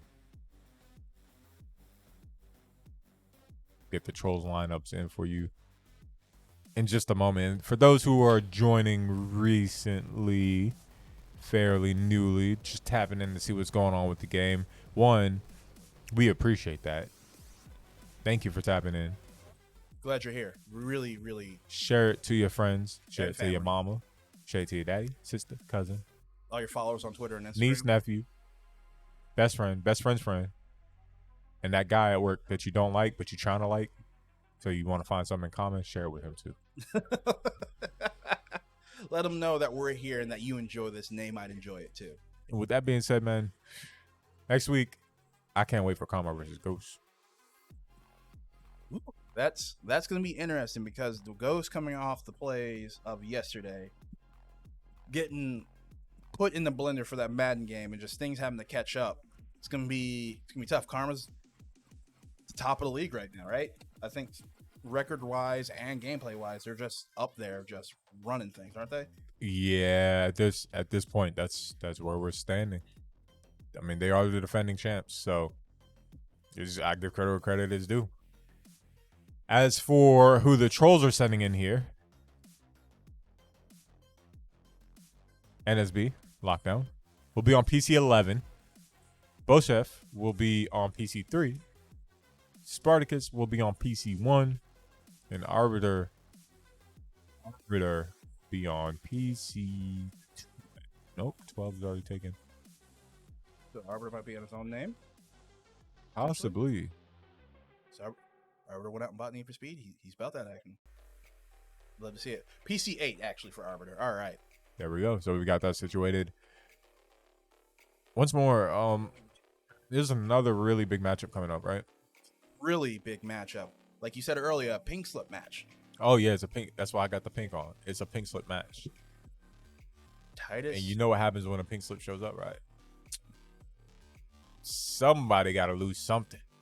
And in this case, it's Lockdown's career as a gamer. Now, for those who haven't been up to date, I strongly suggest you look at some of the memes and trash talk that have been going on back and forth, because they have had me rolling at 4 a.m. talking about, why am I looking at this again? Oh yeah, it's because it's hilarious. Absolutely hilarious. So check out the podcast where they were literally on face to face, just like a press call. Yeah, he can't even hold himself. He was laughing so hard at the podcast.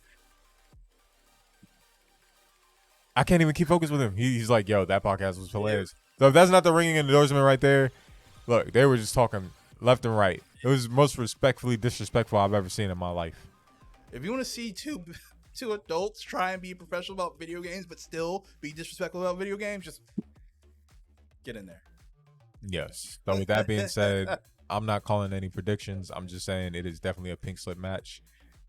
And I believe if Titus loses, he has to do the 1 chip challenge. So his mouth is going to be on fire, and he does not eat spicy food. So I'm all in on Lockdown's camp now because I love watching people in pain when it comes to those 1 chip challenges. Oh yeah, I mean I'd handle that like with ease. Nothing. I've had the bomb hot sauce, and all it did was make me angry. So I don't know how I'd handle the 1 chip challenge. Made you angry because it's hot. Yeah, there's no flavor. It's just hot. That's what made me mad. And then we got Need for Speed. 4.5 minutes. I guess the Buus are going to use this entire timeout then, because it's the last timeout. Why jump in early? Well, it's just more so about getting everything situated and making sure that it's set up properly. That way you don't incur any infractions or penalties, right? At the end of the day, like, that's the last way we want to see a win taken. I'm sure the team that gets the penalty infraction type W will take the W because it's a quick one. But that's why it's important to have these long timeouts where you have every opportunity to get done what you need to get done. If you don't get it done in time, it's a forfeit on you. Last thing you want to do, like you said, is give up a game point that eventually leads to a match loss because you weren't able to get things ready to go on your end. Because that just means you weren't even to get into the game to make a defend or a stance for the point. With that being said, I actually can't wait for this Need for Speed match. I'm looking forward to it because I really want to see how they handle this. Because, like you said, it's easier to be the pursuer, but you never know. They could just take off. And I gotta admit, I really gotta admit, Need for Speed is probably the most fun racer to watch. Yeah, it's not just you got to race or wreck everybody out, and it's one of the other weird bus strats. It's gotta go fast, gotta go crash. Man, I am prolific. Look at that. Black Diamond can't even handle it. Look at him. Just letting it. Sorry, that was my brain shutting off for like 2 moments. You ever have like an off button on a human? I think you found it. Pressed it and I deactivated it. I'm like, bro, like you gonna activate me or not? Sometimes, greatness cannot be beheld and behold. All right, I'm giving up on the line. All right. So, yeah, race cars. Gotta go fast. Zoom, zoom. Sonic X. Gotta go faster, faster, faster. Sonic X. Would you like to sing the whole theme song? Nah. I'm not gonna subject the people to that. You're not fun. Speaking of fun, though, you talked about this earlier. 4 new teams coming in for Season 7, and they're playing for how much right now? 50% expansion.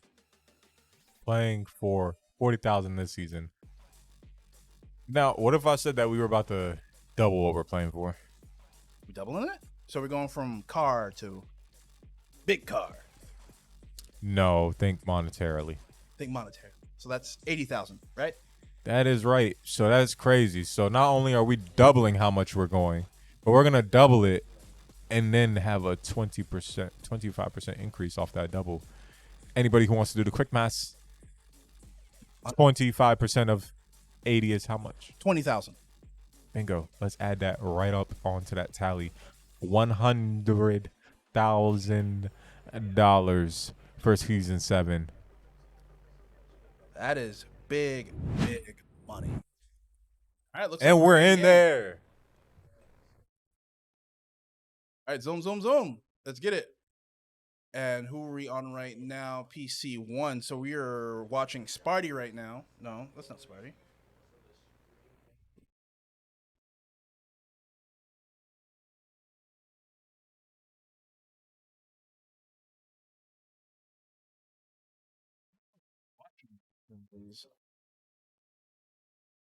Is that the most one with the Ooh. Oh, wow. Yeah, this one might be over very quickly. Sparty got ran up on immediately. Oh, wow. And they're going to close them off. Now, right here, I would pop a Yui.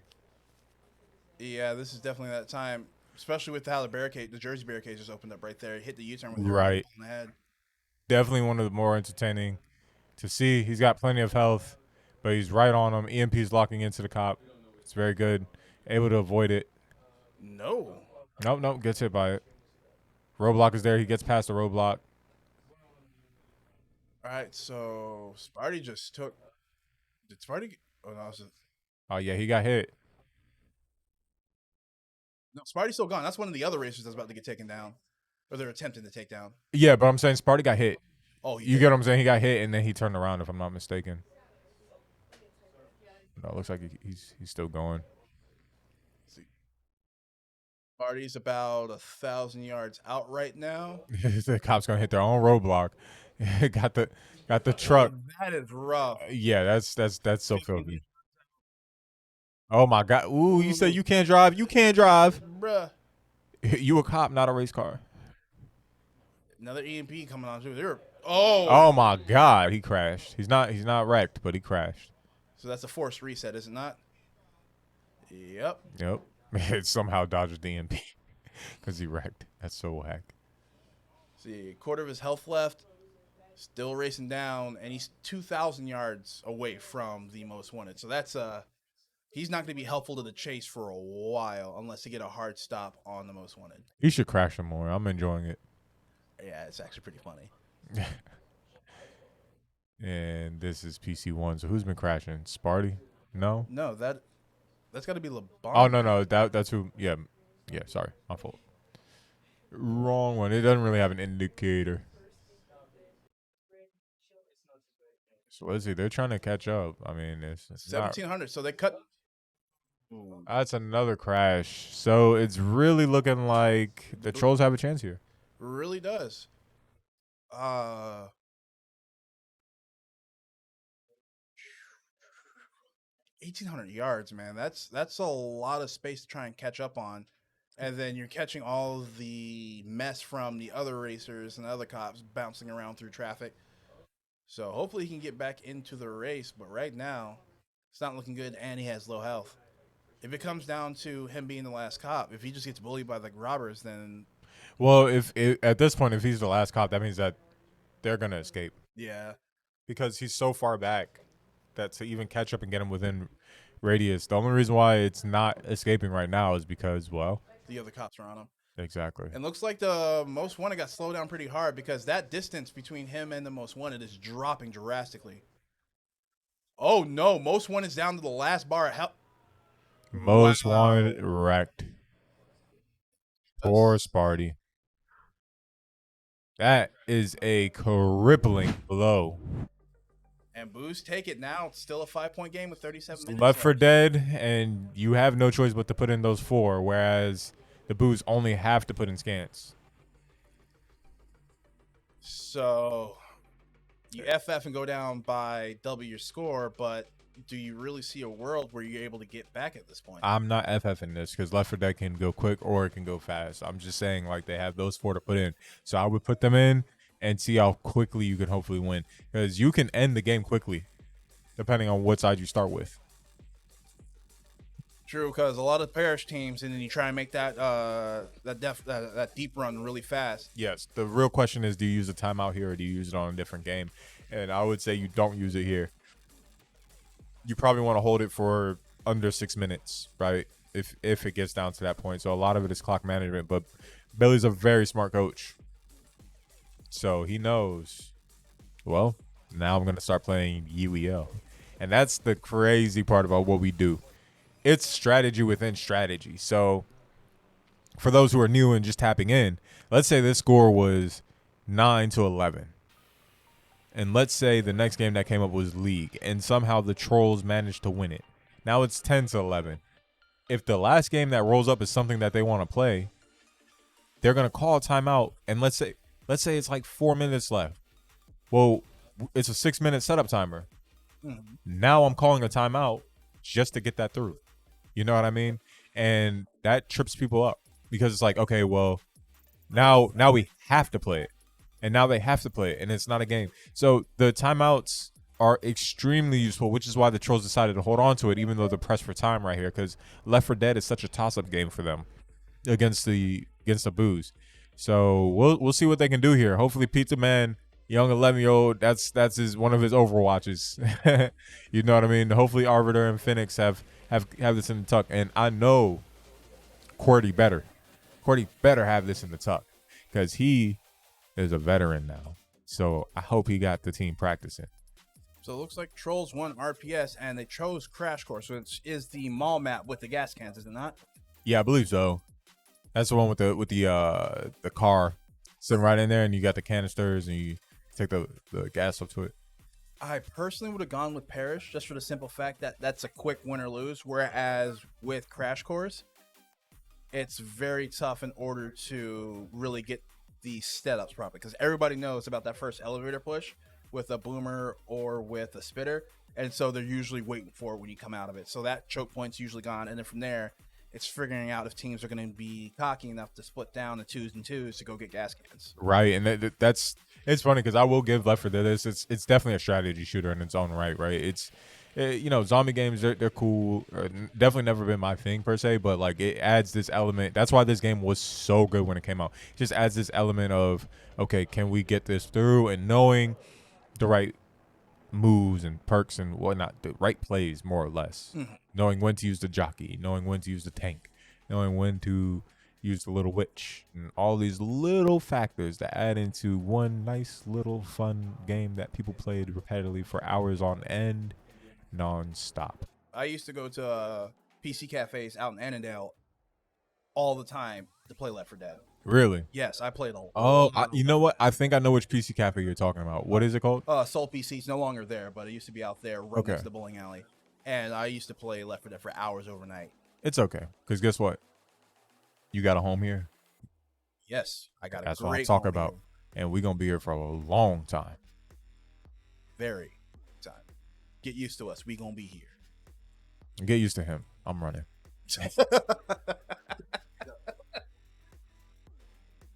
Yeah, so for sure. Now, I also heard with this next season, we've got some quote unquote pros coming in, man.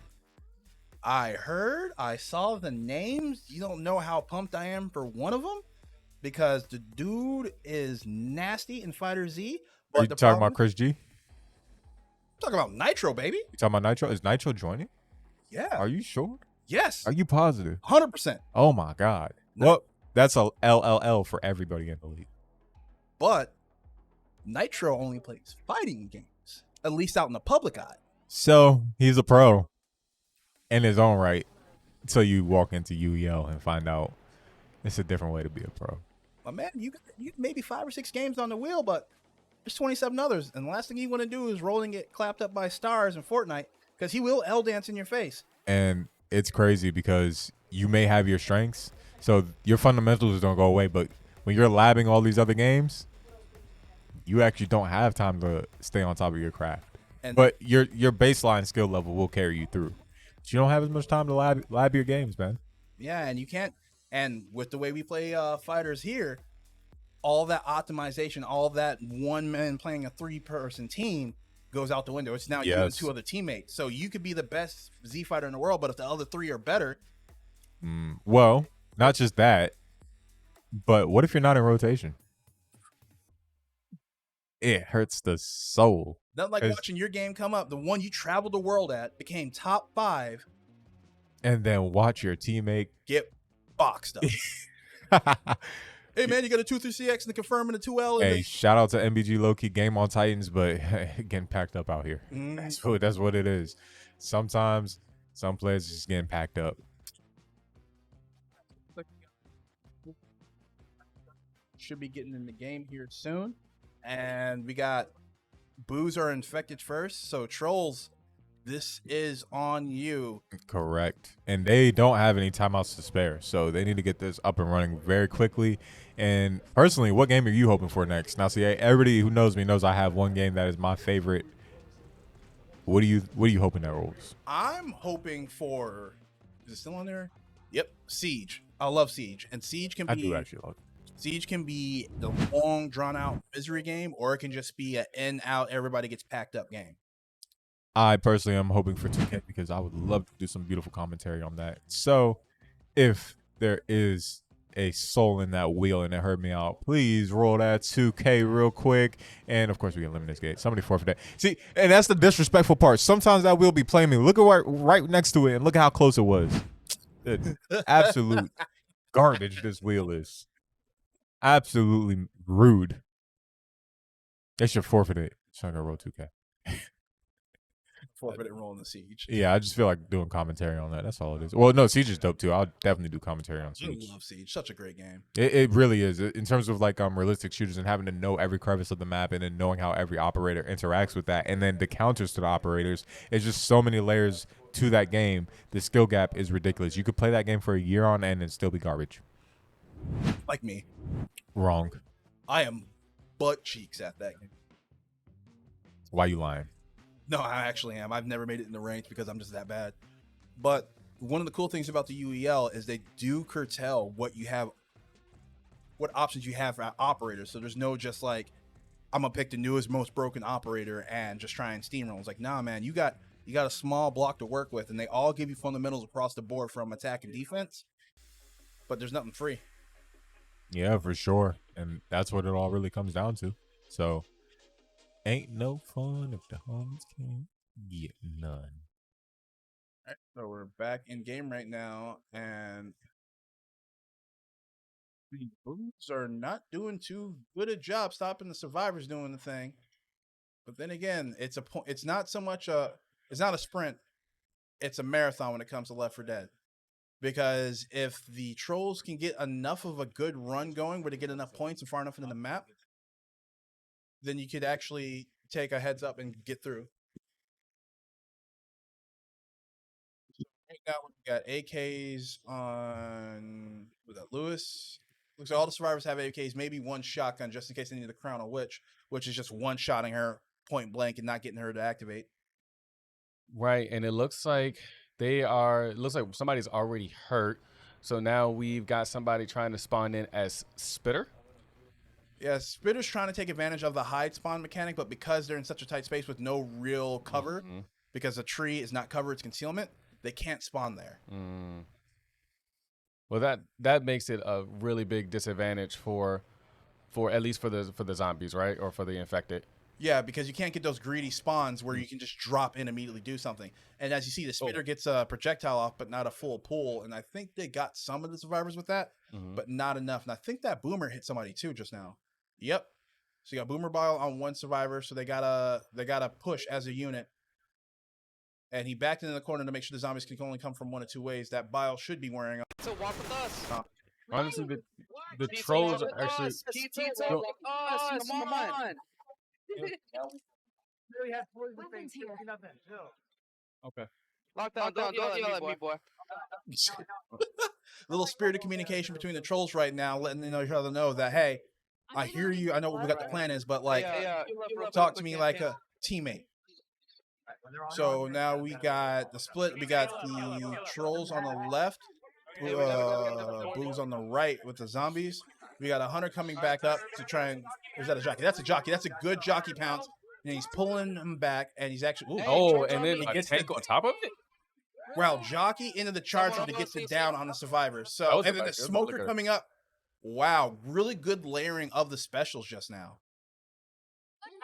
Right, and we got that heal going right now. I feel like a lot of the pressure is actually coming from at least not the infected side, but the humans. Survivors. There we go. So it looks like the survivors, like once they get under that pressure, they have a hard time getting out of that pressure.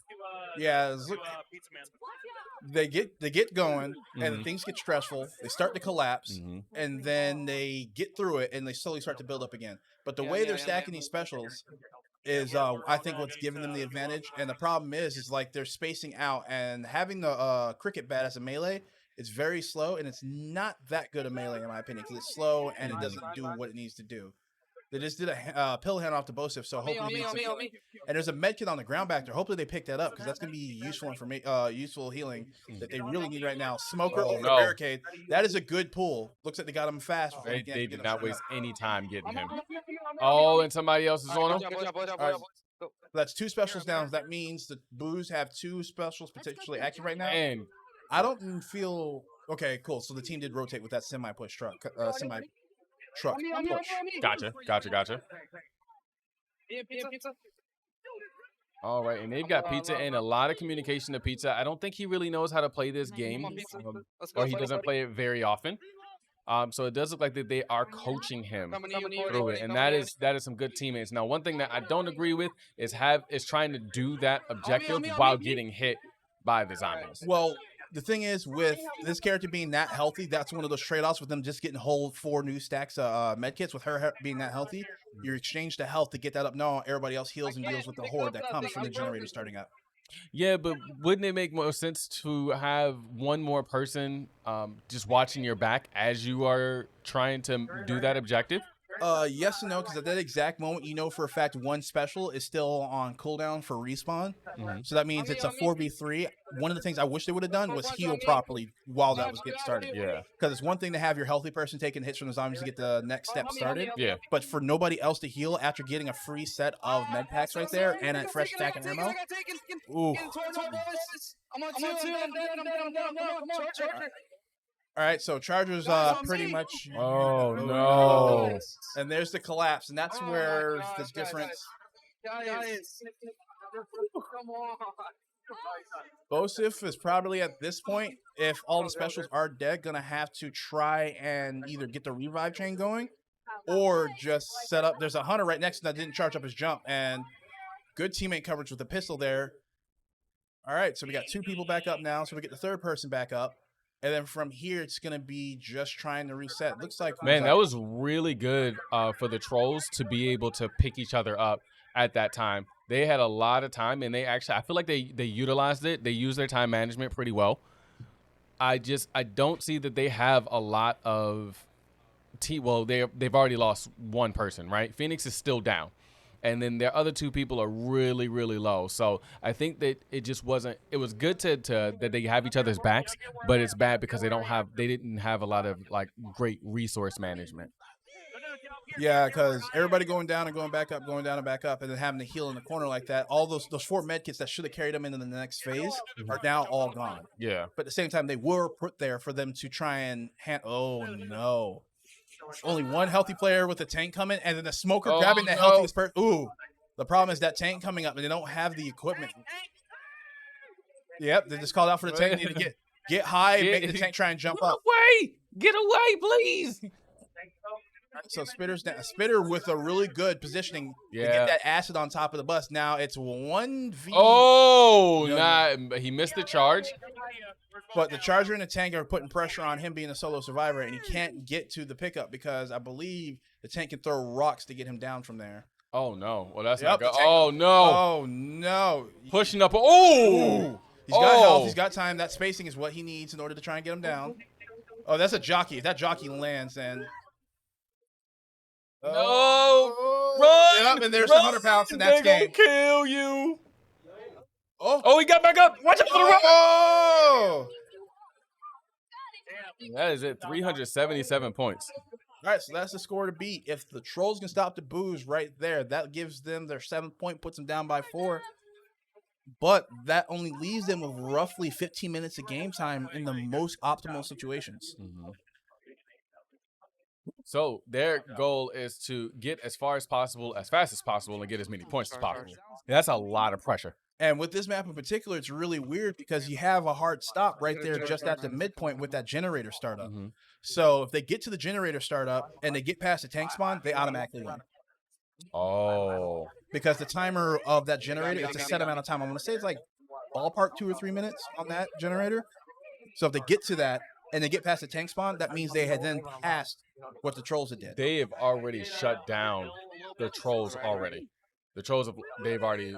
The first special spawn is really weird because the beginning of this map is so open, it's hard to really like get the isolation you need.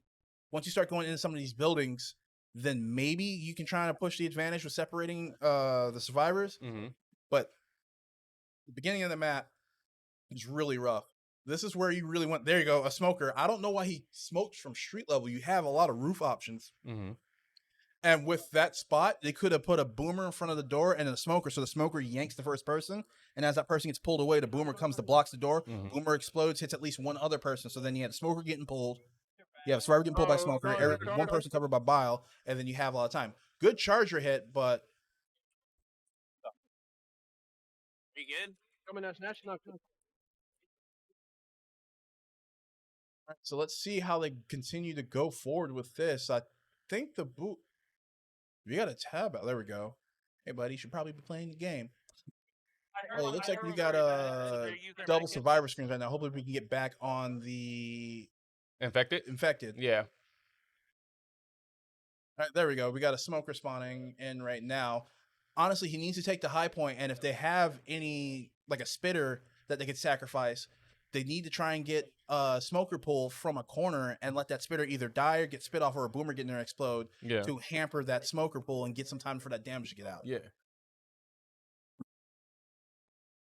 Because right now, the survivors only have one med kit and a Molotov, so they don't have a pipe bomb to pull all the specials or the horde that gets spawned from a boomer bomb. So, whew.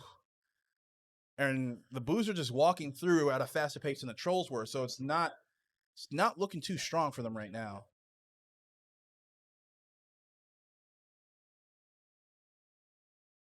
They're just going to ignore the second pistol? I don't think that's a wise move. You want to grab that power up. I understand trying to move expeditiously through the map and all, but I don't know how I feel about that. Because no matter what, the middle of the map with that generator is a hard stop point, and that's where the Trolls have a chance to kind of lock in the W. So running to that right now does not increase their point gain or not. And honestly, you'd want to take more time. Am I wrong on that?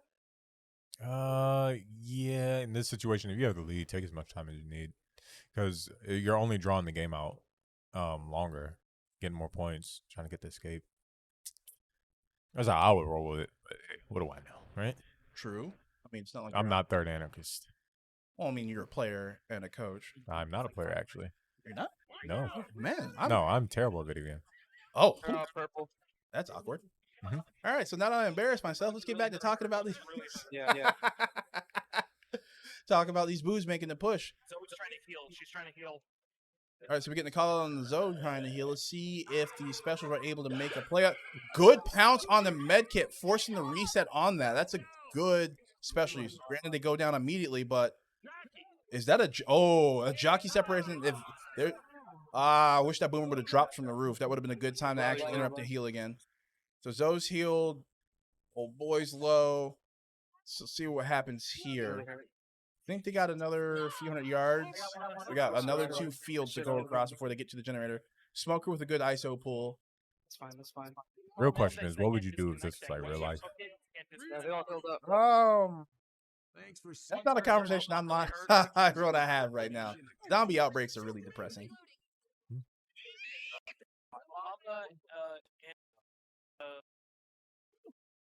So it looks like we're gonna get that med kit up. They do have 4 med kits coming up. So do they want to keep that 5th med kit? Actually, no, it looks like they used it. Nope, still there.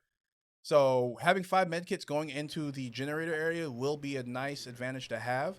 The problem is with a player already in the red and Lewis in the yellow right now, you got to weigh if you want to have 5 med kits or if you only want to have 3.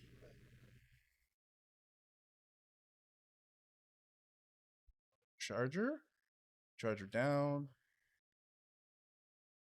Oh my god! Oh, nice Ooh, boomer. Yeah, good. Nice boomer. So now we got a horde push coming in. They only have a Molotov, not a pipe bomb. So if they get it down here, that's going to give them much needed time for the other specials to get back up. All right, looks like he's caught up on a ledge. The specials are coming through. Lewis is down to 23. They got the heal off on the last character. So 2 in green, 1 in yellow, 1 in red. Getting swarmed though. Yep, and looks like he's out of AK ammo too. So he's just going to get popped up on. And Painful Border's got who's Painful Border? Scant just got pinned by a charger. Lewis is down right now. On him. Still firing. Trying to make sure he comes off. Looking. Oh wow. Gets rid of QWERTY. That's dope. See if we can get that revive. He's hella low. Got a smoker. They're right low. there. They're low. Do we get the down? Do we get no? They get away. And then all this is getting pretty crucial at this point. And they're gonna pick him up. And then remember, those 4 medkits they got have to last in this entire generator cycle, which has a guaranteed tank spot. Ooh, that's tough. All right, so 1 character in green, 1 in yellow, 1 low red. Ooh, nope. Here comes that swarm. Yeah, and that swarm goes, and looks like The bomber is getting jumped, and he's down. All right, the generator started, but the tank hasn't come yet. He's down. You got it. Save the homie. They're picking him up. Oh my God! The charger! Ooh, great charger! Come great here. pickup. And that should be it. Oh my God! They gotta get the Zoe down right now. The spitter let the Zoe get up. The disrespect. All right, so Lewis is down. That was a Zoe's great low. charge. Bill is low. All right, so it's just Bill. If they get this Bill down, that's game for Trollz. That was such a great. That was such a great charge. That charger came right on time. Boom, got him. Like I said, it stopped him before getting in the tank. Let's go. The screen. Bravo. Now let's see what they're really feeling right here with Limnus. This is like kind of like that point where like teams are pretty much. Dang, good performance from the Trollz though. This is a very close game for where they are, and this is all you can really ask for. Progression, you know what I mean? Like getting better throughout the season, more points on the board every single game, and that's all you can really ask for before you know they're going to be sealing a lot more of these W's coming up. But right now, it's definitely a tough situation. There's no time to come back. Yeah, just mathematically speaking, it's just not there. So the question is do you play Limnus to get everybody some reps with it, or do you pass it for something maybe that the team might enjoy a little bit more during the night? I think usually the reps are what actually matters, but sometimes when you play a good game like this, you should probably play something that you enjoy. But there's no guarantee, there's no guarantee of what's gonna spin. Like you saw what it did. They would have had a great 2K lineup, but they didn't want it. They would have had a shot in UFC. Definitely would have had a shot in MotoGP. Limitless, they do have a shot, actually. Dead by Daylight, that's tricky. And like I said, we did want to see that Dead by Daylight. I really wanted to see that. Yeah, Arbiter versus the Buus would be awesome. That situation. Yeah. Maybe your boy gets to see some great DBD play. Maybe. Well, we're gonna see. I mean, there's no way that they're gonna be able to play this. This would be the last game if they play it. Just with the setup time, how much time it's gonna take. Yeah, because timeout's only going to give them 22 minutes. So timeout goes away, so the clock starts right back up. Man. Yeah, so their best bet would be to play this and then hopefully finish it in 3-4 minutes, but that's actually not how Limitless works. Just with the turn bases alone, like they're a minute per. So really 2 minutes per turn, something around like that. Kind of. Unless you do simultaneous, but even then, it doesn't necessarily add up. And it's 3 rounds first to 5, right? Or 5 turn. 5 turns. 5 turns. Yeah, so it's definitely 5 turns. You've got simultaneous, you've got turn-based, then you've got a couple other modes like capture the objective and bring it back. So right here, looks like the Trollz are going to go ahead and play this out. But who knows? Once the lineups are sent in and it spins, maybe the next game they want to play it just a bit more. Like DNF, they probably want to do something like that. It would probably just depend on the next wheel spin. Yeah, it's gonna be Because interesting. this one's GG regardless, but they're probably looking at their reps right now. Said this team has been growing and building and Yes. getting more wins each and every week. I love to see it. The progression is absolutely phenomenal to me because like this would not have been the score at the beginning of the season. And it's no disrespect. It's like no, they're finally labbing.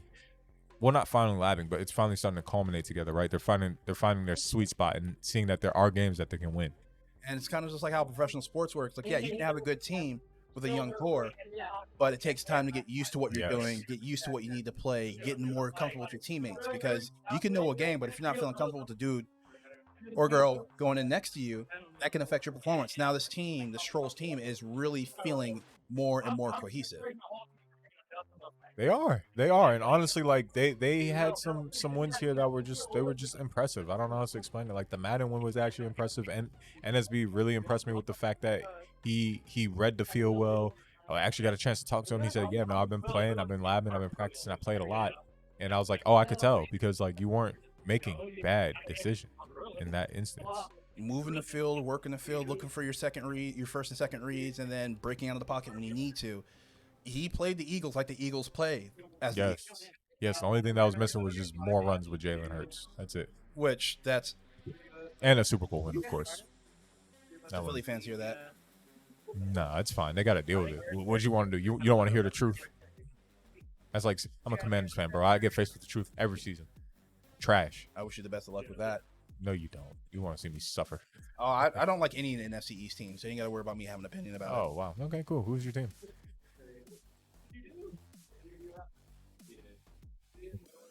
Oh, you mean the video game man? Yes, the person who would probably be a player in our league. Maybe Kyler should quit the NFL and just join UEL. That's the next step anyways. He seems to spend more time doing that. Don't even get me started about that. That's And the fine. only reason why I'm a Cardinals fan is because Bill O'Brien and the Texans sent my boy D-Hop away because of ego. One of the dumbest trades of NFL history. Great. Traded for a running back on his way out and a bag of footballs that are all flat. Nah, not even a bag of footballs. A bag of chips that are going to impact the body negatively because you're a professional athlete. Extra greasy pork rinds. I don't want the regular grease. I want the extra. So it looks like Lemnis Gate's getting ready to go off here. And, Yeah. And Limnus, honestly, an extremely fun game to watch. At first, if you don't know what's going on, it is rather confusing. I have no idea what's going on. Okay, well, I'll break it down for you as it goes to the best of my ability. But it's a really fun game just because it's like it's a long drawn out chess match, like right with shooters, and it's on replay. So think of a shooter if it had a replay button, and what you do is it's kind of like Rainbow Six Siege where you have multiple operators. So you're gonna send out your first operator and make a play for the objectives and the kills, right? So in this mode right here, you're gonna go for objective A and or B, and if you're the attacking team, unless this is simultaneous. No, this is simultaneous, so they're both going to play at the same time. So both are going to go for both those objectives. And that's essentially what you're doing. You're bouncing plays off of your previous play and the opponent's play off of your play. So once you send one operator, that's one move. Then you get to send the second operator and respond to the move because it's going to play exactly the same way. Do you get what I'm saying? So if you say, hey, go to A, it goes to A, and then they go to A and defend it and get kills. Like, oh, Yeah. okay, send somebody to B. So your first operator still goes to A, your second operator still goes to B. Yes. All right, so do the Trolls throw us away and swap over to 2K? Then No, because they think that they can win this, and they don't want to see me happy. But they do have a timeout left. There is a chance for them to. yeah, they're not going to finish this in time. I don't think they're going to finish this game in time. Yeah, that's what I wanted. Oh, wow, yeah, and they got kicked out. See, they did. They did. They did. I think they did. So Trolls getting up limits for something a little bit more fun with the timeout left, so they could get in 2K. We could see some basketball. All right, cool. Yeah, that works. I had a feeling that if something rolled up next that they wanted to play. But yeah, with Limnus, let me go ahead and explain it for those who don't know. You take an operator, they run out. That same operator will do the same thing for all those 5 turns, that first operator, and you get to counter based off of that. So you get to send a second operator to make that first move stronger and or cancel out the opponent who tried to kill or disrupt your first move. So it's a game that constantly builds on itself with the plays you make for 5 turns. Okay, so it's like a living battlefield. So Yes. he goes, all right, cool, I'm going to push lane A, and then, cool, we're going to defend lane A. It's like, all right, what operators did they send to counter? Oh, Yes. this dude who's somebody with Bingo. low health. So cool, we'll send a tank or a defender to support lane A. Maybe. and then- Bingo. That's exactly how it rolls. So if you use no. Yeah, like, right? So now it's actually been explained to me. That's Right? actually really cool. And the games, that's what's so beautiful. Another beautiful, I know I'll be talking about UEO nonstop, but look, that's what's so beautiful about us because a game like that doesn't have a big fan base. But here at the league, we play it. We give it the shine it deserves, and hopefully it catches on and more people see how good of a concept it is, or somebody can recreate that game. But the concept of the game is absolutely phenomenal. It's just some things about it that need to be tightened up, probably like the shooting mechanics. They need to be a little bit tighter. Some of the movesets, they need to be a little bit tighter. But awesome. And honestly, the Trolls felt exactly how I felt. I was like, yo, the moment they saw 2K, they're like, yeah, no, we can win that. So Cordy's definitely going to go in because he's been in the lab, and I think NSB or Phoenix, I think, would go in next as well. Spartacus and Pizza Man, I don't take them to be 2K players, to be quite honest, but neither are Scans and Paku Paku. So we're going to get a really fun match. And if the Buus are petty, they will forfeit back. I love it. Give me that energy. Like, oh, you guys really wanted to play 2K? Yep. Yeah, I'm a happy camper. Favorite game. Like, Big smiles. I enjoy watching 2K, but I hate it when teams don't pick Shaq. And as convoluted it is, it's like people constantly picking buses in Wreckfest. If you don't have a big man in these fives, like you leave so many points on the floor. And like Kareem's a good pick. And, like I agree with some of the arguments I heard for it. But having somebody to control the boards with Shaq, I think is just so huge, especially with everybody playing Steph. I will. It's not even close. People don't realize this, and it doesn't always show. But Kareem is the best player in that game for this season and this iteration. It's not even close. Because what happens in the league is most people. Yep. I knew there would be petty right back. So it's the Buus that don't love me. They're gonna play something different. Oh yeah. So yeah, and of course Cordy went in for 2K, so he's not available for this. So this will be an interesting matchup. As for what we were saying prior, Kareem is actually the best player in that game. He has a mid-range.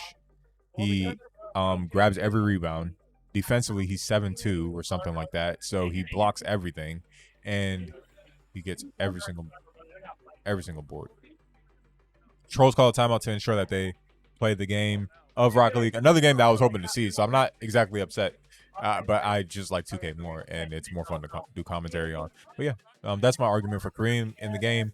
He's really kind of unstoppable. His drop step is unstoppable. You kind of have to suck into the paint, which leads to open passes. He's taller than Shaq, so.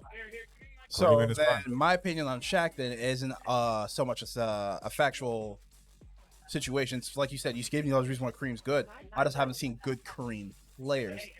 Yeah, because most of the time what teams do in 2K in this league is they stick their worst player on big man because they have the simplest role. Stay in the paint and come and help when you can and just get rebounds. A lot of people don't have their big man score because they don't understand the timing of when to score. Because if you crowd the paint, it is very hard for the big man, especially with those elite level defenders. So if you get somebody that knows how to play 2K and they run big man, they become the most effective player because they open up things for all the shooters. Which is why they're yes, and you can't switch off of them. You can only have the big man guard the big man, especially something like Kareem, because then he can just shoot over whoever it is because he's 7'2". But nobody's at that level where they're taking turnarounds or mid-range jumpers with Kareem, and I've seen it plenty of times, wide open mid-range jumpers, and his jumper is cash from mid-range, cash. But people don't use them, so I just gave everybody free game, but using it is two different things, right? I can tell you what to do, but if you don't know how to do it, you don't know how to do it. Exactly. You can know how to make cookies, but if you don't know actually how to, or if you don't do it properly, then yeah, exactly. The Buus stood zero chance in 2K. They knew it. They were like, "Yo, we're about to get mopped." So looks like the Buus win RPS and they chose hockey. Yep, that makes perfect sense to me because they don't have as good players in Rocket League, and they have to send in Scant and Paku. So I don't even know who their third would be. It might be X-Ray Kevin or something. Let's find out who that is that they're putting in. La Bamba. Okay, so cool. So they get Scans, Paku, and La Bamba. Trollz are going to put in Phoenix, of course. He's about Diamond 3 range, so he's getting close to Champ. And Arbiter and Pizza Man. Pizza Man plays. That tells me that Pizza Man plays because they had options. So, and that doesn't surprise me. Yeah, that's another one that game actually bridges generations pretty well. But the best player right now is some 14-year-old kid who is absolutely cracked. So everybody plays Rocket League, in my opinion. I think that bridges generations, but especially the youth. Yeah, I can agree with that because the older generation liking RC cars growing up, and then not everybody hates soccer. I think it's easier to say not everyone hates it instead of everybody loves it. And then you put the two together, RC cars and soccer, neon cars, memes. Mm-hmm. Oh, another thing I love about Rocket League, there is no difficulty. You just have to be good. That's it. You can't run. You cannot hide. Any game that forces you to just be good, I love. So Rainbow Six, love it. Yeah, there's no hiding behind your operator except for Blackbeard. Bingo. Like some of these other sports games, you can kind of like tweak the settings, put it on pro, put it on all-star, put it on all-pro, whatever it is, and then it makes it easier. But like I like games where you can't run. It's just one setting and it's just hard. All skill cap. Yeah, that's it. Skill cap, whatever you want to call it. But there is no cap here for Black Diamond. Facts. So the Buus decided to go with the hockey mode, which reason being is because it just changes the dynamics, right? It's flatter surface, so some of these shots are just different. So it's actually a hockey puck instead of It's a giant hockey puck. Bird. Yeah. No, full sentence. True. Yeah, that's right.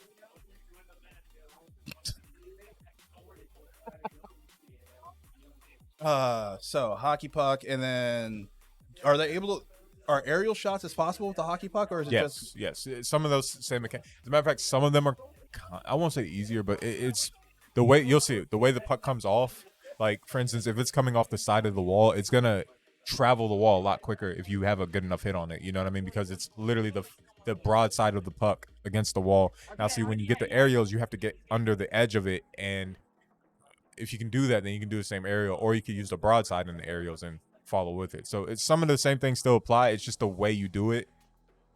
It's a different kind of car control. So usually the skill level still translates.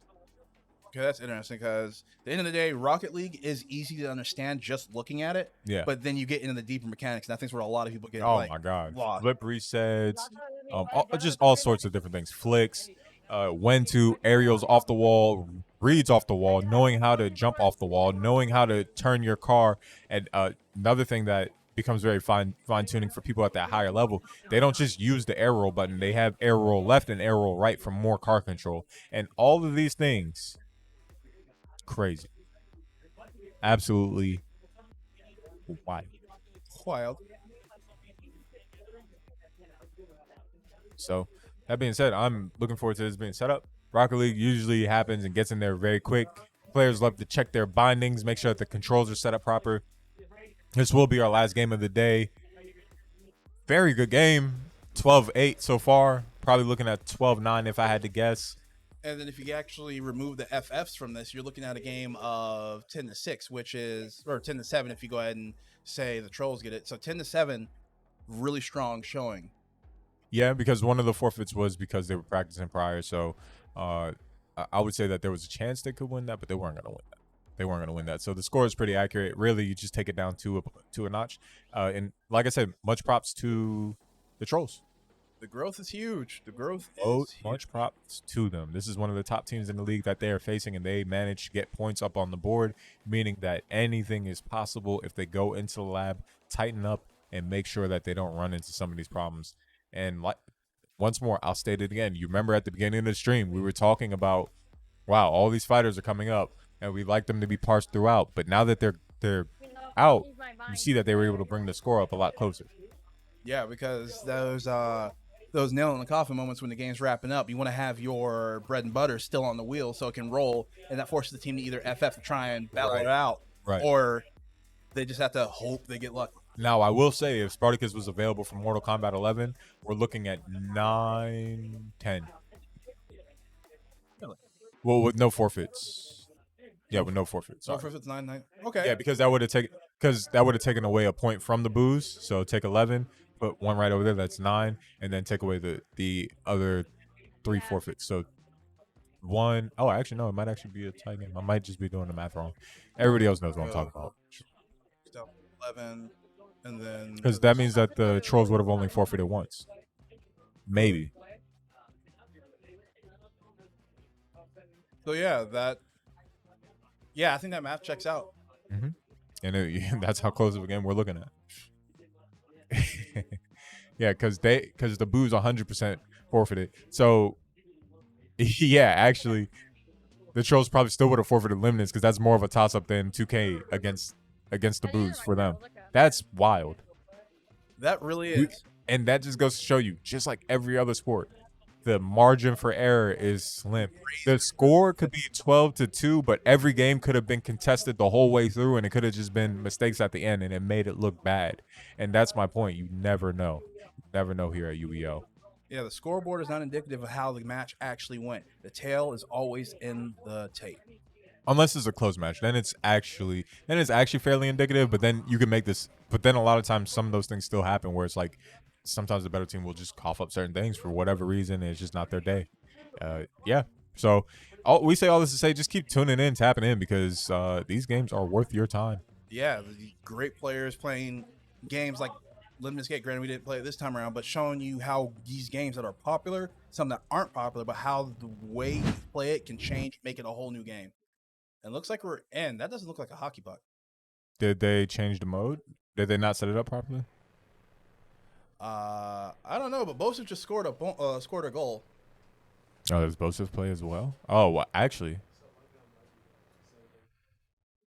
yeah, decently.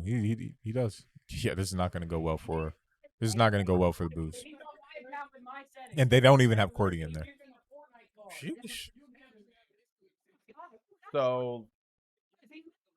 Oh yeah, okay, good hit. Bad read on that. Yeah, I don't know how that was supposed to fall. Space shot too high. He's got full boost, so you got a chance to make a jump for it.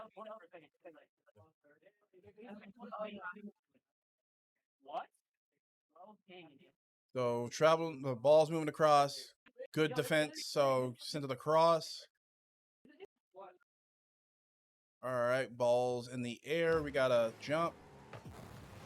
Decent touch, but kind of puts the ball in limbo. I really love the EG Honda hatch. That's a little car talk there, but Oh yeah, yeah. car car fanatic.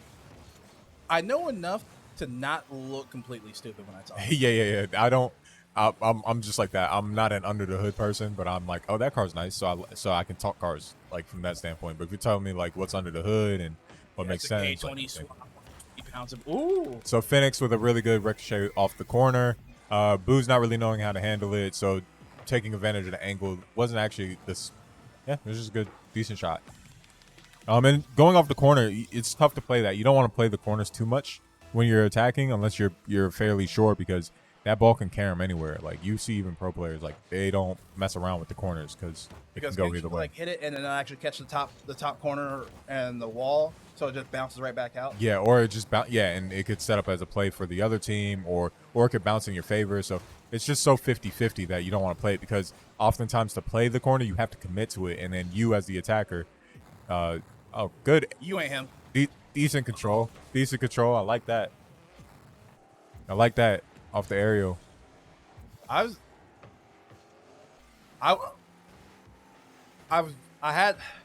saw it going up and I was like, maybe. Oh, okay, good cut off. Let's see if we can make it happen again. Oh, good defense. Gotta get him out of the. Gotta get him off the side of the court. Yeah, there's no way that should have happened. Toxic. One of the most toxic fan or gaming bases, for sure, is Rocket League. Do not hop in any of those lobbies. They are merciless sometimes. I thought League was the worst. Oh, League is probably the worst, but Rocket League is up there. No way. Yeah, for sure. You get in those competitive lobbies, and let's say they're not even that good. They're just getting some lucky bounces. The next thing you know, what a save. Go for it. Why don't you stop? Yeah, it gets pretty bad. All right. The Bomba, not bad. Is he just kind of figuring everything out as he goes? No. Or does he actually play? No. You don't get that off the wall if you don't play some. You really don't. Because that's timing and knowing the speed of the ball and trajectory, and knowing that you have to match it and not overshoot it, stuff like that. Because if you overshoot, you're gonna give possession back. Look at Phoenix out here, really working on that aerial control. Got him up there. He might just get one because it looks like the Buus don't know how to handle it. But the problem is, it's leaving too much. Like that's the tricky part with the aerials. Sometimes it's almost like you're handing the ball to them and giving up pressure. You know what I mean? The number one thing you'd want to do is not give up possession. Right? When you give up possession, it becomes an issue. And also, when you in the air using that roll control, doesn't that use up your boost as well? No, not the roll control, but like you actually hitting the boost. So you using your air roll does not affect your boost. What it does is it affects the way you land and the way you pursue the ball. If you know what you're looking for. La Bamba very patient here. La Bamba's not bad actually. Oh my God! Night. Ooh! Okay, Phoenix. Yo, let him know. They didn't know what to do with that angle. He said, "Here, I'll pass it to you. Thank you. Now shoot it for me." And that was really a pass back into the middle for his team. So I'm hoping that somebody was sitting there in the middle, ready for that, because that was a really good pass back on his part. And this is one of the games that he came into the league saying that he played, and he's shown it. And I can tell he's been grinding because he wasn't this good when he joined. Nice. So he's like, hey, there's a game that I have to give my team a big boost for, and he's been practicing. You can tell. Phoenix thought he was going to get that shot. He was feeling himself going on that one. Yeah, he had a nice little two hit. There we go. Good play. And he's playing those corners well. I don't think he hit that one hard enough. He's still giving them enough time to save, but I just think that they're not on that skill level just yet to save that consistently. So this is the problem with it. Now you see he's rotating back. So he's back in goal. Good rotation. But when you play with a lot of these aerials and you don't knock him, first off, good stuff. Couldn't finish. But you give up pressure and you give up possession and you give up a lot of space, to be quite honest. Uh-oh. Yeah, we got to get that ball out of there. There we go. That's a great way to end it for the Trollz. They can, like, as corny as it sounds, they can hold their head up high about the way they played today. They played a very good game today. Yeah, keeping the masses entertained definitely kept me entertained. Oh, for me, for sure as well. Yeah, like I was not for 1 second sitting here like, oh well, this is. Even when the score was down, they started coming back, and Spartacus was like, no, we're gonna rip off 3 straight. We're gonna make it happen. And remember, F1 was close. Yeah, F1 only went the way of the Buus because of strategy decision that didn't work out. And an immediate adjustment to go ahead and throw the rest of the game. And that's so crazy to me. Let's see what the next spin would have been. Siege? Another one that I would have loved to see. But, alas, not enough time. Well, so yeah, with F1 and the MK, like really, you can look at it and say that the Trollz were just a couple of decisions away from actually being able to pull off the upset here. And it's unfortunate because you can understand a player wanting to be ready, but hey, man, you can't be doing that while we are actively playing. Right. And then 2, that's where you need to be as a pro. You need to have that comfort in your play or utilize that time during the break, not in the middle of play. Or you're not really. I don't even think you're allowed to do it during the break. The whole thing is if you're playing, right, you cannot play any game that has not appeared on the wheel because then it could essentially boost your skill level. Ooh, then yeah, that you can't. Yeah, yeah, That's a rough one. That's a rough one. And really, that's on coaching. Like, yeah. You know what I mean? And not to say negatively because sometimes it happened to me too. Like sometimes your players just forget or they don't know and they slip off and they start playing it before you even see them. But it's something to be reiterated for sure. Yeah, that is definitely a teachable moment because I'm not going to sit here and be like, oh, it's all Phoenix's fault or just dump it all on him. But that 1 point, if with everything still rolling out the way it did, makes this a 10-12 game or an 11-11 game like you were saying. Mm-hmm. And an 11-11 game is a lot easier to stomach, and then you have your overtime playoff potential. And losing in overtime, it's heartbreaking, but it's way better to push it to that point. Exactly. And you know what's kind of crazy? Unfortunately for the Trollz, now we got to get this interview coming up very shortly with the winners. Buus with dominant performance, and at the end of the day, they were able to get it. So here we go over to our interview room with the winners, the Buus. You know what it is. OG Juki, and I'm here with the Buus once again. Okay, once again. You brought the whole lineup out today. That's for one. It's not rare. It's rare that I get to see that. And you guys performed. They did really well. You hit them hard early, and then you kept your foot on the gas. Mm-hmm. You gotta stop that Madden, bro. They wanted to play That Madden. was a mistake made on their part. I guess they didn't get the memo yesterday, bro. He said they watched the game and they didn't care. So. Obviously not. Obviously not. It cost them a lot. But last game of the season before playoffs. Yep.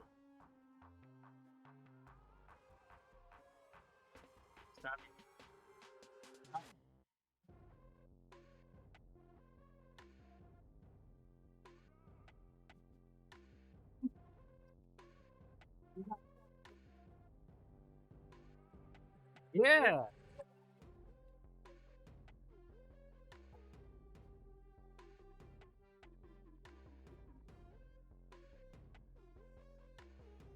Right over time, right? Hey, we didn't get every single winner. Right. Just about. Damn near. But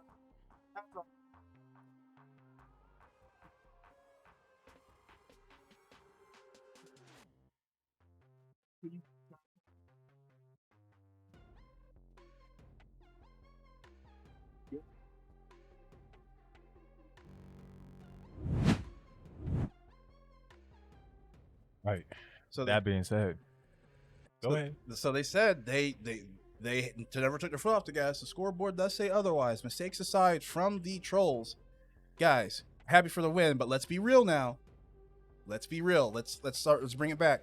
If you guys saying it's going to be you and the top team at the end, you cannot be performing like this where you're having a win with this many points. Confidence is key, but you got to be more realistic. There's a lot of mistakes made on your part, a lot of inconsistencies, and a lot of the games you won were only games you were strong in.